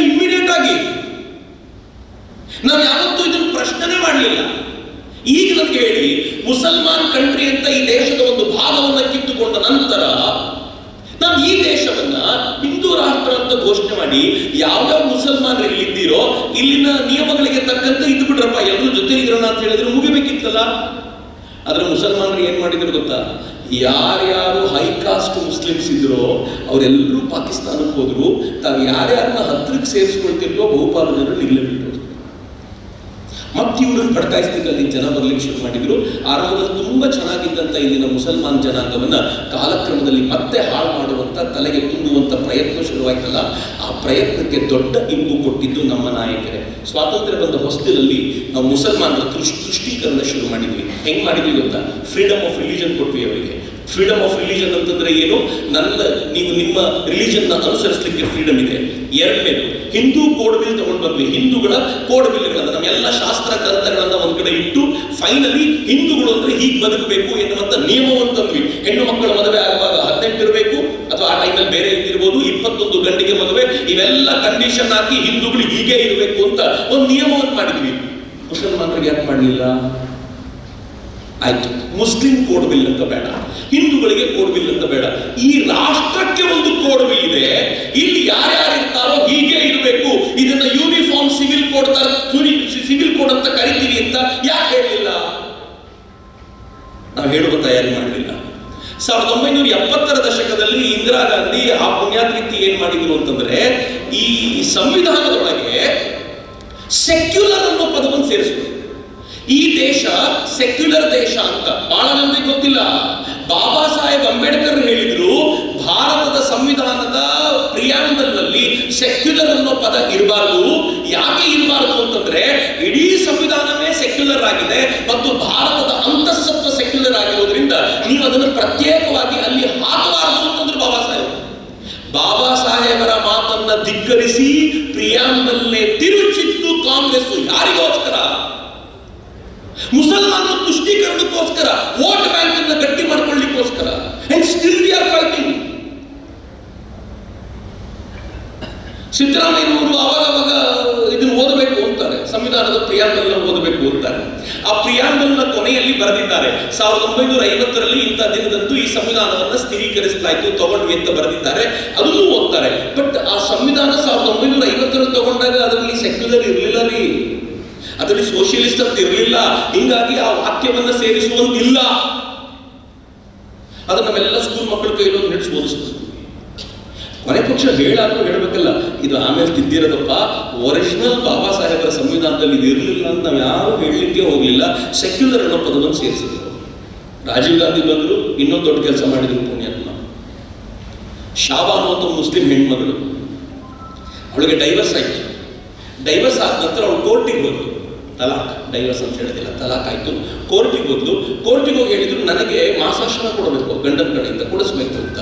ಕೋರ್ಟ್ ಹೇಳ್ತು ಕರೆಕ್ಟ್ ಕೊಡಬೇಕು ಅಂತ. ಇಡೀ ಮುಸ್ಲಿಮರು ಗಲಾಟೆಯನ್ನು, ನಮ್ಮ ಕಾನೂನಿಗೆ ವಿರುದ್ಧವಾಗಿ ನೀವು ಮಾತನಾಡ್ತಾ ಇದ್ದೀರಾ, ಈ ಕೋರ್ಟ್ ನಮ್ಗೆ ವಿರುದ್ಧವಾಗಿವೆ, ಹಾಗೆ ಹೀಗೆ ಅಂತ ಹೇಳಿದಾಗ ರಾಜೀವ್ ಗಾಂಧಿ ಏನ್ ಮಾಡಿದ್ರು ಗೊತ್ತಾ? ಕೋರ್ಟ್ ಏನ್ ನಿರ್ಣಯ ಕೊಟ್ಟಿದೆಯೋ ಅದನ್ನು ಉಲ್ಟಾ ಮಾಡಿ ಸಂಸತ್ನಲ್ಲಿ ಕಾನೂನು ತಂದ್ರು. ಅವರಿಗೋಸ್ಕರ, ಒಂದು ಡೈವರ್ಸಿಗೋಸ್ಕರ ಸಂವಿಧಾನ ಸೇರ್ಕೊಂಡು ಕಾನೂನು ತಂದ್ರು. ಯಾವಾಗ ಹಿಂತಂದ್ರು ಹಿಂದೂಗಳಿಗೆ ಗಾಬರಿ ಆಯ್ತು, ಏನ್ ನಡೀತಿದೆ ದೇಶದಲ್ಲಿ ಅಂತ. ವ್ಯಾಪಕವಾಗಿ ಇದು ಅಷ್ಟು ಈ ಮುಸ್ಲಿಂ ತುಷ್ಟೀಕರಣ ಮಾಡ್ಲಿಕ್ಕೆ ಶುರು ಮಾಡಿದ್ರು. ಮೈನಾರಿಟಿ ಆಕ್ಟ್ 1992 ನಲ್ಲಿ ಜಾರಿಗೆ ತಗೊಂಡು ಬರಲಾಯಿತು. ಆ ಮೈನಾರಿಟಿ ಆಕ್ಟ್ ಮೂಲಕ ಮೈನಾರಿಟಿಗಳಿಗೆ ವಿಶೇಷವಾದ ಶಕ್ತಿ ತುಂಬುವಂತ ಪ್ರಯತ್ನವನ್ನ ಮಾಡಲಾಯಿತು. ವರ್ಕ್ ಆಕ್ಟ್ ಅನ್ನು ತಗೊಂಡು ಬಂದ್ರು 95 ನಲ್ಲಿ. ವರ್ಕ್ ಆಕ್ಟ್ ಅಂತಂದ್ರೆ ಏನು? ಇತ್ತೀಚೆಗೆ ತೆಗೆಯುವಾಗ ನೀವು ತುಂಬಾ ಕೇಳಿದ್ದೀರಿ. ಯಾರಾದ್ರೂ ಒಬ್ಬ ಮುಸಲ್ಮಾನ ಬಂದು ಈ ಜಾಗ ನನಗೆ ಸೇರಿದ್ದು ಅಂತ ಅವ್ರ ಟೀಮ್ನವರು ಹೇಳಿದ್ರು ಅಂತಂದ್ರೆ, ಆ ಜಾಗ ನಿನಗೆ ಸೇರಿದ್ದಲ್ಲಪ್ಪ, ನನ್ನ ಸ್ವಂತದ್ದು ಅಂತ ಅದನ್ನು ಸಾಬೀತುಪಡಿಸುವಂತ ಹೊಣೆಗಾರಿಕೆ ನಮ್ಮದೇ. ಯಾವತ್ತೋ ಒಂದು ದಿನ ನವಾಬ ಕುಂದಾಪುರದಲ್ಲಿ ಆಳ್ತಾ ಇದ್ದ, ಅಥವಾ ಕುಂದಾಪುರದ ಈ ಜಾಗವನ್ನ ನವಾಬ ಬಿಟ್ಟುಕೊಟ್ಟಿದ್ದ ಮುಸಲ್ಮಾನರಿಗೆ ಅಂತ ಹೇಳಿದ್ರೆ, ಆ ಜಾಗದಲ್ಲಿ ಅದಾದ ನಂತರ ಒಂದು ಮಂದಿರ ಕಟ್ಟಿದ್ರು. ವಕ್ಫ್ ಆಕ್ಟ್ ಪ್ರಕಾರ ಮಂದಿರಕ್ಕಲ್ಲ, ಅದನ್ನು ಬಿಟ್ಕೊಡ್ಬೇಕು ಎನ್ನುವಂತ ಸ್ಥಿತಿ, ಈ ತರದ ಸ್ಥಿತಿಯನ್ನು ನಿರ್ಮಾಣ ಮಾಡಲಾಯಿತು. ಸೋಮನಾಥ ಮಂದಿರಕ್ಕೆ ನೆಹರು ಪ್ರತಿಕ್ರಿಯೆ ಏನಿತ್ತು? ಸ್ವಾತಂತ್ರ್ಯ ಬಂದ ನಂತರ ಹೇಗೆ ಅವರು ಹಿಂದೂಗಳನ್ನ ಪಕ್ಕಕ್ಕೆ ಇಡುವಂತ ಪ್ರಯತ್ನ ಮಾಡಿದ್ರು. ಆ ಸೋಮನಾಥ ಮಂದಿರ ಮೊಹಮ್ಮದ್ ಘಜ್ನಿಯಿಂದ ದಾಳಿಗೊಳಗಾದಂತ ಮಂದಿರ. ಆನಂತರ ನಿರಂತರವಾಗಿ ಸೋಮನಾಥ ಮಂದಿರ ಅನ್ನೋದು ಹಿಂದೂಗಳ ಶ್ರದ್ಧಾ ಕೇಂದ್ರ, ಅದನ್ನು ಒಡೆದು ಹಾಕೋದೇ ನನ್ನ ಶಕ್ತಿ ಅಂತ ಪ್ರತಿಯೊಬ್ಬ ಮುಸಲ್ಮಾನ ಕಾರಣವೂ ಸೋಮನಾಥನ ಮೇಲೆ ದಾಳಿ ಮಾಡಿದ್ದ. ಅವನು ದಾಳಿ ಮಾಡಿ ಹೋದಾಗೆಲ್ಲ ಸೋಮನಾಥ ಮರು ನಿರ್ಮಾಣ ಮಾಡ್ಕೊಂಡು ನಾವು ನಿಂತಿದ್ದೀವಿ, ಆ ಸೋಮನಾಥನಿಗೆ ಗೌರವ ಕೊಟ್ಟಿದ್ದೀವಿ. ಆದರೆ ಸ್ವಾತಂತ್ರ್ಯದ ಹೊಸ್ತಲಲ್ಲಿ ಅದನ್ನು ಮರು ನಿರ್ಮಾಣ ಮಾಡಬೇಕಾದ ಸ್ಥಿತಿ ಬಂದಾಗ ಜವಾಹರ್ಲಾಲ್ ನೆಹರು ಹೇಳಿದ್ರು, ನೀವು ಸೋಮನಾಥ ಕಟ್ಟಲಿಕ್ಕೆ ಹೋಗೋದೇ ಆದರೆ ನಾನು ಸರ್ಕಾರದಿಂದ ಒಂದು ಪೈಸಾ ಕೊಡಲ್ಲ ಇತ್ತು. ಸರ್ದಾರ್ ಪಟೇಲ್ ಮಹಾತ್ಮ ಗಾಂಧಿ ಜೊತೆ ಹೋದ್ರು, ಏನು ಹಿಂಗೆ ಹೇಳ್ತಾನಲ್ಲ ಇವನು, ಸರ್ಕಾರದಿಂದ ಒಂದು ಪೈಸಾ ಕೊಡೋದಿಲ್ಲ ಅಂತ. ಮಹಾತ್ಮಾಜಿ ಹೇಳಿದ್ರು, ಸರ್ಕಾರ ದುಡ್ಡು ಯಾಕೆ, ಜನರ ದುಡ್ಡಲ್ಲಿ ಇದನ್ನು ಕಟ್ಟೋಣ ಅಂತ ಪ್ರೇರಣೆಯನ್ನು ತುಂಬಿ ಇಡೀ ಜನರಿಂದ ಸಂಗ್ರಹ ಮಾಡ್ತಾ ಸರ್ದಾರ್ ಪಟೇಲ್ ಮುಂದೆ ನಿಂತುಕೊಂಡು ಒಂದು ಭವ್ಯವಾಗಿರುವಂಥ ಸೋಮನಾಥ ಮಂದಿರವನ್ನು ನಿರ್ಮಾಣ ಮಾಡಿದರು. ಆಗ ರಾಷ್ಟ್ರಾಧ್ಯಕ್ಷರಾಗಿದ್ದ ರಾಜೇಂದ್ರ ಪ್ರಸಾದರು ಆ ಸರ್ದಾರ್ ಪಟೇಲ್ ಇರಲಿಲ್ಲ, ತೀರ್ಕೊಂಡಿದ್ರು ಅವರು. ಆ ಸೋಮನಾಥ ಮಂದಿರದ ಉದ್ಘಾಟನೆಗೆ ನಾನು ಹೋಗಬೇಕು ಅಂತಂದಾಗ, ಇದು ಅವರೇ ಬರೆದಿರುವಂಥ ಪತ್ರ, selected works of Jawaharlal Nehru ಅಂತ ತಗೊಂಡಿದ್ದೀನಿ. ಅದರಲ್ಲಿ ಜವಾಹರ್ಲಾಲ್ ನೆಹರು ಹೇಳ್ತಾರೆ ರಾಜೇಂದ್ರ ಪ್ರಸಾದ್ರಿಗೆ, ನೀವು ಹೋಗಬಾರದು, ಈ ಮಂದಿರದ ಇನಾಗ್ಯುರೇಷನ್ಗೆ ಹೋಗಬಾರದು. ರಾಜೇಂದ್ರ ಪ್ರಸಾದ್ ಹೇಳಿದರು, ನನ್ನ ಮಂದಿರ, ನನ್ನ ದೇಶ, ಇದಕ್ಕೋಸ್ಕರ ಯಾವ ಬೆಲೆ ತೆರಲಿಕ್ಕೂ ಬೇಕಿದ್ರು ಸಿದ್ಧ ಇದ್ದೀನಿ, ನಾನು ಹೋಗಿಯೇ ಹೋಗ್ತೀನಿ ಅಂತ ಜವಾಹರ್ಲಾಲ್ ನೆಹರು ಧಿಕ್ಕರಿಸಿ ಅವರ ಆ ಕಾರ್ಯಕ್ರಮಕ್ಕೆ ಹೋಗಿ ಬಂದರು ಅನ್ನೋದು ವಿಶೇಷ. ಯಾರಿಗೋಸ್ಕರ ಇಷ್ಟೆಲ್ಲ ತುಷ್ಟೀಕರಣ? ಸೋಮನಾಥ ಮಂದಿರವನ್ನು ನಿರ್ಮಾಣ ಮಾಡಿದರೆ ನೋವಾಗುವುದು ಯಾರಿಗೆ? ಆಕ್ರಮಣಕಾರಿಯಾದ ಗಜ್ನಿ ಕಡೆಯವರಿಗೆ, ಗೋರಿ ಕಡೆಯವರಿಗೆ. ಇಲ್ಲಿನ ಮುಸಲ್ಮಾನರಿಗೆ ನೋವಾಗುತ್ತೆ ಅಂತಂದ್ರೆ ಇಲ್ಲವರು ಅಲ್ಲ ಅಂತ ಆಯ್ತಲ್ಲ ಅವರು. ಆದರೆ ಜವಾಹರ್ಲಾಲ್ ನೆಹರು ಹೇಗೆ ಅವರ ತಲೆಯಲ್ಲಿ ತುಂಬಿದ್ರು ಅಂತ ಹಿಂಗೆ ಶುರು ಮಾಡಿದ್ರು. ಜವಾಹರ್ಲಾಲ್ ನೆಹರು ಎಲ್ಲಿವರೆಗೂ ಹೋದ್ರು ಅಂದ್ರೆ ಕಾಶ್ಮೀರದ ಸಮಸ್ಯೆಯನ್ನ ಜಟಿಲ ಮಾಡಿದ್ರು. ಕಾಶ್ಮೀರದ ರಾಜನನ್ನ ಪಕ್ಕಕ್ಕೆ ಸರಿಸಿ ತಮಗೆ ಬೇಕಾಗಿರುವಂತಹ ಅಬ್ದುಲ್ಲಾ ಕುಟುಂಬವನ್ನು ತಂದು ಕೂರಿಸಿದ್ರು. ಕಾಶ್ಮೀರಕ್ಕೆ 370 ಅನ್ನುವಂಥ ಆರ್ಟಿಕಲ್ ಕೊಟ್ಟು ವಿಶೇಷ ಸ್ಥಾನಮಾನ ಕೊಟ್ಟು ನೀವು ಬೇರೆಯವರು ಅಂತ ಹೇಳಿದ್ರು. ಅವ್ರು ಎಲ್ಲಿವರೆಗೂ ಬೇರೆಯವರಾಗ್ತಿದ್ರು ಅಂತಂದ್ರೆ ಕಾಶ್ಮೀರದ ಮುಖ್ಯಮಂತ್ರಿಯನ್ನು ಮುಖ್ಯಮಂತ್ರಿ ಅಂತ ಕರೀತಿರ್ಲಿಲ್ಲ, ಪ್ರಧಾನಮಂತ್ರಿ ಅಂತ ಕರ್ಕೊಳ್ತಿದ್ರು. ಕಾಶ್ಮೀರಕ್ಕೊಂದು, ಜಮ್ಮು ಕಾಶ್ಮೀರಕ್ಕೊಂದು ಪ್ರತ್ಯೇಕವಾದ ಧ್ವಜವನ್ನು ಹಾಕೊಂಡಿದ್ರು ಅಕಾರ್ಡಿಂಗ್ ಟು ಆರ್ಟಿಕಲ್ 370. ಬಾಬಾ ಸಾಹೇಬರು ವಿರೋಧಿಸಿದ್ರು ಇದನ್ನ. ಆದರೆ ಪುಣ್ಯವಶಾತ್ ಬಾಬಾ ಸಾಹೇಬರು ಒಂದು ಸೆಂಟೆನ್ಸ್, ಇವರೆಲ್ಲ ವಿರೋಧದ ಸೆಂಟೆನ್ಸ್ ಏನಿದೆ ಸೇರಿಸಿದ್ರು ಅಂತಂದ್ರೆ, ಇದು ಟೆಂಪರರಿ ಅರೇಂಜ್ಮೆಂಟ್ ಅನ್ನುವಂಥ ಒಂದು ಸೆಂಟೆನ್ಸ್ ಅನ್ನ ಬಾಬಾ ಸಾಹೇಬರು ಸೈಲೆಂಟ್ ಆಗಿ ಸೇರಿಸ್ಬೋದ್ರು. ಆ ಕಾರಣಕ್ಕೆ ಮೋದಿಯವರು ಕೂಡ ಅದನ್ನು ತೆಗಿಲಿಕ್ಕೆ ಸಾಧ್ಯವಾಗಿದ್ದು, ಬಾಬಾ ಸಾಹೇಬರು ದೂರದೃಷ್ಟಿ ಉಪಯೋಗ ಆಗಿರಲಿಲ್ಲ ಅಂತ ತೆಗಿಲಿಕ್ಕೆ ಆಗ್ತಿರ್ಲಿಲ್ಲ. ಜಾತಿ ಭಾಷೆ ಗಡಿಗಳ ಹೆಸರಲ್ಲಿ ಕಾದಾಡಲಿಕ್ಕೆ ಹಿಂದೂಗಳಿಗೆ ಪ್ರಚೋದನೆ ಕೊಟ್ಟರು. ನಂಗೊಬ್ಬ ಸ್ವಾಮೀಜಿ ಕೇಳೋರು ಯಾವಾಗಲೂ, ನೀವು ಯೋಚನೆ ಮಾಡಿ, ಕಾವೇರಿ ಹೆಸರಿನಲ್ಲಿ ಗಲಾಟೆ ನಾವು ಮಾಡ್ತೀವಿ, ತಮಿಳುನಾಡು ಮತ್ತು ನಾವು ಕಿತ್ತಾಡ್ತೀವಿ, ಎರಡೂ ಕಡೆ ಹಿಂದೂಗಳೇ ಫೈಟ್ ಮಾಡ್ತಿರ್ತಾರೆ, ಮುಸ್ಲಿಮ್ರು ಇರ್ತಾರೆ ಇಲ್ಲಿ, ಎರಡೂ ಕಡೆಯಲ್ಲಿ ಮುಸ್ಲಿಂ ಇರೋದೇ ಇಲ್ಲ. ನೀವು ಮರಾಠಿ ವಿಚಾರದಲ್ಲಿ ಬೆಳಗಾವಿ ಮತ್ತು ಮಹಾರಾಷ್ಟ್ರ ಕಿತ್ತಾಡ್ತಿರುತ್ತೆ, ಕರ್ನಾಟಕ ಮತ್ತು ಮಹಾರಾಷ್ಟ್ರ ಕಿತ್ತಾಡ್ತಿರುತ್ತೆ, ಎರಡೂ ಕಡೆ ಹಿಂದೂಗಳೇ, ಮುಸ್ಲಿಮರು ಭಯ ಆಗ್ಬಿಡ್ತಾರೆ. ಅಂದ್ರೆ ಈ ಭಾಷೆ ಹೆಸರಲ್ಲಿ ಕಿತ್ತಾಡೋದು, ಜಾತಿ ಹೆಸರಲ್ಲಿ ಕಿತ್ತಾಡೋದು, ಎಲ್ಲದಕ್ಕೂ ಬೇಕಿರೋ ಕಡ್ಡಿ ಗೀರುವಂತ ಕೆಲಸವನ್ನು ನಮಗೂ ಮಾಡಿದ್ರು. ಕಾಲಕ್ರಮದಲ್ಲಿ ನಮಗೆ ಇತ್ತೀಚೆಗೆ ನಾನು ನೋಡಿದೆ, ಮಹಾರಾಷ್ಟ್ರದಲ್ಲಿ SBIನ ಕರ್ಮಚಾರಿಯೊಬ್ಬನಿಗೆ ಕಪಾಳ ಕೊಡಿತಾರೆ, ಮರಾಠಿ ಮಾತಾಡಲಿಲ್ಲ ಅಂತ. ಅದೇ ಮಹಾರಾಷ್ಟ್ರದವರು ಕರ್ನಾಟಕಕ್ಕೆ ಬಂದು ಕನ್ನಡ ಮಾತಾಡಲಿಲ್ಲ ಅಂತ ಅವನಿಗೆ ಕಪಾಳ ಕೊಡಿದ್ರೆ, ಕರ್ನಾಟಕದವನೊಬ್ಬ ತಮಿಳುನಾಡಿಗೆ ಹೋದಾಗ ತಮಿಳು ಮಾತನಾಡಲಿಲ್ಲ ಅಂತ ಕಪಾಳ ಕೊಡಿದ್ರೆ, ಭಾರತ ಹಿಂಗ ನಿರ್ಮಾಣ ಆಗೋದು. ಆದರೆ ನೀವು ಅವತ್ತಿನಿಂದಲೂ ಹಿಂಗೆ ಕಟ್ಕೊಂಡು ಬರ್ಲಿಕ್ಕೆ ಶುರು ಮಾಡಿಬಿಟ್ರಿ. ಆದರೆ ಇಲ್ಲಿಗೆ ನಿಲ್ಲಿಲ್ಲ ಅವರು. ಮುಸಲ್ಮಾನರಲ್ಲಿ ಹೆಂಗೆ ಪ್ರತ್ಯೇಕತಾವಾದದ ಬೀಜವನ್ನು ತುಂಬಿದ್ರು ಅಂತಂದ್ರೆ, ಅವರನ್ನ ಏಕತೆಯ ಅಡಿಯಲ್ಲಿ ತರಬಲ್ಲಂತ ಯಾವ ಪ್ರಯತ್ನವನ್ನು ಮಾಡಲಿಲ್ಲ. ಭಾರತದ ಎಜುಕೇಶನ್ ಹೇಗೆ ಮಾಡಿಬಿಟ್ರು ಅಂತಂದ್ರೆ, ನಾನು ಸುಮ್ಮನೆ ನಿಮ್ಗೆ ತೋರಿಸ್ತೀನಿ, ಅನೇಕ ಉದಾಹರಣೆಗಳು ನನ್ನ ಬಳಿ ಇವೆ, ಓದ್ತಾ ಹೋಗಿ. ಈ ಕಡೆ ಇರೋದು ಪುಸ್ತಕದಲ್ಲಿ ಒರಿಜಿನಲ್ ಸೆಂಟೆನ್ಸು, ಆ ಕಡೆ ಇರೋದು ತಿದ್ದಿರೋ ಸೆಂಟೆನ್ಸ್. ಓದ್ತೀನಿ ಕೇಳಿ. ತರ್ಕಬದ್ಧವಾದ ಆಧ್ಯಾತ್ಮದ ಭೌತವಾದದ ಪ್ರತ್ಯೇಕವಾದವಾದ ಮಾಯವಾಯಿತು. ಒಂದೆಡೆ ಕುರಾನ್ ಮತ್ತು ಹದೀಸ್ನ ಆಧಾರದ ಮತಾಂಧ ಚಿಂತನೆಯು ಆರಂಭವಾಯಿತು ಅಂತಿತ್ತು ಪುಸ್ತಕದಲ್ಲಿ. ಕರೆಕ್ಷನ್ ಏನು ಗೊತ್ತಾ? ಕುರಾನ್ ಮತ್ತು ಮತಾಂಧ ಚಿಂತನೆ ಏನಿದೆಯೋ ಅದನ್ನು ತೆಗೆದು ಬಿಡಿದ್ರು, ತೆಗೆಸಿದ್ರು ಪಠ್ಯಪುಸ್ತಕದಿಂದ. ಸುಲ್ತಾನ್ ಮೊಹಮ್ಮದನು ಸೇನಾಬಲ ಪ್ರಯೋಗಿಸಿ ಎಲ್ಲೆಡೆ ಲೂಟಿ, ಜನರ ಹತ್ಯೆ, ವಿಧ್ವಂಸ, ಮತಾಂತರ ಮಾಡಿಸಿದ ಅದಿತ್ತು. ಅದಕ್ಕೆ ಇವ್ರೇನ್ ಮಾಡಿದ್ರು ಅಂತಂದ್ರೆ, ಈ ಲೂಟಿ ನಡೀತು, ವಿಧ್ವಂಸ ನಡೀತು, ತೆಗೆದು ಬಿಡಿದ್ರು, ಮುಚ್ಚಿಟ್ಬಿಡೋದಿಲ್ಲ, ಹಿಂಗ್ ನಡೆದೇ ಇಲ್ಲ ಅಂತ ಹೇಳೋ ಪ್ರಯತ್ನ. ಅವನು ಸೋಮನಾಥ ದೇವಾಲಯದಿಂದ 2 ಕೋಟಿ ಡರ್ಹಂ ಮೌಲ್ಯದ ಬೆಲೆ ಬಾಳುವ ವಸ್ತುಗಳನ್ನು ಲೂಟಿ ಮಾಡಿದ. ಸೋಮನಾಥದ ಶಿವಲಿಂಗವನ್ನು ಕಿತ್ತು ಗಜನಿ ಎಂಬಲ್ಲಿರುವ ಮಸೀದಿಯನ್ನು ಹತ್ತುವ ಮೆಟ್ಟಿಲಿಗೆ ಹಾಕಿಸಿಕೊಂಡ ಅಂತ ಬರೆದಿದ್ರು ಪುಸ್ತಕದಲ್ಲಿ. ಇವರು ಹೇಳಿದ್ರು, ಸೋಮನಾಥದ ಶಿವಲಿಂಗವನ್ನು ಕಿತ್ತು ಆ ಮಸೀದಿಗೆ ತಗೊಂಡೋದನ್ನು ತೆಗೆದುಬಿಡಿ ಪುಸ್ತಕದಿಂದ. ತೆಗೆದುಬಿಡಿದ್ರೆ ಏನರ್ಥ? ಹಿಂಗಾಯ್ತು ಅಂತ ಹೇಳಬೇಡಿ ಮುಂದಿನ ಪೀಳಿಗೆಗೆ ಅಂತ. ಇಸ್ಲಾಂ ಇಲ್ಲವೇ ಸಾವು, ಎರಡರಲ್ಲಿ ಒಂದನ್ನು ಆರಿಸಿಕೊಳ್ಳಿ ಎನ್ನುವ ಇಸ್ಲಾಂಗೆ ಅನುಸಾರವಾದ ಆಳ್ವಿಕೆಯಲ್ಲಿ ಮೊಹಮ್ಮದನ ವಿಶ್ವಾಸ ಇದ್ದು ಈ ಭಾಗವನ್ನು ಪೂರ್ತಿ ತೆಗೆದುಬಿಡಿ. ಮುಸ್ಲಿಮರ ಕಣ್ಣಿಗೆ ಬೀಳದಂತೆ ಮನೆಯೊಳಗೆ ಇರುವಂತೆ ಹಿಂದೂ ಸ್ತ್ರೀಯರಿಗೆ ಸೂಚಿಸಲಾಗಿದ್ದು ಈ ಭಾಗವನ್ನು ಪೂರ್ತಿ ತೆಗೆದುಬಿಡಿತ್ತು. ಅದರ ಅರ್ಥ ಏನು ಗೊತ್ತೇನು? ನಮ್ಮ ಪಠ್ಯ ಪುಸ್ತಕ ಓದಿದ ಮೇಲೆ ನಮ್ಗೆ ಯಾವತ್ತೂ ಆಕ್ರಮಣಕಾರಿ ಮುಸಲ್ಮಾನರು ಕೆಟ್ಟವರಾಗಿರಲಿಲ್ಲ, ಅವರು ಬಹಳ ಒಳ್ಳೆಯವರಾಗಿದ್ದರು. ಹೀಗಾಗಿ ನಾವೆಲ್ಲರೂ ಹಿಂಗೆ ಇರಬೇಕು. ಈಗ ನಾನು ಸತ್ಯ ಹೇಳ್ತೀನಿ ಮಿತ್ರರೇ, ನನಗೆ ಯಾವತ್ತಾದರೂ ದಲಿತರೊಂದಿಗೆ ನಮ್ಮ ಪೂರ್ವಜರು ಹಿರಿಯರು ಹೇಗೆ ನಡ್ಕೊಂಡಿದ್ರು ಅನ್ನೋದನ್ನು ಓದುವಾಗ ಬಹಳ ಸಂಕಟ ಅನಿಸುತ್ತೆ. ಇಷ್ಟು ಕೆಟ್ಟವರಾಗಿಲ್ವ ನಾವು. ಒಂದಿನ ನನ್ನ ಮನೆಯಲ್ಲಿ ಕೆಲವು ದಲಿತರನ್ನು ಕರೆಸಿ ನನ್ನ ತಂದೆ ತಾಯಿಗೆ ಹೇಳಿದೆ, ನನ್ನ ಹಿರಿಯರು ಕೆಲವೊಂದು ತಪ್ಪು ಮಾಡಿಬಿಟ್ಟಿದ್ದಾರೆ, ಅಟ್ಲೀಸ್ಟ್ ಒಂದು ಪ್ರಾಯಶ್ಚಿತ್ತ ನಾನಿಗೆ ಮಾಡ್ಕೊಳ್ಳೋಣ. ಇವ್ರು ಬಂದಿದ್ದಾರೆ, ಅವ್ರಿಗೊಂದು ಕಾಲು ತೊಳೆದು ಕಾಲಿಗೆ ನೀನು ಒರೆಸ್ಬಿಟ್ಟು ನಾವು ಮಾಡಿದ ತಪ್ಪು, ನನ್ನ ಹಿರಿಯರು ಮಾಡಿದ ತಪ್ಪನ್ನು ಕ್ಷಮಿಸ್ಬಿಟ್ರಪ್ಪ, ಜೊತೆ ಕೂತ್ಕೊಂಡು ಊಟ ಮಾಡೋಣ ಅಂತ ನಮ್ಮ ಮನೇಲಿ ಒಂದು ಕಾರ್ಯಕ್ರಮ ಮಾಡಿದ್ವಿ ನಾವು. ಅಂಡ್ ಅದು ನಾನು ಹೇಳಿದ್ದು ನಮ್ಮ ಅಪ್ಪ ನಮ್ಮ ಅಮ್ಮ ಎಲ್ಲ ಒಪ್ಕೊಂಡ್ರು. ಅಂಡ್ ಅವರೆಲ್ಲರೂ ಸೇರ್ಕೊಂಡು ಜೊತೆಯಲ್ಲಿ ನಾನು ನೀರು ಹಾಕಿದೆ, ನನ್ನ ತಂದೆ ಬಟ್ಟೆ ಒರೆಸಿದ್ರು, ನಮ್ಮಮ್ಮ ಕಾಲಿಗೆ ಪೂಜೆ ಮಾಡಿದ್ರು. ನಂಗೆ ಎಷ್ಟು ಖುಷಿ ಅನ್ನಿಸ್ತು ಅಂದ್ರೆ, ಬಟ್ ಯಾಕೆಂದ್ರೆ ಒಳಗಿರುವಂಥ ದುಃಖ ಹಿಂಗೆ ಮಾಡ್ಬೋದ ನಾವು ಮನುಷ್ಯರೊಂದಿಗೆ ಮನುಷ್ಯರು ನಡ್ಕೊಳ್ಳುವಂಥ ರೀತಿಯ ಅಂತ ಯಾಕೆ ಗೊತ್ತಾ? ಇದನ್ನು ಪದೇ ಪದೇ ನಮ್ಗೆ ಹೇಳಿದ್ರಿಂದ ಈ ದುಃಖ ಉಂಟಾಯಿತು. ನೀವೇನಾದ್ರೂ ಮುಸಲ್ಮಾನರಿಗೂ ಕೂಡ ಇದನ್ನು ಹೇಳಿಬಿದ್ರೆ ನಿಮ್ಮ ಹೆಸರು ತುಂಬಾ ಜನ ಮಾಡಬಾರದೆಲ್ಲ ಮಾಡಿದಾರ ಕಣೋ, ಎಂಥ ಅನ್ಯಾಯ, ಎಂಥ ಕೆಟ್ಟವರು ಅಂದ್ರೆ ಇವತ್ತಿನ ಪೀಳಿಗೆ ಮುಸ್ಲಿಮರಿಗೆ ಅನ್ನಿಸ್ತಿದ್ದು ಬಹಳ ಕೆಟ್ಟ ಕೆಲಸ ಮಾಡ್ಬಿಟ್ರಪ್ಪ, ಮಾಡಬಾರ್ದಾಗಿರೋದು. ಮನುಷ್ಯ ಅದು ಮಾಡಬೇಕಾಗಿರೋ ಕೆಲಸ ಅಲ್ಲ. ನಾವು ಹಿಂದೂಗಳ ಜೊತೆ ಚೆನ್ನಾಗಿರಬೇಕು ಅಂತ ಅವನಿಗೆ ಅನ್ನಿಸ್ತಿತ್ತು. ಆದರೆ ಅನ್ನಿಸೋದಕ್ಕೆ ಬೇಕಾಗಿರುವ ಯಾವ ಪ್ರಕ್ರಿಯೆಯನ್ನು ಉಳಿಸ್ಲಿಲ್ಲ. ಉಲ್ಟಾ ಏನು ಹಾಕ್ತಾರೆ ಗೊತ್ತಾ?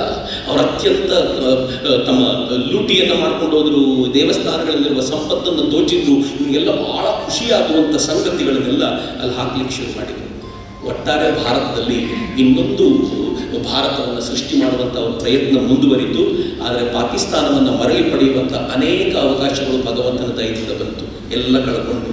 1947ರಲ್ಲಿ ಒಂದು ಅವಕಾಶ ಸಿಕ್ತು ನಮಗೆ. ಪಾಕಿಸ್ತಾನಿಯರೇ ತಂಟೆ ಮಾಡಿ ದಾಳಿ ಮಾಡಿದರು. ಮಹಾರಾಜ ಹರಿಸಿಂಗ ನಾನು ಭಾರತಕ್ಕೆ ಸೇರ್ತೀನಿ ಅಂತ ಬಂದ್ಬಿಟ್ಟ. ನಾವು ನಮ್ಮ ಸೈನಿಕರು ಹೋಗಿ ಪಾಕಿಸ್ತಾನವನ್ನು ಸರಿಯಾಗಿ ಬಡಿದ್ರು. ಪಾಕಿಸ್ತಾನಿಯರು ಕಾಶ್ಮೀರದ ಒಳಗೆ ಬಂದರು, ನಾವು ಈ ಕಡೆ ಲಾಹೋರ್ ದಿಕ್ಕಿನ ಒಳಗೆ ಹೋಗ್ಬಿಟ್ಟಿದ್ವಿ. ಆದರೆ ಇನ್ನೇನು ಯುದ್ಧ ನಾವು ಗೆಲ್ತಾ ಇದ್ದೀವಿ ಅಂತ ಗೊತ್ತಾದಾಗ ಜವಾಹರ್ಲಾಲ್ ನೆಹರು ಹೋಗಿ UN ಮುಂದೆ ಕೈ ಮುಗಿದಿದ್ರು, ಪ್ಲೀಸ್ ಈ ಯುದ್ಧ ನಿಲ್ಲಿಸಿ. ನನಗೆ ಇವತ್ತಿನ ಕಾಂಗ್ರೆಸ್ಸಿಗರ ಕಪಾಳಕ್ಕೆ ಬಾರಿಸಬೇಕು ಅನ್ಸುತ್ತೆ. ನರೇಂದ್ರ ಮೋದಿಯನ್ನ ಸರೆಂಡರ್ ಮೋದಿ ಅಂತ ಕರೀತಾರೋ, ಜವಾಹರ್ಲಾಲ್ ನೆಹರು ಹೋಗಿ ಗೆಲ್ಲುವ ಯುದ್ಧವನ್ನು ತೆಗೆದುಕೊಂಡು ಹೋಗಿ ಯುನೈಟೆಡ್ ನೇಷನ್ಸ್ ಅನ್ನ ಪಾದದ ತರದಲ್ಲಿಟ್ಟವರು. ಯುನೈಟೆಡ್ ನೇಷನ್ಸ್ ಹೇಳ್ತು Kashmir is a big problem, will do one thing, ಅಲ್ಲೊಂದು ಜನಮತಗಣನೆ ನಡೆಸೋಣ, ಯಾರು ಎಲ್ಲಿಗೆ ಬೇಕಿದ್ರು ಹೋಗ್ಲಿ. ಆದರೆ ಜನಮತಗಣನೆಗೆ 2 ಕಂಡೀಷನ್. ಮೊದಲು ಯಾರ್ಯಾರು ಎಲ್ಲಿ ಇದ್ರು ಅಲ್ಲಲ್ಲೇ ಅವ್ರ ಸೇನೆ ವಾಪಸ್ ಹೋಗ್ಬೇಕು. ಅದಾದ್ಮೇಲೆ ಜನಮತಗಣನೆ, 2ನೇ ಜನಮತಗಣನೆ. ಸೊ ಮೊದಲನೇ ಕಂಡೀಷನ್ಗೆ ನಾವು ಒಪ್ಕೊಂಡ್ವಿ, ನಾವು ಗೆದ್ದಿರೋ ಅಷ್ಟು ಭಾಗವನ್ನು ಬಿಟ್ಟು ಇನ್ನೇನು ದಿನ ಇಲ್ಲವೇ ಇಲ್ಲ ಅನ್ನೋದು ವಾಪಸ್ ಬಂದ್ಬಿಟ್ವಿ. ಆದರೆ ನಮ್ಮ ಭಾಗದೊಳಗೆ ಅವ್ರು ಏನು ತಂದಿದ್ರು ವಾಪಸ್ ಹೋಗಲೇ ಇಲ್ಲ. ಹೀಗಾಗಿ POK ಅವ್ರ ಕಡೆ ಹೋಗಿ ಉಲ್ಟಾ ನಮ್ಮ ಮೇಲೆ ಏನು ಆರೋಪ ಗೊತ್ತಾ? ಜನಮತಗಣನೆ ಮಾಡಬೇಕು ಅಂತ ಅವತ್ತಿಂದ ಹೇಳಿದ್ದಾರೆ, ನೀವು ಮಾಡಿಸ್ಲೇ ಇಲ್ಲ ಅಂತ ನಮ್ಮ ಮೇಲೆ ಆರೋಪ. ಆದರೆ ವಾಸ್ತವ ಏನು ಅಂತಂದರೆ ಜನಮತಗಣನೆ ಮಾಡೋದು 2ನೇ ಕಂಡೀಷನ್ ಆಗಿತ್ತು. ಮೊದಲನೇ ಕಂಡೀಷನ್ ಹಿಂದಿನ ಜಾಗಕ್ಕೆ ಹೋಗಬೇಕಿತ್ತು, ಅದು ಮಾಡಲೇ ಇಲ್ಲ. ಕಿತ್ತುಕೊಳ್ಳುವಂಥ ಸಾಹಸವನ್ನು ನಾವು ತೋರಿಸ್ತೀವಿ.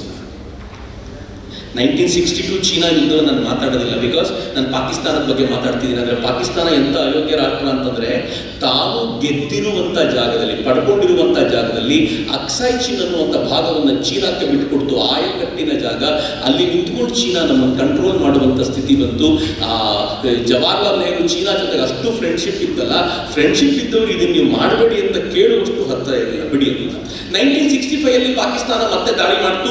ಆಗಲೂ ಕೂಡ ನಮಗೆ ಏನನ್ನೂ ಗಳಿಸಿಕೊಳ್ಳಿಕ್ಕೆ ಸಾಧ್ಯ ಆಗಲಿಲ್ಲ. 1971 ಪಾಕಿಸ್ತಾನ ಮತ್ತು ನಮಗೆ ದಾಳಿ ಗಲಾಟೆ ಆದಾಗ ನಾವು ಪಾಕಿಸ್ತಾನದ 93,000 ಸೈನಿಕರನ್ನ ವಶಕ್ಕೆ ಪಡ್ಕೊಂಡಿದ್ದೀವಿ. ವಿದಿನ್ 16 days 93,000 ಸೈನಿಕರು. ನಮ್ಮ ಸೈನಿಕರಿಗೆ ಸಲ್ಯೂಟ್ ಹೊಡಿಬೇಕು ಆ ವಿಚಾರಕ್ಕೆ. ಆದರೆ ಮೇಜಿನ ಮುಂದೆ ಕೂತ್ಕೊಂಡಾಗ ನಮ್ಗೆ ಏನು ಪಡ್ಕೋಬೇಕು ಅಂತ ಗೊತ್ತಾಗಲಿಲ್ಲ. 93,000 ಸೈನಿಕರನ್ನು ಮನೆಗೆ ಅಳಿಯ ಬಂದರೆ ಹೆಂಗೆ ನೋಡ್ಕೋತಾರೋ ಹಂಗೆ ನೋಡಿ ಗೌರವದಿಂದ ಕಳಿಸ್ಕೊಟ್ವಿ. ನಂಗೆ ಗೊತ್ತಿಲ್ಲ, ಗಿಫ್ಟ್ ಕೊಟ್ಟಿರ್ಬೋದೇನು. 93,000 ಬಂದು 93 ಇದ್ದಿದ್ರೆ ಇವರು ಗಿಫ್ಟೇ ಕೊಟ್ಟು ಕಳಿಸಿರ್ತಿದ್ರು. ಅಜ್ಮಲ್ ಕಸಬ್ಗೆ ಬಿರಿಯಾನಿ ತಿನ್ನಿಸಿದಂಗೆ ಅವರೆಲ್ಲರೂ ವಾಪಸ್ ಹೋದ್ರು. ಆದರೆ ಪಾಕಿಸ್ತಾನಿಯರ ಬಳಿ ನಮ್ಮ 54 ಜನ ಇದ್ದರು. ಆ 54 ಜನ ಇವತ್ತಿನವರೆಗೂ ಬಂದಿಲ್ಲ. ಏನಾಗಿದೆ ಅಂತ ಗೊತ್ತಿಲ್ಲ. 93,000 ಸೈನಿಕರು ಅಂದ್ರೆ ಎಷ್ಟು ಗೊತ್ತಾ ಮಿತ್ರರೇ? ಇಡೀ ಜಗತ್ತಿನಲ್ಲಿ ಇವತ್ತಿನವರೆಗೂ ಅತ್ಯಂತ ಹೆಚ್ಚು ಪ್ರಿಸನರ್ ಆಫ್ ವಾರ್ ಅನ್ನ ಯಾವಾದರೂ ಸೇನೆ ಪಡ್ಕೊಂಡಿದ್ರೆ ಅದು ಭಾರತೀಯ ಸೇನೆ. 93,000 ಸೈನಿಕರು. ಅದು ಪಾಕಿಸ್ತಾನಕ್ಕೆ ಜೀವಮಾನದಲ್ಲಿ ಸಹಿಸಲಾಗದ ಅವಮಾನ. ಅದನ್ನ ಆಧಾರವಾಗಿಟ್ಟುಕೊಂಡು ಇಷ್ಟನ್ನು ವಾಪಸ್ ಕೊಡಬೇಕು ಅಂತಂದ್ರೆ ನೀವು ನಿಮ್ಮ ಜಾಗ ಬಿಟ್ಟು ಹೋಗಬೇಕು ಅಂತ ನಾವು ಹೇಳಬೇಕಿತ್ತು. ಆದ್ರೆ ನಮಗೆ ಭಯ ಹೇಗಿತ್ತು ಅಂತಂದ್ರೆ, ನಾವೇನಾದ್ರೂ ಅವ್ರು ಹೇಳಲಿಕ್ಕೆ ಹೋದ್ರೆ ಪಾಕಿಸ್ತಾನ 93,000 ಜನ ಇಟ್ಕೊಂಡ್ಬಿಡಿ ಅಂದ್ರೆ ಏನ್ ಮಾಡೋದು ಟೆನ್ಷನ್ ಇತ್ತು ಅನ್ಸುತ್ತೆ ನನಗೆ. ಬಿಕಾಸ್ ಅವ್ರು ಯಾವತ್ತೂ ತಮ್ಮ ಸೈನಿಕರ ಮೇಲೆ ನಯಾ ಪೈಸೆ ಗೌರವ ಇಲ್ಲ. ಕಾರ್ಗಿಲ್ ಯುದ್ಧದಲ್ಲಿ 1999 ಯುದ್ಧದಲ್ಲಿ ಆ ಬೆಟ್ಟದ ಮೇಲೆ ಸತ್ತವರೆಲ್ಲ ಪಾಕಿಸ್ತಾನಿ ಸೈನಿಕರು ಬಹುತೇಕರು. ಆ ಪಾಕಿಸ್ತಾನಿ ಸೈನಿಕರ ಕಾರ್ಡ್ಗಳಿದ್ದು ಒಳಗಡೆ ಸರ್ಕಾರ ಹೇಳ್ತು ನಿಮ್ಮ ಸೈನಿಕರ ಕಾರ್ಡ್ ಇದೆ ತಗೊಳ್ಳಿದ್ರೆ ನಮಗೂ ಸಂಬಂಧವೇ ಇಲ್ಲ ಅಂತು. ಆ ಸೈನಿಕರ ಅಂತ್ಯ ಸಂಸ್ಕಾರವನ್ನ ಭಾರತೀಯ ಮುಸಲ್ಮಾನ್ ಸೈನಿಕರು ಮಾಡಬೇಕಾಗ್ತಿತ್ತು. ಅಷ್ಟು ಹೀನವಾಗಿರುವಂತ ರಾಷ್ಟ್ರ. ಆದ್ರೆ ನಾವು ಪ್ರತಿ ಬಾರಿ ಯುದ್ಧದ ಹತ್ತಿರಕ್ಕೆ ಹೋಗ್ತೀವಿ, ಒಂಥರ ಸೋಲನ್ನ ಅನುಭವಿಸುವಂತ ಸ್ಥಿತಿ ಬರುತ್ತೆ. ಆದ್ರೆ ಈ ಬಾರಿ ಒಂದು ಕಾಲ ಕೆರ್ಕೊಂಡು ಜಗಳ ತರುವಂತ ಸ್ಥಿತಿ ಅವರು ಮಾಡಿದ್ರು. ಅಫ್ಕೋರ್ಸ್ ಆಪರೇಷನ್ ಸಿಂಧೂರ್ ಬಗ್ಗೆ ನಾನು ಹೇಳ್ತಿದ್ದೀನಿ. ಪಾಕಿಸ್ತಾನಕ್ಕೆ ಒಂದು ಟೆನ್ಷನ್ ಇತ್ತು. ಭಾರತ ತುಂಬ ಡೆವಲಪ್ ಆಗ್ತಿದೆ. ನನಗೆ ಈಗಲೂ ಅರ್ಥ ಆಗ್ತಿಲ್ಲ ಪಾಕಿಸ್ತಾನಕ್ಕೆ ಛೂ ಬಿಟ್ಟಿದ್ದು ಅಮೆರಿಕಾನೋ ಚೀನಾನೋ ಅಂತ. ಪಾಕಿಸ್ತಾನಕ್ಕೆ ಒಳಗಿಂದ ಬೇಯ್ತಾ ಇದೆ ಪಾಕಿಸ್ತಾನ. ಬಹಳ ಜನರಿಗೆ ಗೊತ್ತಿಲ್ಲ. ನಾನು ಬಲೂಚಿಸ್ತಾನದ ಬಗ್ಗೆ ಮಾತಾಡ್ತಿದ್ದೆ. ಪಾಕಿಸ್ತಾನದ 50%, ಆಲ್ಮೋಸ್ಟ್ 50% ಲ್ಯಾಂಡ್ ಬಲೂಚಿಸ್ತಾನ. ಪಾಕಿಸ್ತಾನದ 5% ಜನ ಇದ್ದಾರೆ ಅಷ್ಟೇ. ಇಡೀ 5% ಜನ ಏನಿದ್ದಾರೋ ಒಟ್ಟಾಗ್ಬಿಟ್ಟಿದ್ದಾರೆ ಪಾಕಿಸ್ತಾನದ ವಿರುದ್ಧ.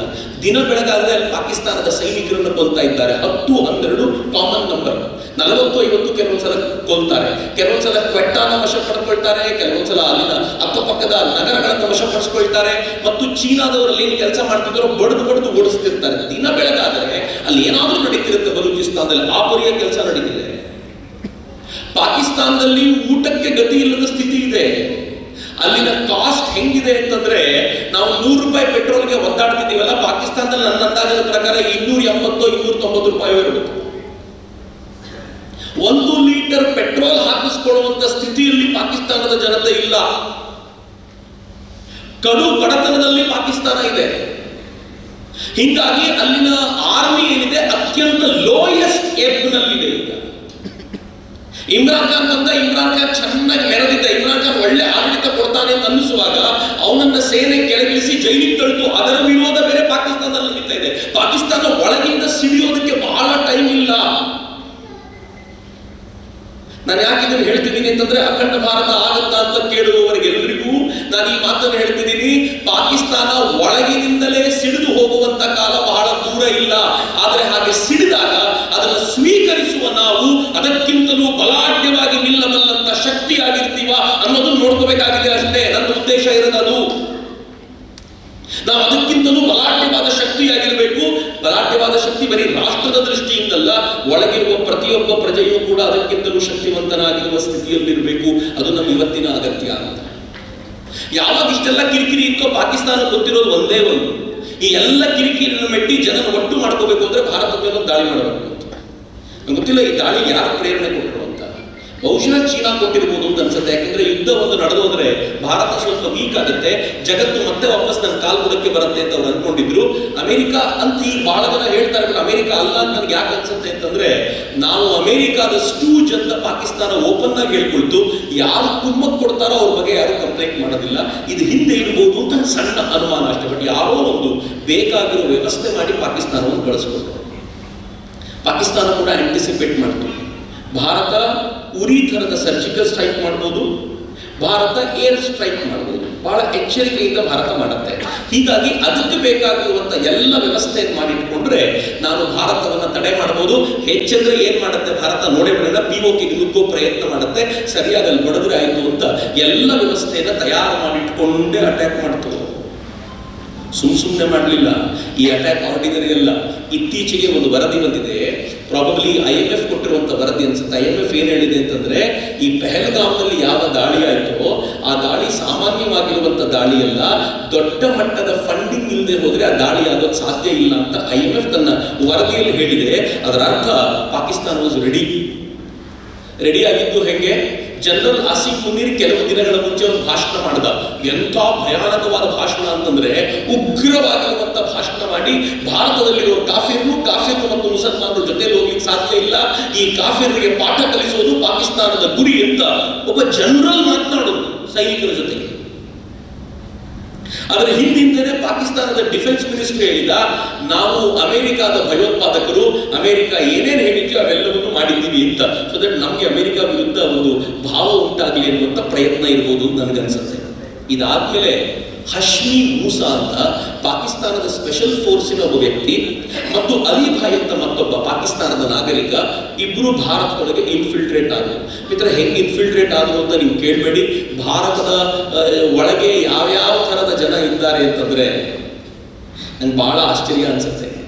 ರಾಹುಲ್ ಗಾಂಧಿ ಪದೇ ಪದೇ ಅಮೆರಿಕಕ್ಕೆ ಹೋಗಿ, ಪದೇ ಪದೇ ಇಂಗ್ಲೆಂಡಿಗೆ ಹೋಗಿ, ಅಲ್ಲಿನ ಯೂನಿವರ್ಸಿಟಿಗಳಲ್ಲಿ, ಕಾಲೇಜುಗಳಲ್ಲಿ ಜನರ ನಡುವೆ ಭಾರತವನ್ನು ಬೈಯೋದನ್ನು ನೋಡುವಾಗ ನನಗೆ ಸಿಕ್ಕಾಪಟ್ಟೆ ಬೇಜಾರಾಗುತ್ತೆ. ಲೀಡರ್ ಆಫ್ ಅಪೋಸಿಷನ್ ಜಗತ್ತಿನ ಮುಂದೆ ಭಾರತವನ್ನು ಹೀಗಳೆಯದ ಅಂದ್ರೆ, ಭಾರತಕ್ಕೆ ಬೆನ್ನಿಗೆ ಚೂರಿ ಇರಲಿಕ್ಕೆ ಯಾರೋ ಬೇರೆಯವರು ಬೇಕು ಅಂತಿಲ್ಲ, ನಮ್ಮವರೇ ರೆಡಿಯಾಗಿ ನಿಂತಿರುವಂತ ಅನೇಕರಿದ್ದಾರೆ. ಸೊ ಹೀಗಾಗಿ ಹೇಗೋ ಒಳಗೆ ಬಂದಿರಬಹುದು. ಪ್ರಾಬಬ್ಲಿ ಏಪ್ರಿಲ್ 15ರ ಆಸ್ಪಾಸಿಗೆ ಅವರು ಒಳ ಬಂದರು ಅಂತ ಹೇಳ್ತಾರೆ. 22ರ ವೇಳೆಗೆ ಅವರು ಸರಿಯಾಗಿರುವಂತ ಜಾಗವನ್ನು ಆರಿಸಿಕೊಂಡು ಪೆಹಲ್ಗಾಮ್ನಲ್ಲಿ ನಮ್ಮಿಂದಲೇ ಬೇಕಾಗಿರುವಂತ ಕೆಲವು ಜನರ ಇನ್ಪುಟ್ ಅನ್ನು ಪಡ್ಕೊಂಡು ಅಟ್ಯಾಕ್ ಮಾಡಿದ್ರು. ಅಟ್ಯಾಕ್ ಮಾಡಿ 26 ಜನರನ್ನ ಕೊಂದರು. ಕೊಲ್ಲುವಾಗ ಏನ್ ಮಾಡಿದ್ರು ಗೊತ್ತಾ? ಆ ಆಸಿಮ್ ಮುನೀರ್ನ ಮಾತಿತ್ತಲ್ಲ, ಕಾಫಿರ್ನ ಕೊಲ್ಲಬೇಕು ಅಂತ, ಕಾಫಿರ್ನ ಹುಡುಕುವಂತ ಪ್ರಕ್ರಿಯೆ ನಾವು ನಡೆಸ್ತೀವಿ ಅಂತ ಪ್ಯಾಂಟ್ಗಳನ್ನು ಬಿಚ್ಚಿ ಖತ್ನ ಆಗಿದೆಯಾ ಅಂತ ನೋಡಿ, ಸುನ್ನತ್ ಆಗಿದೆಯೋ ಇಲ್ಲೋ ಕನ್ಫರ್ಮ್ ಮಾಡಿಕೊಂಡು ಒಬ್ಬೊಬ್ಬರನ್ನು ಕೊಲ್ಲಲಾಯಿತು. ಇಡೀ ಭಾರತದ ಆಕ್ರೋಶದ ಮೂಲ ಕರ್ನಾಟಕದ ಹೆಣ್ಮಗಳು ನನಗನ್ಸುತ್ತೆ. ಕರ್ನಾಟಕದ ಹೆಣ್ಮಗಳು ಮಂಜುನಾಥರ ಹೆಂಡತಿ, ಆಕೆ ಹೇಳ್ತಾರಂತೆ, ನಾನು ಮಾತಾಡಿಸಿದೆ ಅವ್ರನ್ನ ಅನಂತರ ಆ ದಿನ ಹೋದಾಗ, ತುಂಬಾ ಭಾವುಕವಾಗಿ ಹೇಳಿದ್ರು. ನಾನು ಅವ್ರನ್ನ ಕೇಳ್ಕೊಂಡೆ, ಅವರು ಮತ್ತು ಅವ್ರ ಮಗ ಗಂಡನ ಶವ ಬಿಟ್ಟು ಹೋಗ್ಲಿಲ್ಲ. ಅವ್ರು ಹೇಳಿದ್ರು, ನನ್ನ ಗಂಡನ ಕೊಂದಿಲ್ಲಪ್ಪ, ನಮ್ಮನ್ನು ಕೊಂದುಬಿಡು ಅಂತ, ಮಗ ಮತ್ತು ತಾಯಿ. ಅದಕ್ಕೆ ಅವ್ನು ಹೇಳಿದಂತೆ, ಭಯೋತ್ಪಾದಕ ಮೋದಿಗೂ ಜಾಕೆ ಬತಾವ, ಅದಕ್ಕೆ ಉಳಿಸಿರೋದು ನನ್ನ. ಅದರ ಅರ್ಥ ಏನು ಅಂತಂದ್ರೆ ಭಡಕಾಯಿಸಬೇಕು ಅಂತ. ಅವ್ನು ಮೋದಿಗೂ ಜಾಕೆ ಬತಾವ ಸುಮ್ಮನೆ ಹೇಳಿದ್ದಲ್ಲ, ಇದು ನಾಳೆ ಫೇಮಸ್ ಆಗುತ್ತೆ ಅಂತ ಗೊತ್ತಿತ್ತು ಅವನಿಗೆ. ಇದನ್ನು ಮೋದಿ ಕೇಳಬೇಕು, ಇಡೀ ದೇಶ ಉರಿಬೇಕು, ಮೋದಿ ಆ ಆಕ್ರೋಶದಲ್ಲಿ ಅರ್ಜೆಂಟ್ ಆಗಿ ಏನೋ ದಾಳಿ ಮಾಡ್ಲಿಕ್ಕೆ ಹೋಗ್ಬೇಕು, ನಾವು ಕರೆಕ್ಟ್ ಆಗಿರುವಂತ ಹೊಡೆತ ಕೊಡಬೇಕು ಅಂತ ಅವರೆಲ್ಲರೂ ರೆಡಿಯಾಗಿ ಕೂತಿದ್ರು. ಅದಕ್ಕೆ ಬೇಕಾಗಿರುವಂತ ವ್ಯವಸ್ಥೆ ಆಗಿತ್ತು. ಮತ್ತು ಟೈಮಿಂಗ್ ಆದ್ರೂ ಹೆಂಗಿತ್ತು, ಅಮೆರಿಕಾದ ಉಪಾಧ್ಯಕ್ಷ JD ವ್ಯಾನ್ಸ್ ಭಾರತದಲ್ಲಿದ್ದ, ಈ ದೇಶದ ಪ್ರಧಾನಮಂತ್ರಿ ಸೌದಿ ಅರೇಬಿಯಾದಲ್ಲಿದ್ರು, ಈ ದೇಶದ ಫೈನಾನ್ಸ್ ಮಿನಿಸ್ಟರ್ ಅಮೆರಿಕಾದಲ್ಲಿದ್ರು. ಸರಿಯಾದ ಟೈಮ್ ನೋಡ್ಕೊಂಡು ಅಟ್ಯಾಕ್ ಮಾಡಿದ್ರು. ಅಟ್ಯಾಕ್ ನಂತರ ಏನಾಯ್ತು ಅಂತಂದ್ರೆ, ಈ ದೇಶದಾದ್ಯಂತ ಅದು ಸಹಿಸ್ಲಿಕ್ಕಾಗದಂತ ವೇದನೆ. ಬಿಕಾಸ್ ನಮ್ಮ ನರೇಂದ್ರ ಮೋದಿ ಅವ್ರ ಮೇಲಿರುವಂತ ವಿಶ್ವಾಸ ಎಂತದ್ದು ಅಂತಂದ್ರೆ, ಈ ತಂದೆ ಮಗುವನ್ನ ಮೇಲಕ್ಕೆ ಬಿಸಾಕಿದಾಗ ಮಗುಗೆ ಏನ್ ಗ್ಯಾರಂಟಿ ಇರುತ್ತೆ ಗೊತ್ತಾ? ನನ್ನ ನೆಲದ ಮೇಲೆ ಬಿಡ್ಲಿಕ್ಕೆ ನಮ್ಮಪ್ಪ ಬಿಡಲ್ಲ ಅಂತ. ಅದಕ್ಕೆ ಧೈರ್ಯವಾಗಿ ನಗನಗ್ತಾ ಇರುತ್ತದೆ. ಅಪ್ಪನ ಜಾಗದಲ್ಲಿ ಬೇರೆಯವ್ರು ಹಾಕಿದ್ರೆ ನಗುತ್ತೆ ಅಂತ ಗ್ಯಾರಂಟಿ ಇಲ್ಲ ನನಗೆ, ಬಟ್ ಅಪ್ಪ ಹಾಕಿದ್ರೆ ಮಾತ್ರ ಧೈರ್ಯ ಇರುತ್ತದಕ್ಕೆ, ಅವ್ನು ನನ್ನ ಕೆಳಗೆ ಬೀಳ್ಲಿಕ್ಕೆ ಬಿಡಲ್ಲ ಅಂತ. ಈ ದೇಶ ನರೇಂದ್ರ ಮೋದಿ ಅವ್ರ ಮೇಲೆ ಅಷ್ಟೇ ವಿಶ್ವಾಸ ಇಟ್ಟಿದೆ. ಅವ್ರು ಏನೇ ಹೆಜ್ಜೆ ಇಟ್ಟರು ನಮ್ಮ ನೋಡ್ಕೊಳ್ತಾರೆ. ನಾವು ನಂಬಿದೀವಲ್ಲ ಅದನ್ನ, ಮತ್ತೆ ನಡ್ಕೊಂಡಿದ್ದಾರೆ ಅವರು. ಇಡೀ ಕಾಶ್ಮೀರವನ್ನ ಈ ಸಮಸ್ಯೆಗಳಿಂದ ಮುಕ್ತಗೊಳಿಸಿ ಕಲ್ಲಿನ ಒಂದು ಏಟು ಬೀಳುವಂತ ಘಟನೆ ನಡೆಯುವಂತೆ ನೋಡ್ಕೊಂಡಿರುವಂತ ನರೇಂದ್ರ ಮೋದಿ ಅವರಿದ್ದಾಗ ಹಿಂಗೆ ಆಗ್ಬಿಡ್ತ, ಜೀರ್ಣಿಸ್ಕೊಳ್ಳೋಕೆ ಆಗಲಿಲ್ಲ. ಇಡೀ ದೇಶದಾದ್ಯಂತ ಪ್ರತಿಭಟನೆ ನಡೀತು. ನರೇಂದ್ರ ಮೋದಿ ವಿರುದ್ಧ ಅಲ್ಲ, ಈ ಭಯೋತ್ಪಾದನಾ ಕೃತ್ಯದ ವಿರುದ್ಧ ದೇಶದಾದ್ಯಂತ ಪ್ರತಿಭಟನೆ ನಡೀತು, ಜಗತ್ತಿನಾದ್ಯಂತ ಪ್ರತಿಭಟನೆ ನಡೀತು. ಆದರೆ ಇಮಿಡಿಯೇಟ್ ಆಗಿ ರಿಯಾಕ್ಟ್ ಮಾಡಲಿಕ್ಕೆ ಮೊದಲ ಬಾರಿಗೆ ಮುನ್ನುಗ್ಗಿದ್ದು, ಐ ಆಮ್ ಸಾರಿ, ಇಲ್ಲಿ ಯಾರಾದರೂ ಕಾಂಗ್ರೆಸ್ನವ್ರು ಇದ್ರೆ ಅಪ್ಪಿ ಏನ್ ಮಾತಾಡ್ಬಿಡ್ತಾನೆ ನೋಡೇ ಬಿಡೋಣ ಅಂತ ಬಂದು ಕೂತಿದ್ರೆ ಒಂದೇ ಒಂದು ಮಾತು ನಿಮ್ಗೆ ಕೇಳಿ ತೀರ್ಸ್ಕೊಳಿಸ್ಕೊಡೋದು, ಕಾಂಗ್ರೆಸ್ನವ್ರು ಯಾವತ್ತಾದರೂ ದೇಶದ ಪರವಾಗಿ ಮಾತನಾಡಿದ್ರೆ ಎಚ್ಚರಿಕೆಯನ್ನು ಗಮನಿಸಿ ಅಂತ. ಸಮಥಿಂಗ್ ಫಿಶಿ ಏನೋ ಇರುತ್ತೆ ಅಂತ. ಬಿಕಾಸ್ ಅವ್ರು ಯಾವತ್ತೂ ಓಪನ್ ಆಗಿ ಮಾಡೋದೇ ಇಲ್ಲ. ಆದ್ರೆ ಇದ್ದಕ್ಕಿದ್ದಂತ ಅವ್ರು ಬಂದ್ರು, ಇಮ್ಮಿಡಿಯೇಟ್ ರಿಯಾಕ್ಷನ್ ಕೊಡಿ ಪಾಕಿಸ್ತಾನಕ್ಕೆ. ಪಾಕಿಸ್ತಾನ ಎಕ್ಸ್ಪೆಕ್ಟ್ ಮಾಡ್ತಿತ್ತಲ್ಲ, ಇಮ್ಮಿಡಿಯೇಟ್ ರಿಯಾಕ್ಷನ್ ಕೊಡಿ, ಪಾಕಿಸ್ತಾನಕ್ಕೆ ಪಾಠ ಕಲಿಸ್ಬೇಕು. ಪಾಕಿಸ್ತಾನ ನೀವು 1947ರಿಂದ 2025ರವರೆಗೂ ಪಾಠ ಕಲಿಸಲಿಲ್ಲ. 2025ರಲ್ಲಿ ಮೋದಿ ಇಮ್ಮಿಡಿಯೇಟ್ ಆಗಿ ಪಾಠ ಕಲಿಸ್ಬೇಕು. Something fishy, it was fishy. ಅದಾದ್ಮೇಲೆ ಏನಾಯ್ತು, ಮೋದಿ ಪಾಠ ಕಲಿಸ್ಲಿಕ್ಕೆ ಅಂತ ಪಾಕಿಸ್ತಾನ ಉಡಾಯಿಸ್ಲಿಕ್ಕೆ ಶುರು ಮಾಡಿದ್ರೆ, ಸ್ಟಾಪ್ ದ ವಾರ್ ಪ್ಲೀಸ್, ಯುದ್ಧ ಬೇಡ, ಯುದ್ಧದಿಂದ ಗೆಲ್ಲಿಕ್ಕಾಗಲಿ.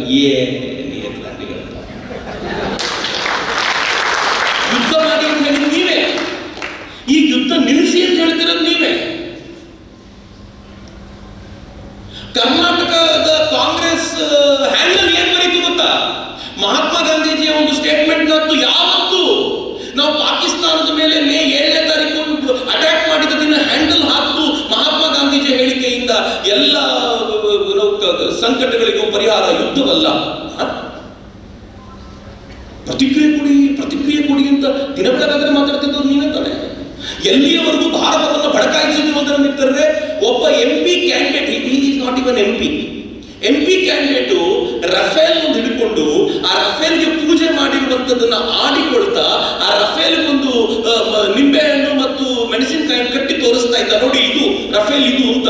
ಇದು ಯಾರಿಗೆ ಅವಮಾನ ಮಾಡ್ತಿರೋದು? ಈ ದೇಶದ ಸೇನೆಗೆ ಅವಮಾನ ಮಾಡ್ತಿರೋದು. ಆ ರಫೇಲ್ ಪೂಜೆ ಮಾಡುವಂತ ಹಿಂದುವಿನ ಭಾವನೆಗೆ ಅವಮಾನ ಮಾಡ್ತಿರೋದು.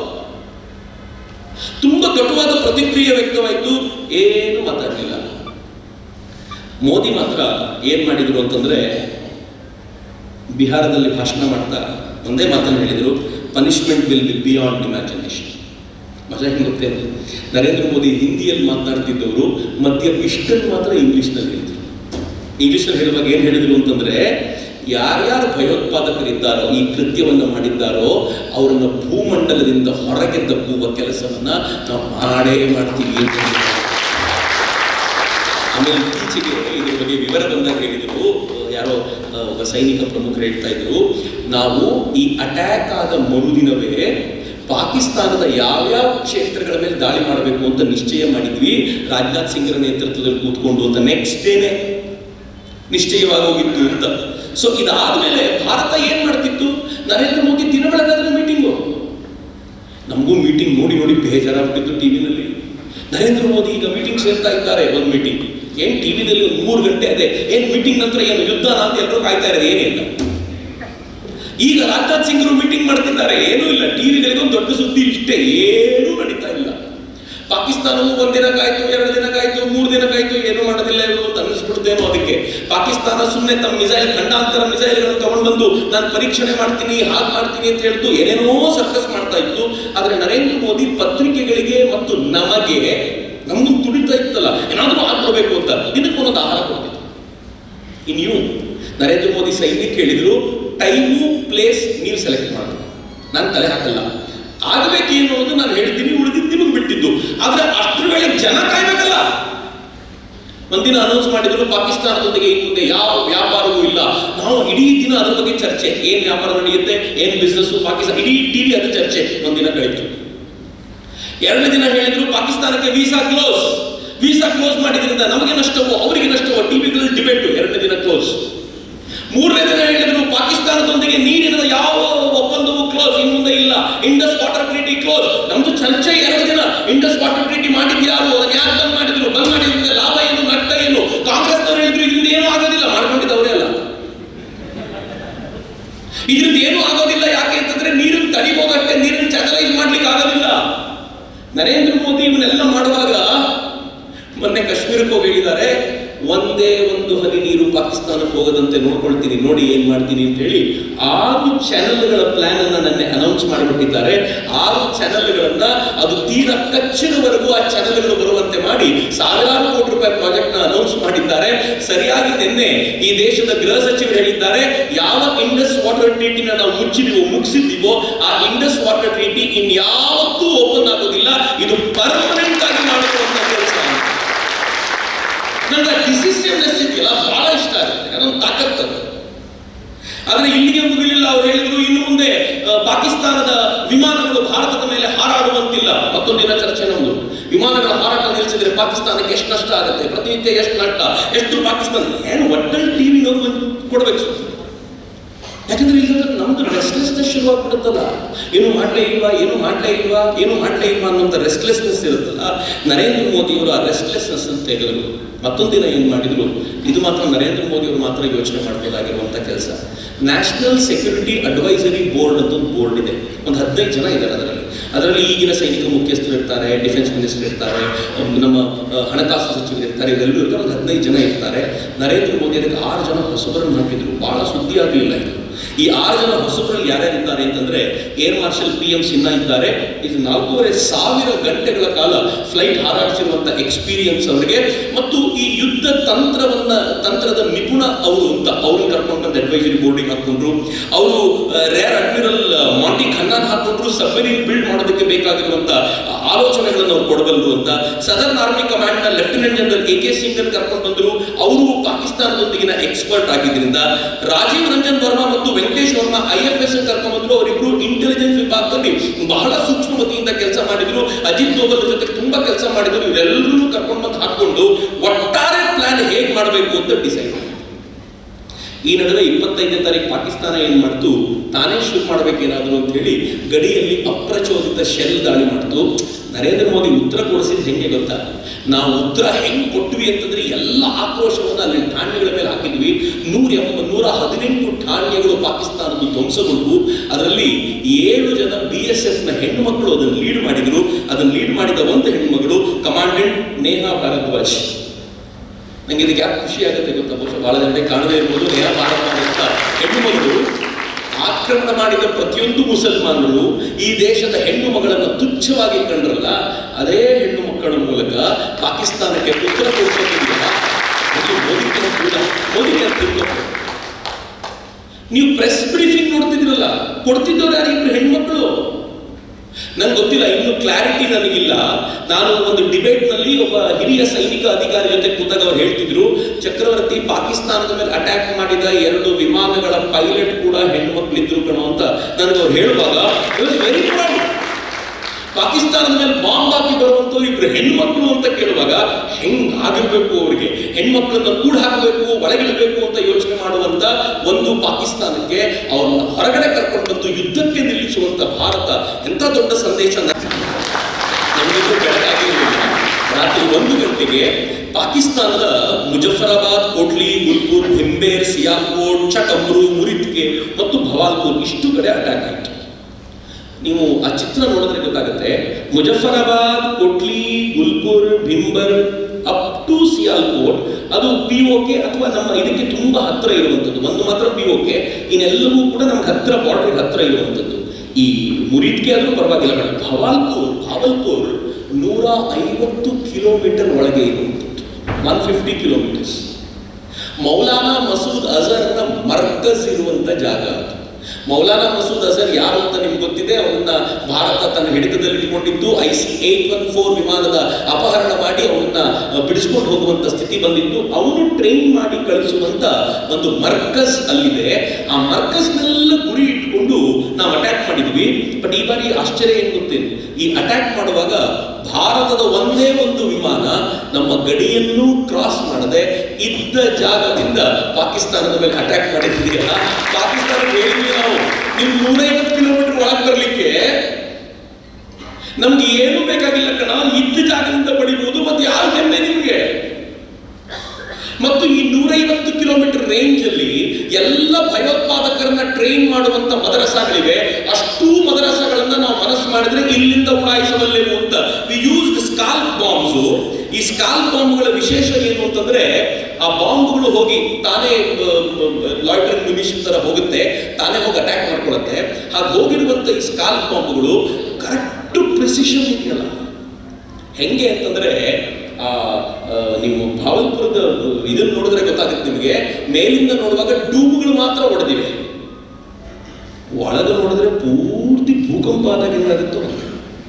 ಈ ಬಾಂಬ್ಗಳ ವೈಶಿಷ್ಟ್ಯ ಅವು ಮೇಲಿಂದ ಏನು ಮಾಡೋದಿಲ್ಲ, ಸಣ್ಣದೊಂದು ಹೋಲಟ್ಟೆ ಮಾಡುತ್ತೆ, ಒಳಗೆ ಏನನ್ನೂ ಉಳಿಸದೇ ಇರೋ ತರ ಧ್ವಂಸ ಮಾಡುತ್ತೆ. ಕನಿಷ್ಠ ಪಕ್ಷ 100ರಿಂದ 150 ಜನ ಭಯೋತ್ಪಾದಕರನ್ನ ಬೆಳಗಿನ ಜಾವ 5 ಗಂಟೆ ಕಳೆಯೋಕ್ಕಿಂತ ಮುಂಚೆ ಭಾರತ ಅವರ ಸ್ವರ್ಗ ಏನಿದೆಯೋ ನರಕ ಏನಿದೆಯೋ ಅಲ್ಲಿಗೆ ಭಾರತ ಅಟ್ಟಿ ಬಿಟ್ಟಿತ್ತು. ಅಷ್ಟಾಗುವಾಗ ಏನಾಯ್ತು ಅಂತಂದ್ರೆ, ಅನೇಕ ಆ ಭಯೋತ್ಪಾದಕರಲ್ಲಿ ಒಬ್ಬ ಇದ್ದವನು, ಇವನು ಅಬ್ದುಲ್ ರೌಫ್ ಅಜರ್, ಅವನು ಕೂಡ ಹೆಣವಾಗೋಗಿದ್ದ. ಆ ಅಬ್ದುಲ್ ರೌಫ್ ಅಜರ್ ತೀರ್ಕೊಂಡಾಗ ತುಂಬಾ ಜನ ಇಸ್ರೇಲಿಂದ ಜೈ ಭಾರತ್ ಅಥವಾ ಭಾರತ್ ಮಾತೆಗೆ ಜೈ ಹೇಳಿದ್ರು. ಯಾಕೆ ಅಂತಂದ್ರೆ, ಇಸ್ರೇಲ್ನ ಒಬ್ಬ ಪತ್ರಕರ್ತನ ಕತ್ತನ್ನ ಕೊಯ್ದಿದ್ದವನು ಅಲ್ಲಿ ಬಂದಿದ್ದಾಗ ಅದಕ್ಕೆ ಯಾವಾಗ ಅವನು ಸತ್ತಿದ್ನೋ ನಾವು ತಗೊಳ್ಳಿಕ್ಕಾಗಿರಲಿಲ್ಲ ಪ್ರತೀಕಾರವನ್ನ. ಭಾರತ ನಮ್ಮ ಪರವಾಗಿ ತಗೊಂಡಿದೆ ಅಂತ ಅವರು ನಮ್ಮ ಪರವಾಗಿ ಬಹಳ ಹೆಮ್ಮೆಯಿಂದ ಹೇಳಿದ್ರು. ಇದು ಪಾಕಿಸ್ತಾನಕ್ಕೆ ಅತೀವವಾಗಿರುವಂತ ಅವಮಾನ. ಪಾಕಿಸ್ತಾನ ಅವತ್ತೇನು ಹೇಳ್ತು, ನನಗೇನೂ ಆಗಲಿಲ್ಲ ಅಂತಿತ್ತು. ಆದ್ರೆ ಆಶ್ಚರ್ಯ ನೋಡಿ, ಆ ತೀರ್ಕೊಂಡಿರುವಂತವ್ರು ಯಾರ್ಯಾರಿರ್ಬೋದು ಅಂತ ಇಮ್ಯಾಜಿನ್ ಮಾಡಿ. ಮುಂದೆ ನಿಂತಿರೋ ಒಂದಷ್ಟು ಜನ ಭಯೋತ್ಪಾದಕರಂತಿದ್ದಾರೆ ಅಥವಾ ಟ್ರೈನರ್ಸ್ ಇರ್ಬೋದು. ಇಡೀ ಸೇನೆ ಹಿಂದೆ ಇದೆ, ಇಡೀ ಸೇನೆ ಹಿಂದೆ ನಿಂತ್ಕೊಂಡು ಗೌರವವನ್ನು ಕೊಡ್ತಾ ಇದೆ ಅಂತಂದ್ರೆ ತೀರ್ಕೊಂಡವ್ರು ಎಂತೆಂಥವ್ರು ಇರ್ಬೋದು ಅಂತ ಆಲೋಚನೆ ಮಾಡಿ ಅಂತ. ಇವೆಲ್ಲದರ ನಡುವೆ ಒಂದು ಗಮನಿಸಿ, ಪಾಕಿಸ್ತಾನ ಇಷ್ಟು ದಿನ ಏನು ಹೇಳ್ತಿತ್ತು ಅಂತಂದ್ರೆ ಒಂದು 2-3 ಸಂಗತಿಗಳನ್ನ. ಮೊದಲನೇದು, ನಿಜವಾಗ್ಲೂ ಇದನ್ನು ಮಾಡಿದವರು ಯಾರು ಅಂತ ತಿಳ್ಕೊಳ್ಳೋಕ್ಕೆ ಒಂದು ಸಮಿತಿಯನ್ನು ರಚಿಸಿ ಇದರ ಮೇಲೆ ವಿಚಾರಣೆ ನಡೆಸಿ ಸಾಕ್ಷಿಗಳನ್ನು ಕೊಡಿ, ಪಾಕಿಸ್ತಾನ ಮಾಡಿದೆ ಅಂತ ಪ್ರೂವ್ ಮಾಡಿ ಆಮೇಲೆ ಮಾತನಾಡಿಯಲ್ಲ ಅಂತ. ಕರೆಕ್ಟ್ ಆಗಿದೆ ಇದು. ಟರ್ಕಿ ಹೇಳ್ತು ಇದನ್ನ, ಟರ್ಕಿ ಮತ್ತು ಚೈನಾ ಎರಡೂ ಹೇಳ್ತು. ಆದರೆ ನರೇಂದ್ರ ಮೋದಿ ಏನು ಅದ್ಭುತ ಆಗುತ್ತಾ, ನಾನು ನಿಜವಾಗಿಯೂ ಕೆಲವೊಂದ್ಸಲ ಅನ್ಸುತ್ತೆ ಈ ಮುಂಚೆ ಸಾಮಾನ್ಯವಾದವರಲ್ಲ ಅಂತ. ಪಠಾನ್ಕೋಟ್ ಅಟ್ಯಾಕ್ ಆದಾಗ ಪಾಕಿಸ್ತಾನಕ್ಕೆ ಡಾಸಿಯರ್ ಕೊಟ್ಟು ಪಾಕಿಸ್ತಾನದ ಕೆಲವು ಪ್ರಮುಖರನ್ನ ಭಾರತಕ್ಕೆ ಕರೆಸ್ಕೊಂಡು ಪಠಾನ್ಕೋಟಿಗೆ ಕರ್ಕೊಂಡೋಗಿ ಇದನ್ನು ಪಾಕಿಸ್ತಾನದವರೇ ಮಾಡಿದವರು ನೋಡಿ ಅಂತ ಪ್ರೂವ್ ಮಾಡಿ ಕಳಿಸಿದ್ರು. ಆದರೆ ಪಾಕಿಸ್ತಾನ ಏನೂ ಮಾಡಿರಲಿಲ್ಲ. ಭಾರತ ಈಗ ಹೇಳ್ತು ಪಠಾನ್ಕೋಟಲ್ಲಾಗಿದ್ದಾಗ ಹಿಂಗೆ ಮಾಡಿದ್ವಿ, ನೀವೇನು ಮಾಡಿರಲಿಲ್ಲ, ಇನ್ನು ನಿಮಗೆ ಸಾಕ್ಷಿ ಕೊಡಬೇಕಾದಂತ ಅಗತ್ಯ ಇಲ್ಲ, ಇನ್ನು ಉಡಾಯಿಸೋದು ಮಾತ್ರ ಅಂತ ಆವತ್ತಿನ ಇದನ್ನು ತೆಗೆದುಕೊಂಡು ಪಾಕಿಸ್ತಾನದ ಮೇಲೆ ಅಟ್ಯಾಕ್ ಮಾಡುವಂತ ಅಧಿಕಾರವನ್ನು ಪಡ್ಕೊಂಡ್ವಿ. ಇಂಡಸ್ ವಾಟರ್ ಟ್ರೀಟಿ ಅದನ್ನು ವರ್ಲ್ಡ್ ಬ್ಯಾಂಕ್ ಮುಂದೆ ಕುತ್ಕೊಂಡು ಮಾಡಿಸಿರೋದು, ಅದನ್ನು ಕ್ಯಾನ್ಸಲ್ ಮಾಡುವಂಥದ್ದು ಅಷ್ಟು ಸುಲಭ ಅಲ್ಲ. ಯಾವ ಧೈರ್ಯದ ಮೇಲೆ ಕ್ಯಾನ್ಸಲ್ ಮಾಡಿದ್ರು? ಯಾವ ಧೈರ್ಯದ ಮೇಲೆ ಗೊತ್ತಾ?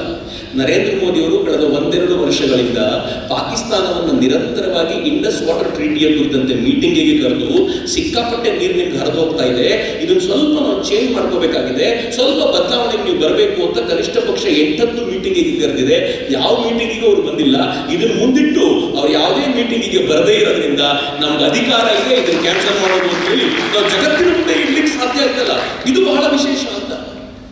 ಹೇಗಾಯ್ತು ಒಟ್ಟಾರೆ ಈ ದೇಶದ ಪರಿಸ್ಥಿತಿ ಅಂತಂದ್ರೆ, ಅಮೆರಿಕಾದ ವೈಸ್ ಪ್ರೆಸಿಡೆಂಟ್ JD ವ್ಯಾನ್ಸ್ ಏನ್ ಹೇಳಿದ್ರು ಅಂತಂದ್ರೆ, ಈ ಯುದ್ಧ ಪಾಕಿಸ್ತಾನ ಮತ್ತು ಭಾರತಕ್ಕೆ ಸಂಬಂಧಿಸಿದ್ದು, ನಾವು ತಲೆ ಹಾಕೋದಿಲ್ಲ ಅನ್ನೋದು. ಅಲ್ಲಿಗೆ ಭಾರತ ಈ ಯುದ್ಧದಲ್ಲಿ ಬಲವಾಗಿ ನಿಂತುಕೊಳ್ತು. ಅದಾದ್ಮೇಲೆ ಪಾಕಿಸ್ತಾನ ಒನ್ ನೈಟ್ 400 ಡ್ರೋನ್ಗಳನ್ನು ಸ್ಟಾರ್ಟ್ ಮಾಡಿಸಿತು. ಇವೆಲ್ಲ ನೋಡಿರ್ಬೇಕಾವ ಟಿವಿ. ನಾನು ರಾತ್ರಿ ಹೆಚ್ಚು ಕಡಿಮೆ 1:30-2 ಗಂಟೆವರೆಗೂ ಆ ಟಿವಿಯಲ್ಲಿ ನೋಡ್ತಾ ಕೂತಿದ್ದೆ. ನೀವು ರಿಪಬ್ಲಿಕ್ ಅರ್ಣಬನ್ ನೋಡ್ಬೇಕಿತ್ತಾಗ ಈ 2020 ಮ್ಯಾಚ್ನ ಈ ರಿಪೋರ್ಟನ್ನು ಕೊಟ್ಟಂಗೆ ಅರ್ಣಬ್ ಮಾತನಾಡ್ತಿದ್ದ. ಆ ಹುಚ್ಚು ಕೆಚ್ಚದೆ ಏನು ಹೇಳೋದು ಅದನ್ನ, ಅವನೊಳಗಿದ್ದಂಥ ದೇಶಭಕ್ತಿಯ ಕೆಚ್ಚು ಮತ್ತು ಹೇಳುವಂಥ ಹುಚ್ಚು, ಎರಡೂ ಅದ್ಭುತ. ನಾನು ಬೇರೆ ಚಾನಲ್ ಎಲ್ಲ ಬಿಟ್ಟು ಅರ್ಣಬ್ನೇ ನೋಡ್ತಿದ್ದೆ, ಯಾಕೆಂದ್ರೆ ಕೇಳುವಾಗ ಮಜಾ ಬರುತ್ತೆ ಅಂತ. ಅಷ್ಟು ಉತ್ಸಾಹ ಇತ್ತು ಆತನ ಮನಸ್ಸಲ್ಲಿ. 400 ಡ್ರೋನ್ಗಳು ಒಂದಾದ್ಮೇಲೆ ಬರ್ತಿವೆ. ಯಾಕೆ ಡ್ರೋನ್ಗಳು ನಿಮ್ಗೆ ಕಳಿಸ್ತಾರೆ ಅಂತಂದ್ರೆ, ಈ ದೇಶ ತನ್ನ ಏರ್ ಡಿಫೆನ್ಸ್ ಸಿಸ್ಟಮ್ ನಲ್ಲಿರುವಂತ ಎಲ್ಲ ಅಮ್ಯುನಿಷನ್ಗಳನ್ನ ಖಾಲಿ ಮಾಡ್ಕೊಳ್ಳಿ, ಆಮೇಲೆ ಮೇಜರ್ ಅಟ್ಯಾಕ್ ಮಾಡಬಹುದು ಅಂತ ಪ್ರಯತ್ನ. ಭಾರತ ಏನ್ ಮಾಡ್ತು ಗೊತ್ತಾ, ಅವರೆಲ್ಲ ಡ್ರೋನ್ಗಳು ಬರುವಾಗಲೂ ಅದನ್ನ ಹೊಡೆದೊಳಿಸುವಂತ ಪ್ರಯತ್ನ ಮಾಡ್ತು. ಯಾಕೆ ಅಂದ್ರೆ ನಮ್ಮ ಹತ್ರ ಒಂದು ಚಕ್ರವ್ಯೂಹ ಇತ್ತು. ಈ ಚಕ್ರವ್ಯೂಹ ಏರ್ ಡಿಫೆನ್ಸ್ ಸಿಸ್ಟಮ್ ಅಂತ ಏನ್ ಕರೀತಾರೆ, ನಮ್ಮ ಹತ್ರ ಒಟ್ಟು 4 ಲೆವೆಲ್. ದೂರದಿಂದ ಬರುವಂತದ್ದನ್ನ ಅಟ್ಯಾಕ್ ಮಾಡಲಿಕ್ಕೆ S-400 ಸಿಸ್ಟಮ್, ಅದು 400 ಕಿಲೋಮೀಟರ್ ದೂರದಲ್ಲಿರುವಂತದ್ದನ್ನ ಅಟ್ಯಾಕ್ ಮಾಡಬಲ್ಲದು. ಹೆಚ್ಚು ಕಡಿಮೆ $2 ಬಿಲಿಯನ್ ಒಂದೊಂದು ಬ್ಯಾಟರಿ ಸಿಸ್ಟಮ್. ಅದು 400 ಕಿಲೋಮೀಟರ್ ದೂರದಲ್ಲೇ 8-9 ಸೆಕೆಂಡ್ಗಳಲ್ಲಿ ಅಲ್ಲಿಂದ ಹಾರಿದ ತಕ್ಷಣ ಗುರುತಿಸುತ್ತೆ. ಅದನ್ನ ಹಾಗೆ ಧ್ವಂಸ ಮಾಡುವಂತ ಸಾಮರ್ಥ್ಯ ಇಟ್ಟುಕೊಂಡಿರೋದು. 600 ಕಿಲೋಮೀಟರ್ ದೂರದಲ್ಲಿ ಐಡೆಂಟಿಫೈ ಮಾಡುತ್ತೆ, 400 ಕಿಲೋಮೀಟರ್ ದೂರದಲ್ಲಿ ಅದು ಧ್ವಂಸಗೊಳಿಸುತ್ತೆ. ಅದರ ಕೆಪಾಸಿಟಿ 36 ಟಾರ್ಗೆಟ್ಗಳನ್ನು ಒಂದು ಸಲಕ್ಕೆ ಗುರುತಿಸಬಲ್ಲದು. 72 ಮಿಸೈಲ್ ಇವೆ ಅದರಲ್ಲಿ. ಒಂದೊಂದು ಟಾರ್ಗೆಟ್ಗೆ 2 ಮಿಸೈಲ್ಗಳು ಅಟ್ಯಾಕ್ ಮಾಡುವಂತ ಪ್ರಯತ್ನ ಇರುವಂತ S-400. ನಾವು ಇದುವರೆಗೂ ಅದನ್ನು ಟೆಸ್ಟ್ ಮಾಡಿರಲಿಲ್ಲ. ಒಳ್ಳೆ ಅವಕಾಶ ಸಿಕ್ತು ನಮಗೆ ಮಾಡೋಣ. S-400 ಅದು got it from Russia. But ನಾವು ಟೆಸ್ಟ್ ಮಾಡ್ಲಿಕ್ಕೆ ಇನ್ನೊಂದಿತ್ತು, ಆಕಾಶ್. ನಮ್ಮದೇ ಈ ದೇಶದ್ದೇ ಸಿಸ್ಟಮ್ ಅದು. ಪ್ರಹ್ಲಾದ್ ರಾಮರಾವ್ ಅವರು ಡಿಸೈನ್ ಮಾಡಿರುವಂಥದ್ದು. ಇದು ಹೆಚ್ಚು ಕಡಿಮೆ ಒಂದು 100-120 ಕಿಲೋಮೀಟರ್ ಹೋಗ್ಬೋದು ಅಂತ ಅನ್ಸುತ್ತದ್ದು. ಆ ರೇಂಜಿನ ಅದು ಸೆಕೆಂಡ್ ಹಂತದ್ದು. ಆ ರೇಂಜಿನ ಈ ಆಕಾಶ್ ಮಿಸೈಲ್ ಟೆಸ್ಟ್ ಮಾಡಬೇಕಿತ್ತು, ಅದನ್ನು ನಾವು ಮಾಡ್ಕೊಂಡ್ವಿ. 3ನೇ ಹಂತದಲ್ಲಿ MRSAM ನಾವು ಇಸ್ರೇಲ್ ಜೊತೆಗೆ ಸೇರ್ಕೊಂಡು ಡಿಸೈನ್ ಮಾಡಿರುವಂಥದ್ದು medium range surface to air missile. ಅದು ಹೆಚ್ಚು ಕಡಿಮೆ 100 ಕಿಲೋಮೀಟರ್ ದೂರದಲ್ಲಿರೋದನ್ನ ಕೆಡಗುತ್ತೆ. ಈ 4ನೇದು ಸ್ಪೈಡರ್, ಪೈಥಾನ್ ಮತ್ತು ಡೆಬ್ರಿ ಎನ್ನುವಂತ ಮಿಸೈಲ್ಗಳನ್ನ ಬಳಸುತ್ತೆ. ಇದು ಮೂವಬಲ್. ಇದು ಯಾವುದು ಮೂವಬಲ್ ಅಲ್ಲ, ಒಂದ್ ಕಡೆ ಫಿಕ್ಸ್ ಮಾಡಿದ್ರೆ ಅಲ್ಲಿಂದ ಅಟ್ಯಾಕ್ ಮಾಡುತ್ತೆ. ಇದು ಮಾತ್ರ ಮೂವಬಲ್. ಅತ್ಯಂತ ಕೆಳಗೆ ಬರುವಂತ ಈ ಡ್ರೋನ್ಗಳನ್ನೆಲ್ಲ ಅಟ್ಯಾಕ್ ಮಾಡ್ಲಿಕ್ಕೆ ಅದು ಯೂಸ್ ಆಗುತ್ತೆ.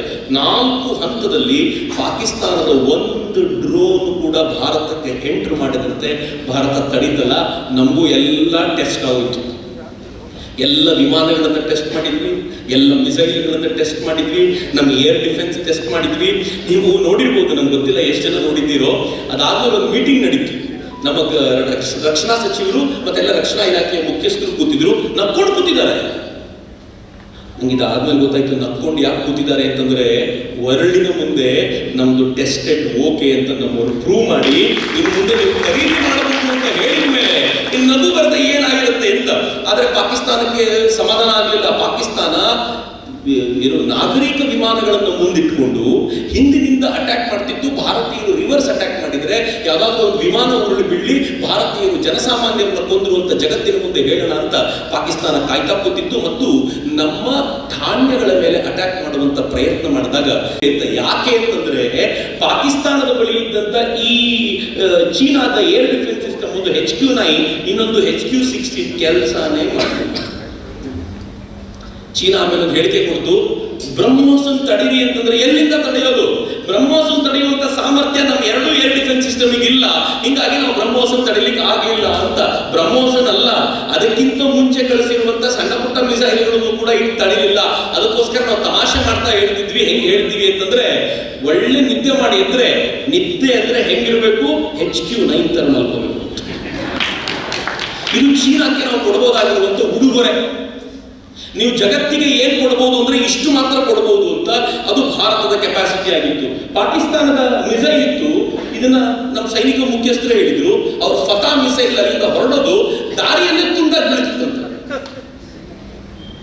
ಮಿಸೈಲ್ ಒಂದು PL-15E ಅದನ್ನ ಚೀನಾದವರು ಕೊಟ್ಟಿದ್ರು. ಆ PL-15E ಭಾರತಕ್ಕೆ ಬಂದು ಬೀಳ್ತಿತ್ತು, ಟುಸ್ಸಾಗಿ ಬೀಳ್ತಿತ್ತು. ಅದನ್ನೊಂದು 3-4 ನಾವು ಕಲೆಕ್ಟ್ ಮಾಡ್ಕೊಂಡು ಅದನ್ನ ರಿವರ್ಸ್ ಇಂಜಿನಿಯರಿಂಗ್ ಮಾಡ್ತಿದ್ವಿ, ಏನೇನ್ ಮಾಡಿದ್ದಾರೆ ನೋಡಬೇಕು ಅಂತ. ಬಟ್ ಇವ್ರ ಒಟ್ಟಾರೆ ಕಥೆ ಇಷ್ಟು ಅಂತ. ಭಾರತದ ಏರ್ ಪವರ್ ಸ್ಟ್ರಾಂಗ್ ಆಗಿತ್ತು. ನಮ್ಮ ಹತ್ರ ರಫೇಲ್ ಇತ್ತು, ಸುಖೋಯ್ ಇತ್ತು, MiG-29 ಇತ್ತು, ನಮ್ಮ ಹತ್ರ ಬ್ರಹ್ಮೋಸ್ ಇತ್ತು, ಸ್ಕ್ಯಾಲ್ಪ್ ಬಾಂಬ್ಗಳಿತ್ತು, ಇಷ್ಟು ವೆರೈಟಿ ಮಿಸೈಲ್ಗಳು ನಮ್ಮ ಹತ್ರ ಇತ್ತು. ನಮ್ಮ ಏರ್ ಪವರ್ ಅಲ್ಲಿ ಡ್ರೋನ್ಗಳಿತ್ತು, ಹೆರಾ ಇದು ಸೂಸೈಡ್ ಡ್ರೋನ್ಗಳಿತ್ತು, ರುಸ್ತುಮ್ ಇತ್ತು, ಸ್ಕೈ ಸ್ಟ್ರೈಕರ್ ಬೆಂಗಳೂರಿನಲ್ಲೇ ನಿರ್ಮಾಣ ಆಗ್ತಿದ್ದು ಅದಾನಿ ಕಂಪನಿಯದ್ದು, ನಾಗಾಸ್ತ್ರ ನಮ್ಮದೇ ನಿರ್ಮಾಣದ್ದು, MQ-9B. ಸೊ ಇವೆಲ್ಲವೂ ಕೂಡ ಡ್ರೋನ್ಗಳು ಪಾಕಿಸ್ತಾನದ ಮೇಲೆ ಅಟ್ಯಾಕ್ಗೆ ಭಿನ್ನ ಭಿನ್ನ ಸ್ವರೂಪದ ಮೂಲಕ ಆಗಿ ಅಂತೂ ಫೈನಲಿ ಭಾರತ ಯುದ್ಧವನ್ನು ಗೆಲ್ತು ಅನ್ನುವಾಗ ಸರಿಯಾಗಿ ಪಾಕಿಸ್ತಾನ ಹೋಗಿ ಅಮೆರಿಕದ ಕಾಲಿಗೆ ಬಿದ್ದು ಪ್ಲೀಸ್ ಕಾಪಾಡಿ ಅಂತ ನಿಂತು.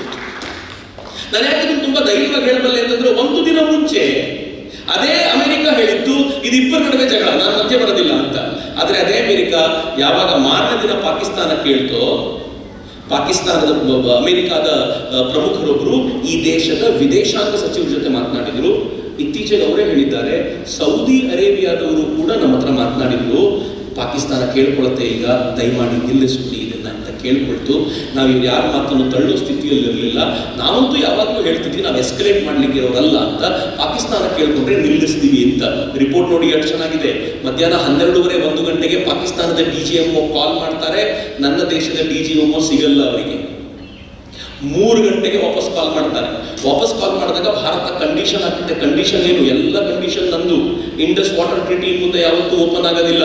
ಇನ್ನು ಮುಂದೆ ನೀವೇನಾದ್ರೂ ಭಯೋತ್ಪಾದನೆ ನಡೆಸಿದ್ರೆ ಅದನ್ನ ಯುದ್ಧ ಅಂತ ತಿಳ್ಕೊಂಡು ನಾವು ಪ್ರತಿಕ್ರಿಯಿಸ್ತೀವಿ ಅಂತ ಭಾರತ ಅತ್ಯಂತ ಗಟ್ಟಿ ದನಿಯಲ್ಲಿ ಹೇಳಿ ನಾವು 5 ಗಂಟೆಗೆ 6 ಗಂಟೆಗೆ ಅನೌನ್ಸ್ ಮಾಡಬೇಕು ಅಂತ ನಿಶ್ಚಯ ಮಾಡಿಕೊಂಡ್ರೆ, ಡೊನಾಲ್ಡ್ ಟ್ರಂಪ್ 5 ಗಂಟೆಗೆ ಸರಿಯಾಗಿ ಟ್ವೀಟ್ ಮಾಡಿದ, ನಾನು ಇವರಿಬ್ಬರನ್ನು ಸಂಧಾನ ಮಾಡಿಸಿದ್ದೀನಿ, ನಾನು ಇಬ್ಬರಿಗೂ ಟ್ರೇಡ್ ಕೊಡ್ತೀನಿ ಅಂತ ಹೇಳಿದ್ದೀನಿ. ಅವನಿಗೂ ನೊಬೆಲ್ ಬೇಕು, ಯುದ್ಧ ನಿಲ್ಲಿಸಿದ್ ನಾನೇ ಅಂತ ಹೇಳ್ಕೊಳ್ಬೇಕು ಅಂತ.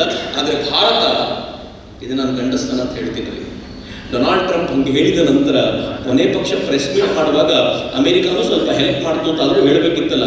ಅಮೆರಿಕಾದ ವಿಚಾರವನ್ನೇ ಪ್ರೆಸ್ ಮೀಟ್ನಲ್ಲಿ ಹೇಳಲಿಲ್ಲ.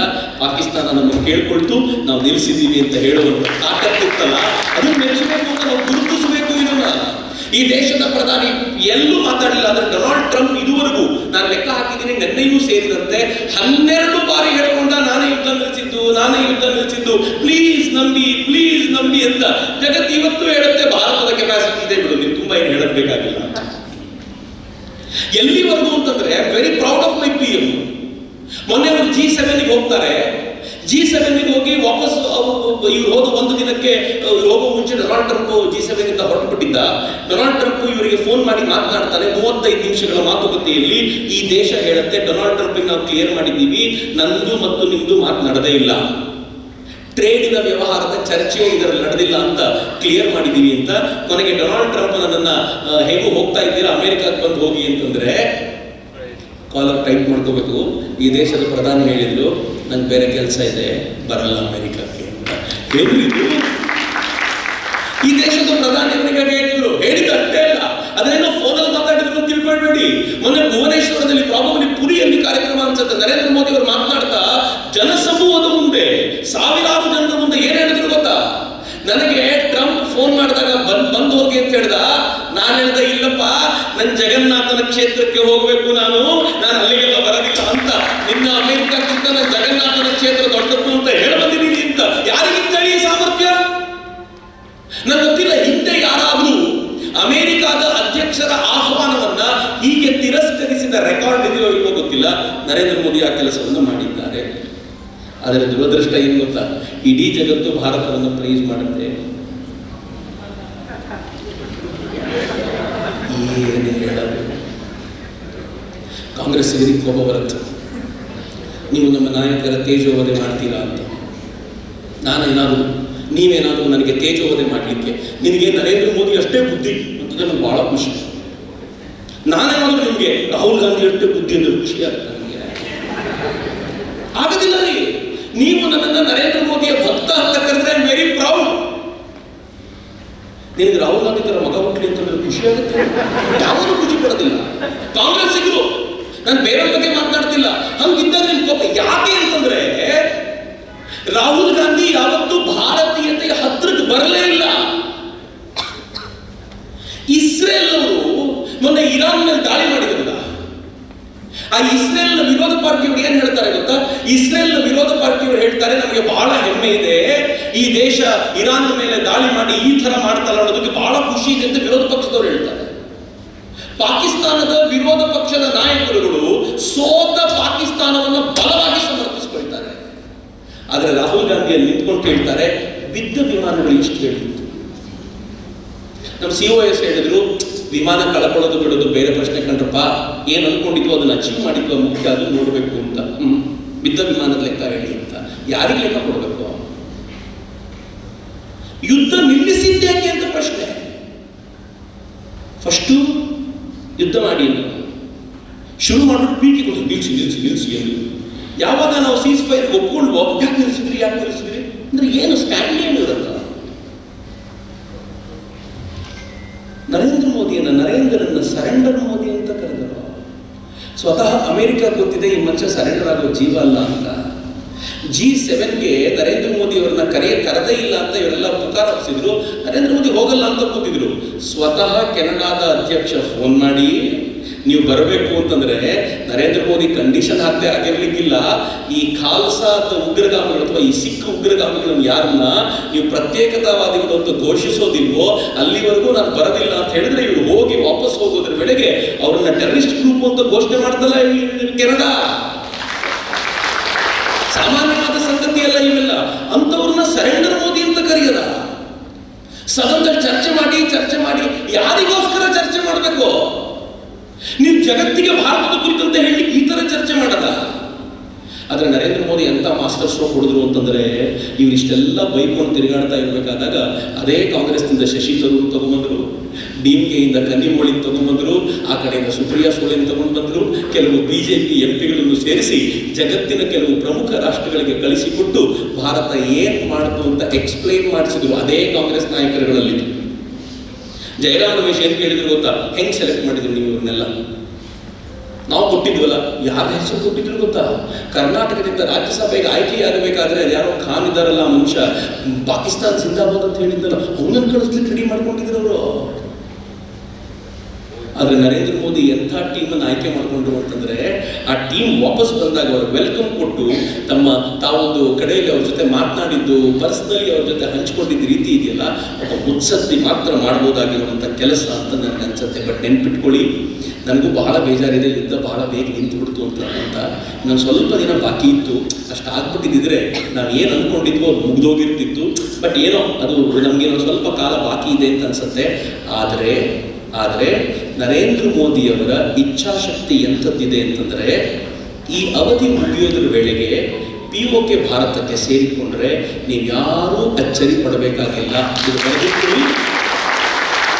ನಿಮಗೆ ಒಂದು ವರ್ಷ ಅನ್ನೋದು 1-2 ವರ್ಷ ಅಂತ ನಾನು ಸ್ವಲ್ಪ ಲಾಂಗ್ ಟರ್ಮ್ ಹೇಳ್ತಿದ್ದೀನಿ. ಬಟ್ ಅದಕ್ಕಿಂತ ಮುಂಚೆ ಆದರೆ ಯಾರು ಆಶ್ಚರ್ಯ ಪಡಬೇಕಾಗಿಲ್ಲ. ಅದಕ್ಕಿಂತ ಮುಂಚೆ ಬಲೂಚಿಸ್ತಾನ ಸೆಪರೇಟ್ ಆದರೆ ಯಾರು ಆಶ್ಚರ್ಯ ಪಡಬೇಕಾಗಿಲ್ಲ.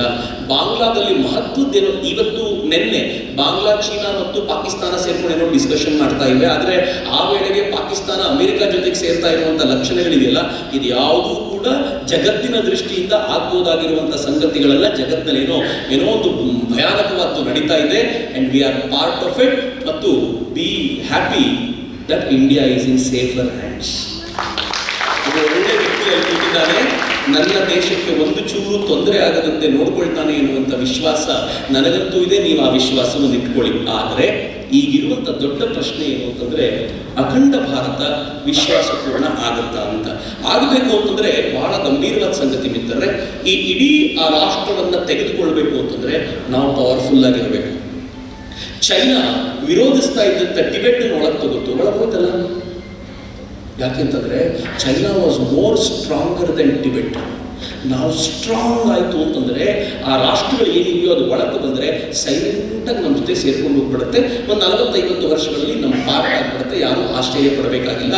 And India is very strong today. ಇವತ್ತು ಭಾರತ ಜಗತ್ತಿನ 4ನೇ ಶ್ರೀಮಂತ ರಾಷ್ಟ್ರ, ಅತ್ಯಂತ ವೇಗವಾಗಿ ಬೆಳೀತಾ ಇರುವಂಥ ಆರ್ಥಿಕತೆ. ನಮ್ಮ ವಿದೇಶಾಂಗ ಉಳಿಕೆ ಏನಿದೆ, ಫಾರೆಕ್ಸ್ ರಿಸರ್ವ್ ಅಂತ ಏನು ಕರಿತೀವಿ, ವಿದೇಶಿ ವಿನಿಮಯ ಉಳಿಕೆ $700 ಬಿಲಿಯನ್ ದಾಟಿದೆ. ಫ್ಯೂಯಲ್ ಪ್ರೈಸ್ ಜಗತ್ತಿನಲ್ಲೆಲ್ಲ ಜಾಸ್ತಿ ಆಗುತ್ತೆ. ಇಂಡಿಯಾ ಮಾತ್ರ ಕಳೆದ ಅನೇಕ ವರ್ಷಗಳಿಂದ ಮೇಂಟೈನ್ ಮಾಡ್ಕೊಂಡು ಕೂತಿದೆ. ಯಾಕೆ ಅಂತಂದ್ರೆ ಅತ್ಯಂತ ಬ್ರಿಲಿಯಂಟ್ ಆಗಿರುವಂತಹ ಪ್ಲಾನ್. ಇದಕ್ಕೊಂದು ಆಡ್ ಮಾಡ್ತೀನಿ. ಅಂಡಮಾನ್ನಲ್ಲಿ ಗಯಾನಾದಷ್ಟೇ ಇರಬಲ್ಲಷ್ಟು ಒಂದು ದೊಡ್ಡ ನಿಧಿ, ತೈಲ ನಿಧಿ ನಮಗೆ ಸಿಕ್ಕಿದೆ. ಇದು ಭಾರತದ ಆತ್ಮನಿರ್ಭರತೆಯನ್ನು ಹೆಚ್ಚಿಸುತ್ತೆ. ಭಾರತ ಇನ್ನೂ ಸ್ಟ್ರಾಂಗ್ ಆಗುತ್ತೆ ಎನ್ನುವಂತ ವಿಶ್ವಾಸ ನನಗಿದೆ. ರೇರ್ ಅರ್ತ್ ಮೆಟೀರಿಯಲ್ ಅಲ್ಲಿ ಭಾರತ ತನ್ನೇ ಸಾಮರ್ಥ್ಯವನ್ನು ತೋರಿಸ್ತಾ ಇದೆ. ಭಾರತ ಚಿಪ್ ಮ್ಯಾನುಫ್ಯಾಕ್ಚರಿಂಗ್ಗೆ ಬಂದಿದೆ. ಎಲ್ಲ ದಿಕ್ಕಲ್ಲೂ ಭಾರತ ಮುಂದುವರಿತಿದೆ. ಅಷ್ಟೇ ಅಲ್ಲ, ಇವತ್ತು ಭಾರತ ಶಸ್ತ್ರಾಸ್ತ್ರಗಳ ಎಕ್ಸ್ಪೋರ್ಟ್ ಹೆಂಗ್ ಮಾಡ್ತಿದೆ ಅಂತಂದ್ರೆ, ನರೇಂದ್ರ ಮೋದಿ ಅಧಿಕಾರಕ್ಕೆ ಬಂದಾಗ 2,000 ಕೋಟಿ ರೂಪಾಯಿ ಇತ್ತು. ಇವತ್ತು 24,000 ಕೋಟಿ ರೂಪಾಯಿ ಎಕ್ಸ್ಪೋರ್ಟ್ ಮಾಡ್ತಿದ್ದೀವಿ. ನರೇಂದ್ರ ಮೋದಿ ಹೇಳ್ತಾರೆ 2030ರ ವೇಳೆಗೆ 50,000 ಕೋಟಿ ರೂಪಾಯಿ ಮಾಡ್ತೀವಿ. 2050ರ ವೇಳೆಗೆ ಜಗತ್ತಿನ ಹೈಯೆಸ್ಟ್ ಎಕ್ಸ್ಪೋರ್ಟರ್ ನಾವು ಆಗ್ತೀವಿ ಅಂತ ಒಂದು ವಿಶ್ವಾಸ ನಮಗೆ ಬಂದಿದ್ದಿಲ್ಲ. ಇದು ಸಾಮಾನ್ಯವಾದ ಸಂಗತಿಯಲ್ಲ. ಡೆಫಿನೆಟ್ಲಿ ಭಾರತ ಶಕ್ತಿಶಾಲಿ ಆಗುತ್ತೆ. ಶಕ್ತಿಶಾಲಿ ಯಾರಾಗ್ತಾರೋ ಅವ್ರ ಮುಂದೆ ಎಲ್ಲರೂ ತಲೆಬಾಗ್ತಾರೆ. ಅಂತ ಶಕ್ತಿಶಾಲಿ ಆಗೋದಕ್ಕೆ ಬೇಕಿರುವಂತ ಕೆಲಸ ಮಾಡೋಣ. ಮತ್ತೆ ಎರಡನೇದು, ಭಾರತದಲ್ಲಿ ಹಿಂದೆಂದಿಗಿಂತಲೂ ಇಲ್ಲಿ ತುಂಬಾ ಜನ ಹಿರಿಯರಿದ್ದೀರಿ, ನನಗಿಂತ ಹಿರಿಯರಿದ್ದೀರಿ. ನೀವು ತರುಣರಾಗಿದ್ದಾಗ ಹಿಂದುತ್ವದ ಜಾಗೃತಿ ಏನಿತ್ತೋ ಅದಕ್ಕಿಂತ ಜಾಸ್ತಿ ಹಿಂದುತ್ವದ ಜಾಗೃತಿ ಇವತ್ತಿದೆ ಅಂತ ನಾನಂತೂ ಒಪ್ತೀನಿ. ನಿಮ್ಮ ಚಪ್ಪಾಳೆ ನಾನು ಇದಕ್ಕೆ ಒಪ್ಪಿಗೆ ಅಂತ ಭಾವಿಸ್ತೀನಿ. ನೀವು ಕಾಲೇಜಿಗೆ ಹೋಗ್ತಿರುವಾಗ ನಿಮ್ಮ ಖಯಾಲಿಗಳು, ನಿಮ್ಮ ಚಿಂತನೆಗಳು ಏನಿದ್ವೋ, ಆದರೆ ಇವತ್ತಿನ ಹುಡುಗನಿಗೆ ಎದೆ ಒಪ್ಪಿಸ್ಕೊಂಡು ಹೋಗ್ತಾನೆ. ಅವನು ಭಾರತದ ಕುರಿತಂತೆ ಒಂದು ಗೌರವ ಇಟ್ಕೊಂಡು ಹೋಗ್ತಾನೆ. ನಾವು ರಾಮ ಮಂದಿರದ ನಿರ್ಮಾಣ ಮಾಡ್ಕೊಂಡಿದ್ದೀವಿ. ನಾವು ಇವತ್ತು ಕಾಶಿ ವಿಶ್ವನಾಥನ ಕಾರಿಡಾರ್ ಆಗಿದ್ದೀವಿ. ಸಂಭಲ್ನಲ್ಲಿ ಇವರು ಅಟ್ಯಾಕ್ ಮಾಡಲಿಕ್ಕೆ ಅಂತ ಹೋದಾಗ ವಿಷ್ಣು ಜೈನರಿಗೆ ಇಡೀ ಯೋಗಿ ಆದಿತ್ಯನಾಥರ ಸರ್ಕಾರ ಹೆಂಗ್ ನಡ್ಕೊಳ್ತು ಅಂತಂದ್ರೆ, ಯಾವ್ದಾವುದೋ ಆಕ್ರಮಣಕಾರರ ಕಾಲದಲ್ಲಿ ನಿರ್ಮಾಣವಾಗಿದ್ದ ಕಟ್ಟಡಗಳಿದೆಯೋ ಅವನ್ನೆಲ್ಲ ಕೆಡವಿ ಬಿಸಾಕಿ ಹಳೆಯ ಮಂದಿರಗಳನ್ನು ವಾಪಸ್ ಉಳಿಸುವಂತ ಪ್ರಯತ್ನ ಸಂಬಂಧವಾಗಿದೆ. ಸೊ ಇವೆಲ್ಲವನ್ನೂ ನೋಡ್ತಾ ಇದ್ರೆ ಭಾರತದಲ್ಲಿ ಹಿಂದುತ್ವದ ಜಾಗೃತಿಯೂ ಆಗ್ತಾ ಇದೆ. ಹಳೆಯದಕ್ಕೆ ಮರಳಬೇಕು ಅಂತ ನಾವೇನ್ ಕಲ್ಪನೆ ಕಂಡುಕೊಳ್ತಿದ್ದೀವೋ ಆ ದಿಕ್ಕಿನ ಕಡೆ ಭಾರತ ಹೋಗ್ತಿದೆ. ಇಸ್ಲಾಂ ಪರಿವರ್ತನೆಯ ಮಹಾಪರ್ವದಲ್ಲಿದೆ. ನಿಮ್ಗೆ ಆಶ್ಚರ್ಯ ಅನ್ಸುತ್ತೆ ಹೇಳಿದ್ರೆ, ಬುರ್ಕಾ ಹಾಕಲೇಬೇಕು ಅಂತ ಇಲ್ಲಿನ ಮುಸ್ಲಿಂ ಹೆಣ್ಣು ಮಕ್ಕಳ ಮೇಲೆ ಮುಸಲ್ಮಾನರು ತಲೆ ಮೇಲೆ ಕೂತು ಹೇಳ್ತಾರೆ. ಆದರೆ ಸ್ವತಃ ಇಸ್ಲಾಂ ಎಲ್ಲಿ ಹುಟ್ಟಿತೋ ಅಲ್ಲಿ ಇನ್ನು ಬುರ್ಕಾ ಹಾಕಬೇಕಾಗಿಲ್ಲ ಅಂತ ರೂಲ್ ತಂದಾಗಿದೆ. ಮೊಹಮ್ಮದ್ ಬಿನ್ ಜಾಯದ್ ಏನು ಅದ್ಭುತವಾದ ಲೀಡರ್ ಗೊತ್ತೇ ಇದು. ಆತ ಹೇಳ್ತಾನೆ ಇಸ್ಲಾಂ ಪರಿವರ್ತನೆಯ ಕಡೆ ಹೋಗಬೇಕು, ಇಸ್ಲಾಂ ಪ್ರಗತಿಶೀಲವಾಗಬೇಕಾಗಿರುವಂಥ ಅಗತ್ಯ ಇದೆ ಅಂತ. ಆ ಪ್ರಗತಿಶೀಲತೆಯ ಕಡೆ ಇಸ್ಲಾಂ ತೆಗೆದುಕೊಂಡು ಹೋಗುವಂಥ ಪ್ರಯತ್ನ ಆತ ಮಾಡ್ತಿದ್ದಾನೆ. ಅದರ ಪರಿಣಾಮವಾಗಿ ಅಲ್ಲಿಗ ಬೈಕ್ ರೈಡ್ ಮಾಡ್ತಾರೆ, ಅಲ್ಲಿ ಓಪನ್ ಆಗಿ ಸಂಗೀತ ಶುರುವಾಗೋಗಿದೆ. ನಿಧಾನವಾಗಿ ಇಸ್ಲಾಂ ಹೊಸತನವನ್ನು ಅಪ್ಪಿಕೊಳ್ಳುವಂಥ ಪ್ರಯತ್ನ ಇದೆಯಲ್ಲ, ಅದು ಸ್ವಲ್ಪ ತಡವಾಗಾದರೂ ಭಾರತದ ಮೇಲೆ ಆ ಗಾಳಿ ಬೀಸಲಿಕ್ಕಿದೆ. ಆ ಗಾಳಿ ಬೀಸಿದರೆ ಭಾರತದಲ್ಲಾಗುವಂಥ ಬದಲಾವಣೆಯನ್ನು ನೀವು ನೋಡಲಿಕ್ಕಿದ್ದೀರಿ. ಮತ್ತು ಕೊನೆಯದಾಗಿ ಈ ವಿಚಾರದಲ್ಲಿ ಭಾರತದಲ್ಲಿ ಆಕ್ರಮಣಕಾರರ ಸಂಕೇತವಾಗಿ ಇದುವರೆಗೂ ನಿಂತವರ ಕೊನೆಯ ದಿನಗಳು ಬಂದಿವೆ. ಆಕ್ರಮಣಕಾರರ ಸಂಕೇತ ಅಂತ ನಾನು ಯಾಕೆ ಹೇಳ್ತೀನಿ ಗೊತ್ತಾ? ಭಾರತದ ಮೊದಲ ಪ್ರಧಾನಿ ಯಾರು ಅಂತ ನೀವೇನಾದರೂ ಕೇಳಿದರೆ ಬಹಳ ಜನ ಜವಾಹರ್ಲಾಲ್ ನೆಹರು ಅಂತಾರೆ. ನಾನು ಮೌಂಟ್ ಬ್ಯಾಟನ್ ಅಂತೀನಿ, ಅವನು ಮೊದಲನೇ ಪ್ರಧಾನಿ ಇದ್ದಂಗೆ. ಅಥವಾ ಬ್ರಿಟಿಷರ ಕೊನೆಯ ವೈಸ್ರಾಯ್ ಯಾರು ಅಂತ ಕೇಳಿದರೆ ನಾನು ಜವಾಹರ್ಲಾಲ್ ನೆಹರು ಅಂತೀನಿ. ಬ್ರಿಟಿಷರು ಏನೇನು ಮಾಡಬೇಕು ಅಂದ್ಕೊಂಡ್ರು ಭಾರತಕ್ಕೆ, ಅವೆಲ್ಲವನ್ನು ಬ್ರಿಟಿಷರಿಗಿಂತ ಚೆನ್ನಾಗಿ ಜವಾಹರ್ಲಾಲ್ ನೆಹರು ಮಾಡಬೇಕು. ನಮಗೂ ಏನಾಗ್ಬಿಡ್ತು ಅಂದರೆ ಇವರು ನಮ್ಮವರಲ್ವಾ, ನಮ್ಗೆ ಒಳ್ಳೇದು ಮಾಡ್ತಾರೆ ಮಾಡ್ತಾರೆ ಮಾಡ್ತಾರೆ ಅಂದ್ಕೊಂಡೇ ಕೂತ್ಕೊಂಡ್ವಿ. ಯಾವಾಗ ಟಿಬೆಟ್ ಹೋಯ್ತೋ ಗೊತ್ತಾಗಲಿಲ್ಲ, ಯಾವಾಗ POK ಹೋಯ್ತೋ ಗೊತ್ತಾಗಲಿಲ್ಲ, ಯಾವಾಗ ಅಕ್ಸೈ ಚೀನ್ ಹೋಯ್ತೋ ಗೊತ್ತಾಗಲಿಲ್ಲ, ಯಾವಾಗ ಸಿಕ್ಕಿಂ ಹೋಗೇ ಬಿಡ್ತಿತ್ತೋ ಗೊತ್ತಾಗಲಿಲ್ಲ. ಎಲ್ಲರೂ ಸೇರ್ಕೊಂಡು ನಾವು ವ್ಯವಸ್ಥಿತವಾಗಿ ಮಾಡಿದ್ರು. ಆದರೆ ಆ ಕಾಂಗ್ರೆಸ್ ಇವತ್ತು ನಿಧಾನವಾಗಿ ತನ್ನ ಸತ್ವವನ್ನು ಕಳ್ಕೊಳ್ತಾ ಹೋಗ್ತಾ ಇರೋದು ನೋಡಿದರೆ ಭಾರತ ಅರಳ್ತಾ ಇದೆ ಅನ್ನೋದಕ್ಕೆ ಇದಕ್ಕಿಂತ ದೊಡ್ಡ ಸಂದೇಶ ಇಲ್ಲ ಅಂತ ನನ್ನ. ಇನ್ನು ನಮಗೇನು ಸವಾಲಿದೆ? ಬರೀ ಸರ್ಕಾರ ಮಾಡಿದ್ರೆ ಆಯ್ತಾ ಅಂತ ಕೇಳಿದರೆ, ಜಾತಿ ಹಿಂದೂ ಧರ್ಮದಲ್ಲ, ಅಥವಾ ಜಾತಿಯ ಮೇಲೋಗರಗಳು ಹಿಂದೂ ಧರ್ಮದ್ದಲ್ಲ, ಮಧ್ಯದಲ್ಲೆಲ್ಲೋ ಸೇರ್ಕೊಂಡಿರೋದು. ನಾವಿನ್ನೂ ಹಿಡ್ಕೊಂಡು ತೂಗಾಡ್ತಿದ್ದೀವಲ್ಲ, ನನ್ನ ಜಾತಿಯವನಿಗೆ ಓಟ್ ಹಾಕಬೇಕು, ನನ್ನ ಜಾತಿ ಗೆಲ್ಲಿಸ್ಬೇಕು. ಈ ಕಲ್ಪನೆಯಿಂದ ಆಚರಿಸೋದು ಯಾವಾಗ? ನಾನು ಹಿಂದೂ ಎನ್ನುವಂಥ ಭಾವನೆಯಿಂದ ಒಟ್ಟಾಗೋದಕ್ಕೆ ನಾವು ಮೋದಿ ಮಾಡೋ ಕೆಲಸ ಮಾಡ್ತಿರ್ತಾರೆ ಬಿಡಿ, ನಾವು ಮಾಡದೆ ಹೋದ್ರು ಅವ್ರು ಮಾಡ್ತಿರ್ತಾರೆ. ಬಟ್ ನನ್ನ ಮತ್ತು ನಿಮ್ಮ ಜವಾಬ್ದಾರಿ ಇದೆ. ಯಾಕೆ ಹೇಳ್ತೀನಿ ಗೊತ್ತೇನು? ಇನ್ನು ಸ್ವಲ್ಪ ದಿನ ಕಳೆದರೆ ಅಥವಾ ಕೆಲವು ತಿಂಗಳುಗಳು ಕಳೆದರೆ ಈ ಇಸ್ಲಾಂನಲ್ಲಿ ಬದಲಾವಣೆಯ ಗಾಳಿ ಏನು ಬೀಸುತ್ತೋ ಅದರ ಪ್ರಭಾವಕ್ಕೊಳಗಾಗಿ ಅನೇಕರು ಮಾತೃ ಧರ್ಮಕ್ಕೆ ಮರಳಬೇಕು ಅಂತ ಸಿದ್ಧವಾದರೆ ಸ್ವೀಕಾರ ಮಾಡಲಿಕ್ಕೆ ಸಿದ್ಧ ಇದ್ದೀರಿ ನೀವು? ನಾವು ತಯಾರಾಗಬೇಕಲ್ಲ. ನಮ್ಮ ಒಳಗಿಂದ ಒಂದು ರಿಫಾರ್ಮೇಷನ್ ಬರಬೇಕಾಗಿದೆಯಲ್ಲ. ಮೊನ್ನೆ ಸಂತರು ಸೇರಿದ್ದು ನಾನು ನೋಡ್ತಿದ್ದೆ. 1070 ಸಂತರು ಒಂದೇ ಕಡೆ ಬೆಂಗಳೂರಿನಲ್ಲಿ ಸೇರುವಂತಷ್ಟು ನಿರ್ಣಯಗಳನ್ನು ತೆಗೆದುಕೊಂಡಿದ್ದಾರೆ. ದೇಶದ ಎಲ್ಲ ಕಡೆಯಿಂದ ಬಂದಿದ್ದಾರೆ. ಐ ಥಾಟ್ ಟೈಮ್ ಬಂದಿದೆ ಈಗ ಅಂತ, ಒಂದು ಹೊಸ ಬದಲಾವಣೆಗೆ ಹಿಂದುತ್ವವು ತನ್ನನ್ನು ತಾನು ತೆರೆದುಕೊಳ್ತಾ ಇದೆ ಅಂತ. ನಾವು ಸಿದ್ಧರಾಗೋಣಲ್ಲ. ಅದಕ್ಕೆ ಯಾವ ಬದಲಾವಣೆ ಬರಬೇಕಾಗಿದೆಯೋ ಅದಕ್ಕೊಂದು ಪ್ರಯತ್ನ ನಾವು ಮಾಡೋಣ. ಇನ್ನು ಎರಡನೇದು, ಸಂಸ್ಕೃತಿಯ ಬೇರುಗಳನ್ನು ಅರಿತ ನವಪೀಳಿಗೆಯ ನಿರ್ಮಾಣ ಮಾಡ್ಬೋದು. ಮೊಬೈಲ್ ಕೈಯಲ್ಲಿ ಇಟ್ಕೊಂಡು ರೀಲ್ಗಳಲ್ಲಿ ಕಳೆದು ಹೋಗಿರುವಂತಹ ಪೀಳಿಗೆಯನ್ನು ಎಳಕೊಂಡು ಬಂದು ಈ ರಾಷ್ಟ್ರಕ್ಕೋಸ್ಕರ ತನ್ನನ್ನು ತಾನು ಸಮರ್ಪಿಸಿಕೊಳ್ಳಬಲ್ಲಂತ, ರಾಷ್ಟ್ರವನ್ನು ಅರಿಯಬಲ್ಲಂತ ಒಂದು ಸಮರ್ಥವಾಗಿರುವಂಥ ಪ್ರಜೆಗಳನ್ನು ನಿರ್ಮಾಣ ಮಾಡಬಹುದಾ? ಈ ರಾಷ್ಟ್ರಕ್ಕೆ ಸಮರ್ಥವಾಗಿರುವಂಥ ಕುಶಲ ಕಾರ್ಮಿಕರು ಬೇಕಾಗಿದ್ದಾರೆ. AI ಯುಗ ಬರ್ತಿದೆ. AI ಯುಗ ಸುನಾಮಿಯಂತೆ ಬರುತ್ತಲ್ಲ, ಆ ಸುನಾಮಿಯನ್ನು ಎದುರಿಸಲಿಕ್ಕೆ ಭಾರತದ ಟೆಕ್ನಿಷಿಯನ್ಗಳು ಕೆಲಸ ಮಾಡಬೇಕಲ್ಲ.